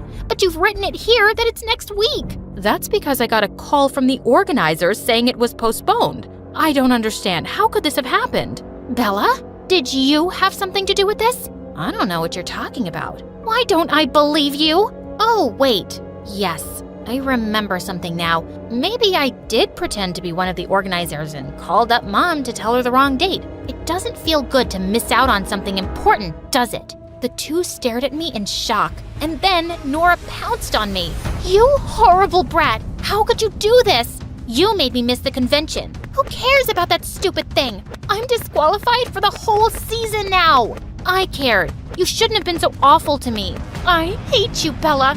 I won't forgive you, ever! Mom managed to pull Nora away and she stormed off crying, and I was grounded for a month. For the next few days, Nora acted like I didn't exist. I hadn't realized she'd be disqualified for the entire season. Maybe I'd gone too far. I decided to apologize, but I found out that she'd left for a training camp for 2 weeks. But just 3 days later, we got some bad news. Nora had been in a riding accident. Mom immediately rushed off to camp, and when she returned with Nora, I was shocked to see her on a wheelchair. What happened? I don't want to talk to anyone, least of all you. Nora had badly injured her leg, and the doctor said that her recovery would take months. Mom was devastated, and Nora kept herself shut in her room. I didn't dare go in because I knew she wouldn't see me.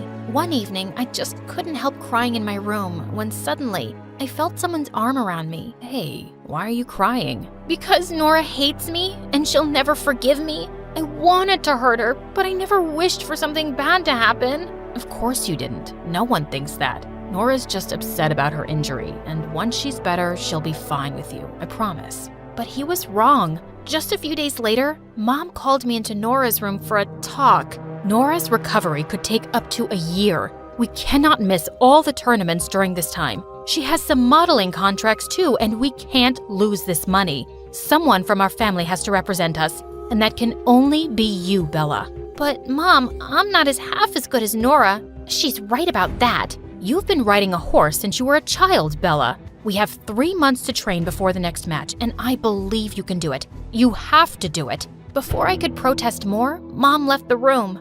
Good luck trying to be me. It's not as easy as it looks, and you don't have what it takes. Nora wasn't wrong about it being hard. The training was tough, and I had a sore butt for weeks. But 3 months later, when I competed in the tournament, I actually came in third.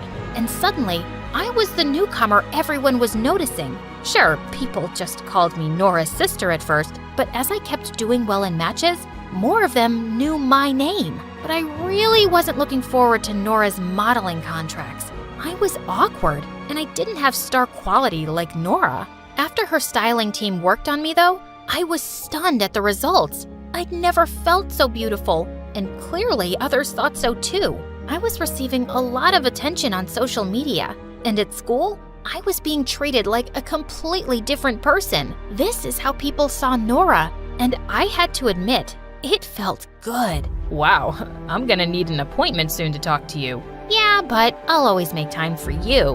What do you think of my new look? There wasn't anything wrong with it before, but you do look lovely. For the first time, I felt like he wasn't seeing me as Nora's little sister, and it sent my heart racing. Bella, I've been meaning to ask you something. Yeah? Do you think it's a good time to tell Nora I'm in love with her? I have been for years, but she's never been clear about her feelings, and I just need to know now. My heart suddenly sank. What was I thinking? Of course, you should tell her how you feel. She'd be a moron for not loving you back. Jeremy grinned and kissed me on the cheek and then walked off happily. A few days later, I came home to see Jeremy rushing out of our house, wiping tears on his sleeve. I was a fool to think Nora ever liked me. She said she's never seen me as more than a friend, and she never will. He stormed off, and I felt so mad at Nora for leading him on all this time. I didn't see her till later at dinner, and it looked like she'd been crying, but Mom looked really excited. Bella, I have such amazing news. You've been selected as one of the best newcomers to participate in a tournament in London. This will open international doors for you, darling. I knew it had always been Nora's dream to compete in Europe. As Mom went on and on, Nora suddenly swiped half the dishes off the table. It should have been me, but you've stolen everything from me. Nora, I only started competing because of you and Mom. Oh, shut up. You've always wanted everything I've had. Congratulations. Now you have it. That's not true. Oh, you wanted Jeremy too? I've seen how you look at him with your puppy eyes. It's embarrassing. Well, it looks like he and I aren't friends anymore, so you're welcome to have him too. That's enough. You know what, Nora? Maybe I did want to know what it felt like to be you, but I've realized that I'm just as talented and beautiful. You're just better at getting whatever you want without caring for anyone's feelings. You've misled Jeremy, and you've always made me feel small. And now I will go to London, and I won't feel bad about it because it has nothing to do with you. Only me and my talent. Jeremy didn't turn up to school the next few days, and then I found out that he'd left the city to stay with his real dad. For good. He hadn't even bothered to say goodbye. And a week later, I left for London. I won first prize in the tournament, and it opened so many opportunities for me. Mom decided that I'd finish high school in London while I kept competing for more championships. I heard Nora was back to training, but she and I didn't talk anymore, and I was enjoying my new life away from her. A year later, I was at the subway station when I spotted someone from a distance who looked exactly like Jeremy. I pushed through the crowd and followed him as he climbed onto the train, and I managed to hop on just as the doors closed. He looked shocked to see me, and we both hugged and laughed. It turned out that he'd joined a university in London. I had no idea you were here too. Of course you didn't. You left without a word and never kept in touch. That was wrong, but I just needed to get away. I'm sorry, and I've missed you. Jeremy and I started hanging out really often over the next few months, and I was happy to have him back in my life, but I kept my feelings in check. I didn't want to fall for him again. On New Year's Eve, Jeremy invited me to a party at his friend's place, and we had the most amazing night dancing away. We all counted down to midnight, and he turned to me with a smile. Happy New Year, Bella. And then he kissed me, and the whole world just faded. But then I pulled away suddenly. I started to walk away. Bella, wait. Did I do something wrong? No, nothing. I just have to go. Please, stop. I've been wanting to tell you for a while now. I think I'm in love with you. Nora turned you down, so you thought you'd settle for me now? As a consolation prize? I've always been second best to Nora in everything, but not anymore. I refused to answer Jeremy's calls or texts the next few days. But then one evening, I got the most unexpected call from Nora. She said she was throwing Mom a big party for her birthday that weekend, and she wanted me to attend. Plus, you haven't even seen my new training school yet. What school? I gave up racing, Bella. My leg's not good enough anymore, but I decided I couldn't stay angry forever, and I had to find another dream. I train other riders on our ranch now. Anyway, I hope you come. I felt both sad and happy to hear that, and I decided it was time to go home and see her. 2 days later, as I was leaving with my bags, I bumped into Jeremy right outside my place. Before you say anything, please listen to me. Yes, I loved Nora for years, but being away from her made me realize that we weren't right for each other. We're better off as friends. And you're not second best to anyone, Bella. If you don't love me, I can accept that, but I just had to tell you how I feel. I love you. Jeremy, I love you too, you idiot. As he pulled me close, he suddenly noticed my luggage. Wait, where are you going? To see Nora. I need to fix things with her. I'm coming with you.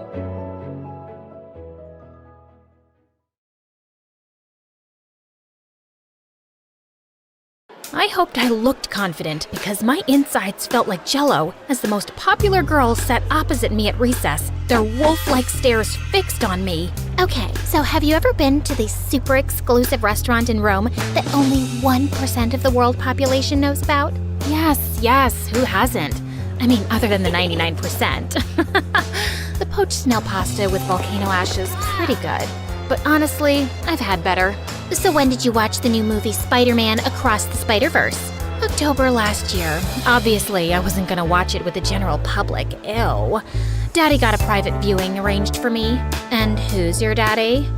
We just got him back after he was kidnapped the 5th time for ransom, so I really can't share this information. You understand how it is, right? I totally get that, girl.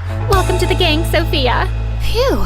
My research on stupid rich people had paid off. Hi, I'm Sally from LA, but for now, just call me Sophia. That sounds like a sophisticated rich girl name, right? Please, don't blow my cover. So, about that, I may look like a normal high school student, but the truth is, I'm actually a journalist. About a month ago, our paper received an anonymous tip that something shady was going on at the most elite private school in the country. Since I'd graduated only a couple of years before, not from this school, I'm not that rich, my editor sent me undercover to to investigate. Now, I was in with the most popular kids in high school, and the first thing I noticed was that none of them seemed to study much and were partying every day, but they all had straight A's. The second thing I noticed was a boy named Matthew who didn't seem to fit in here, and he was constantly getting bullied by the popular jerks. I decided to find out why. So one day after school, I followed him. He'd walked several blocks down when suddenly, a flashy red sports car screeched to a halt, and the popular boys jumped out and surrounded him. Their leader, Aaron, grabbed Matthew by his collar. "You know you have to do what we say, Pinocchio. You're our little puppet. Why are you being so difficult? I don't have to do anything anymore. I'm gonna expose all of you, even if it means getting expelled myself. And who's gonna believe you? They'll believe me when I show them proof. Yeah, this isn't a bluff, Aaron. What did you do, you little weasel?" Just then, a policeman came around the corner and Aaron let Matthew go, but then snatched his backpack and threw it on the road. The boys all jumped into the car and sped away. As Matthew was picking up his things, I suddenly saw a bus approaching him at full speed, and he wasn't looking up. Without another thought, I raced toward him and pushed him out of the way. The bus driver pulled over to check on us, but Matthew wasn't moving. We called an ambulance, and I decided to wait at the hospital till his family arrived. And the doctor soon told me that Matthew had hit his head hard and he was in a coma. Gosh, so much for trying to save him. Matthew, please wake up and tell me what's going on with you and those jerks. Can you hear me? Hello? I shook him gently, flashed my phone light in his eyes, tried tickling his toes, but nothing. Then I gave him a passionate kiss on the lips. Nothing. Guess that doesn't work in real life. Just then, I turned around to see a couple who looked like Matthew's parents. They were distressed at Matthew's condition, but then, to my surprise, his mom turned around and hugged me. "We received the full report of the accident, and you were really brave to jump in and save his life. The doctor's hopeful that Matthew will wake up once the swelling in his brain goes down." "Matthew never mentioned you, but we're so glad to find out he has such a caring girlfriend." Girlfriend? Well, of course they thought that with my passionate kissing. I was about to correct them when suddenly I had an idea. "Oh, yeah, Matthew's a great boyfriend. Lovely man. I mean boy. Such a weird age. Is he a man? Is he a boy? Who knows? He's a great guy." And before I knew it, I'd received an invitation to dinner at their place the next day. I walked away feeling conflicted. Yes, I was lying to these very nice people about being their comatose son's girlfriend, which was wrong, but Matthew knew something about the popular kids, and I had to find out what it was. The next day at school, I caught Aaron and the other jerks laughing about the accident. Good thing the Matthew situation got taken care of itself. What are you guys talking about? Why do we care about this Matthew loser? Oh, Sophia, you're cute, but you're too new for us to let you in on our secrets. You have to earn our trust, you know? Okay, and how do I do that? I'm pretty sure Matthew was bluffing, but he claims he has some dirt on us. Maybe a video? You think you can find out if he has any such thing and get it for me?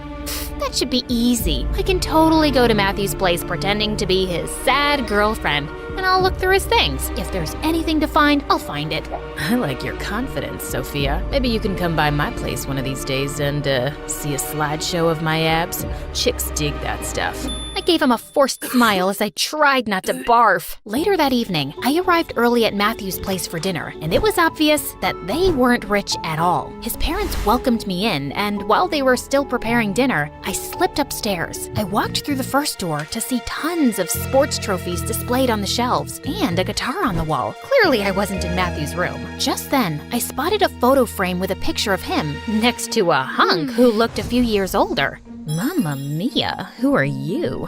That would be me, Matthew's brother Cody. I turned around in shock to see the hunk standing behind me. He'd just stepped out of the bathroom, wearing nothing but a towel. Are you staring at my abs? I'm guessing you're my brother's girlfriend who my parents invited for dinner. What? I wasn't staring. How dare you accuse me of something so disgusting? I'm just so traumatized by what's happened to Matthew, and he used to talk about you so much. And now seeing you in person without Matthew here, this is all just very hard for me. Look, I'm sorry. I just threw the photo frame aside and ran out of there. Gosh, this was gonna be one awkward evening. Cody joined us soon and was being extra nice to me all through dinner, and his parents started asking me how Matthew and I had met.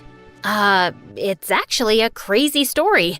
So, you know that big park next to our school? I was feeding the ducks there one afternoon, and when I ran out of bread, they suddenly became these vicious creatures that started jumping out of the lake to attack me. So I was running as fast as I could when suddenly I tripped. I saw my life flash before my eyes, and then out of nowhere, this boy jumps in and starts howling at the ducks like a wolf. The ducks ran away like scared chickens, and my hero turned out to be Matthew. It's actually a true story, guys. I didn't just pull it out of my butt. That's how I met my first boyfriend. He's in a mental asylum now. Wow, that's amazing. It doesn't sound anything like our Matthew, though. He's terrified of birds. Also, dogs, cats, squirrels, butterflies, water, heights, sunflowers, grapes. Right, of course, I found out later he's a scaredy cat, which made the duck thing even more special. He overcame his fears to save me. His parents smiled at me warmly. I'm sure you already know this, but Matthew's a genius. It was his dream to get into that school on scholarship, but ever since he's gone there, he's been so different. Closed off, moody, even angry. We're really happy to know at least he had you to talk to. I felt quite bad for being a big fat liar as I left that evening, and I was no closer to finding the truth. Well, at least now I knew which bedroom was Matthew's. So the next night, I decided to sneak into his room when everyone was asleep. I managed to climb up the wall and was halfway through the window when my butt got stuck.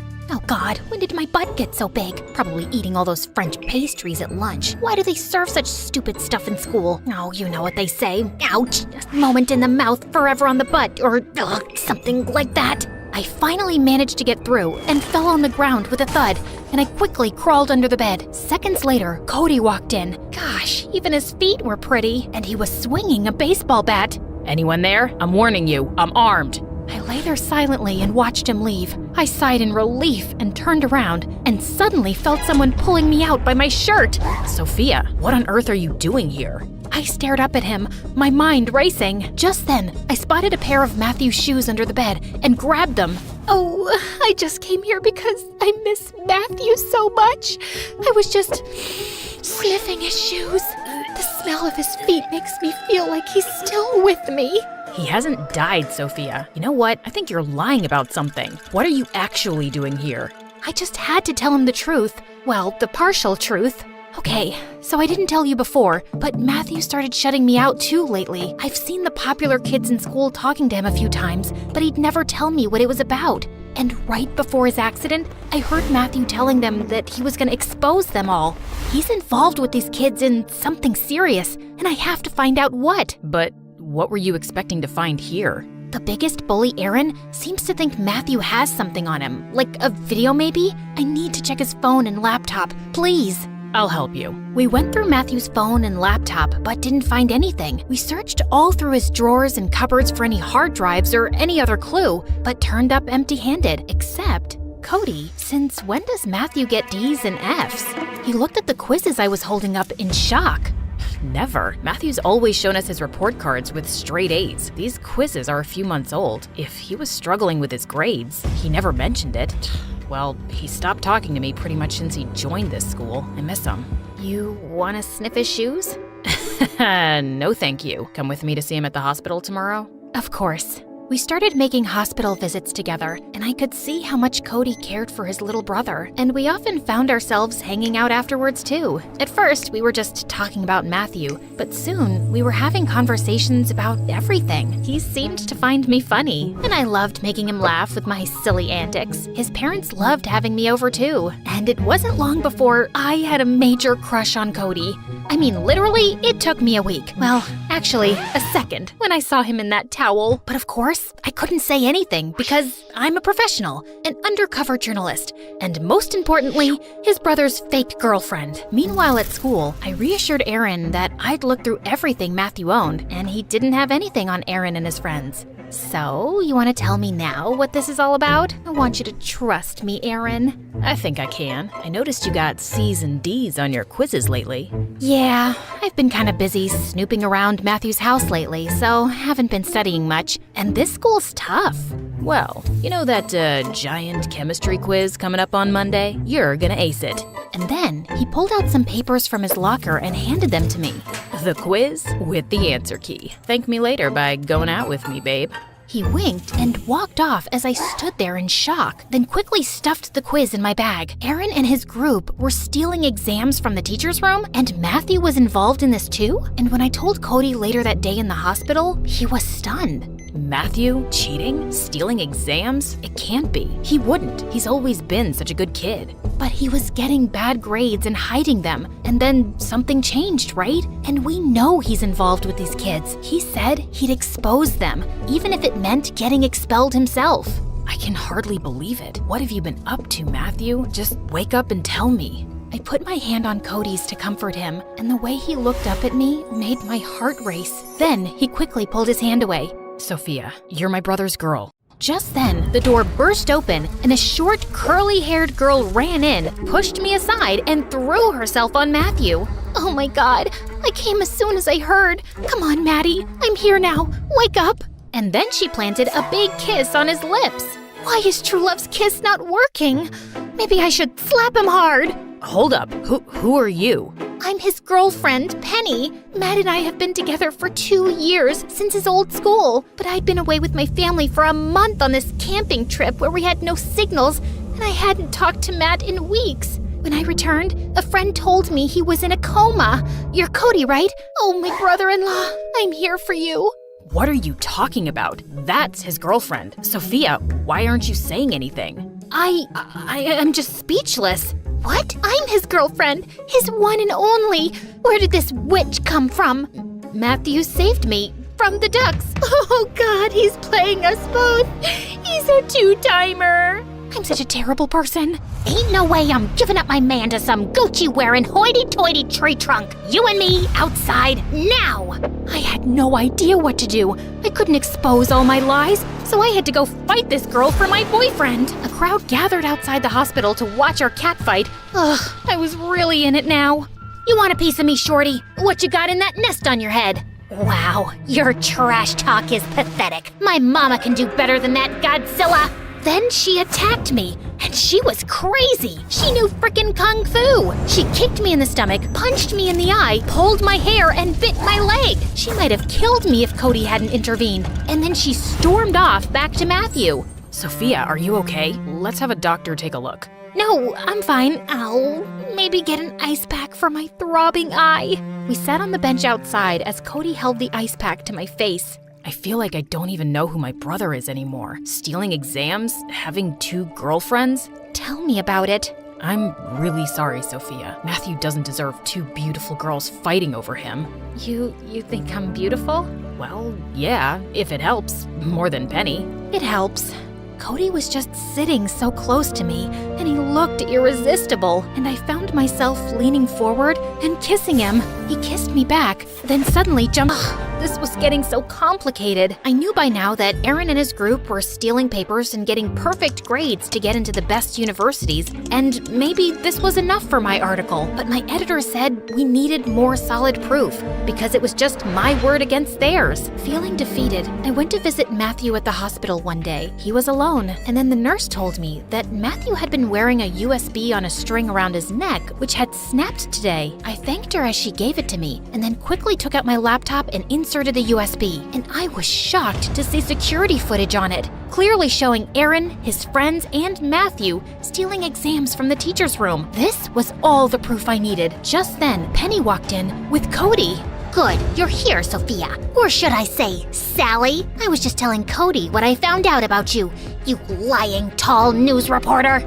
With that, Penny shoved her phone in my face, showing my profile on the newspaper's website. So, let me get this straight. You've been here undercover as a high school student to write some article, and for that, you lied to me and my family about being my brother's girlfriend while he was in a coma, and you made us believe he's a 2-timer? Listen, I know it looks bad, but my parents are on their way here, and I think you should leave. Cody, please.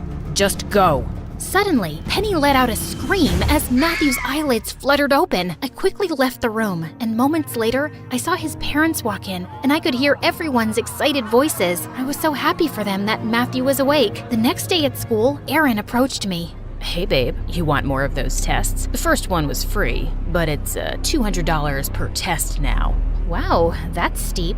Look around you, doll. Everyone here can pay. Well, except for that loser Matthew. He was struggling under the pressure and came to us for help, but he couldn't pay up. So we decided to make him our slave in return. We kept telling him that if we got caught, our rich parents would get us out of this mess, but he'd lose his scholarship and get expelled in a second. Right. It all makes sense now. Thanks, but I won't be needing any more of the tests. How come? I'm dropping out of school. I'd recorded my last conversation with Aaron on my phone, and I got to working on my article on the weekend. By Monday, it was out. By Tuesday, it was all over the news. By Friday, every student involved had been expelled, except for Matthew. I'd made it clear in my article that Matthew had wanted to do the right thing, and the principal decided to be lenient and only suspend him. It was a relief to be Sally again, but I felt bad about how things had ended with Cody. I wanted to apologize to him and his parents, but he wouldn't take my calls. A few weeks went by, and I was surprised to find you're the one who sent the anonymous tip to the newspaper, didn't you? Yeah, I was tired of living a lie. By the way, I'm dropping out of that school and going back to my old one with Penny. What? Why? I was miserable there, Sally. I can't take that pressure. I wish I'd just been able to own up to that earlier and tell my family. I was so afraid of disappointing them that I ended up cheating instead. But thank you for exposing those jerks and making my life better, really. Now, you should go talk to my brother before his game starts. I promise. He's ready to listen. I skipped off to find Cody and burst into the boys' locker room, and I stood transfixed. So many shirtless athletes. Just then, Cody appeared and dragged me out. That was subtle, Sally. Come on, it's just some eye candy. Okay, listen. Cody, I owe you an apology. I'm sorry for lying to you and your parents, but I was just trying to do my job and even helping Matthew. It's not a great excuse for all my lies, but it's not a bad one either, right? I guess not, especially since you helped make things better for Matthew, and you make everyone in my family happy. I think my mom wishes you were still Matthew's girlfriend. And you? Oh, I'm super happy Penny exists, because now I can do this without feeling guilty. And then he pulled me in for a kiss.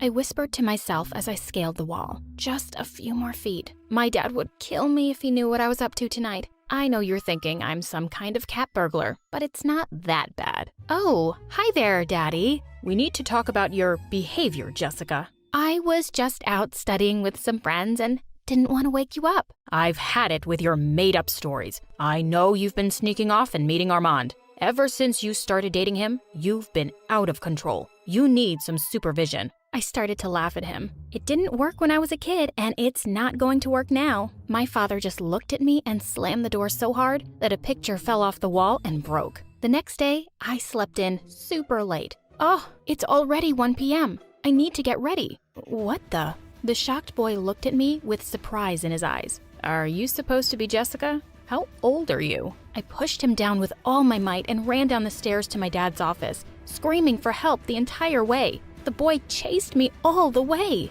Daddy, help! This guy is trying to kidnap me. He looked over his glasses and chuckled. So, I see you've already met your new babysitter, Liam? Babysitter? I'm a teenager. If it makes you feel better, we can call him your bodyguard. Ugh, I don't have time for this. I have to go meet Lisa at the mall. Great. I hope you 3 have a good time. I thought it was all some kind of sick joke until Liam hopped in the limo with me. And what do you think you're doing? Liam let out a long sigh. I'm following your father's orders and supervising your little trip.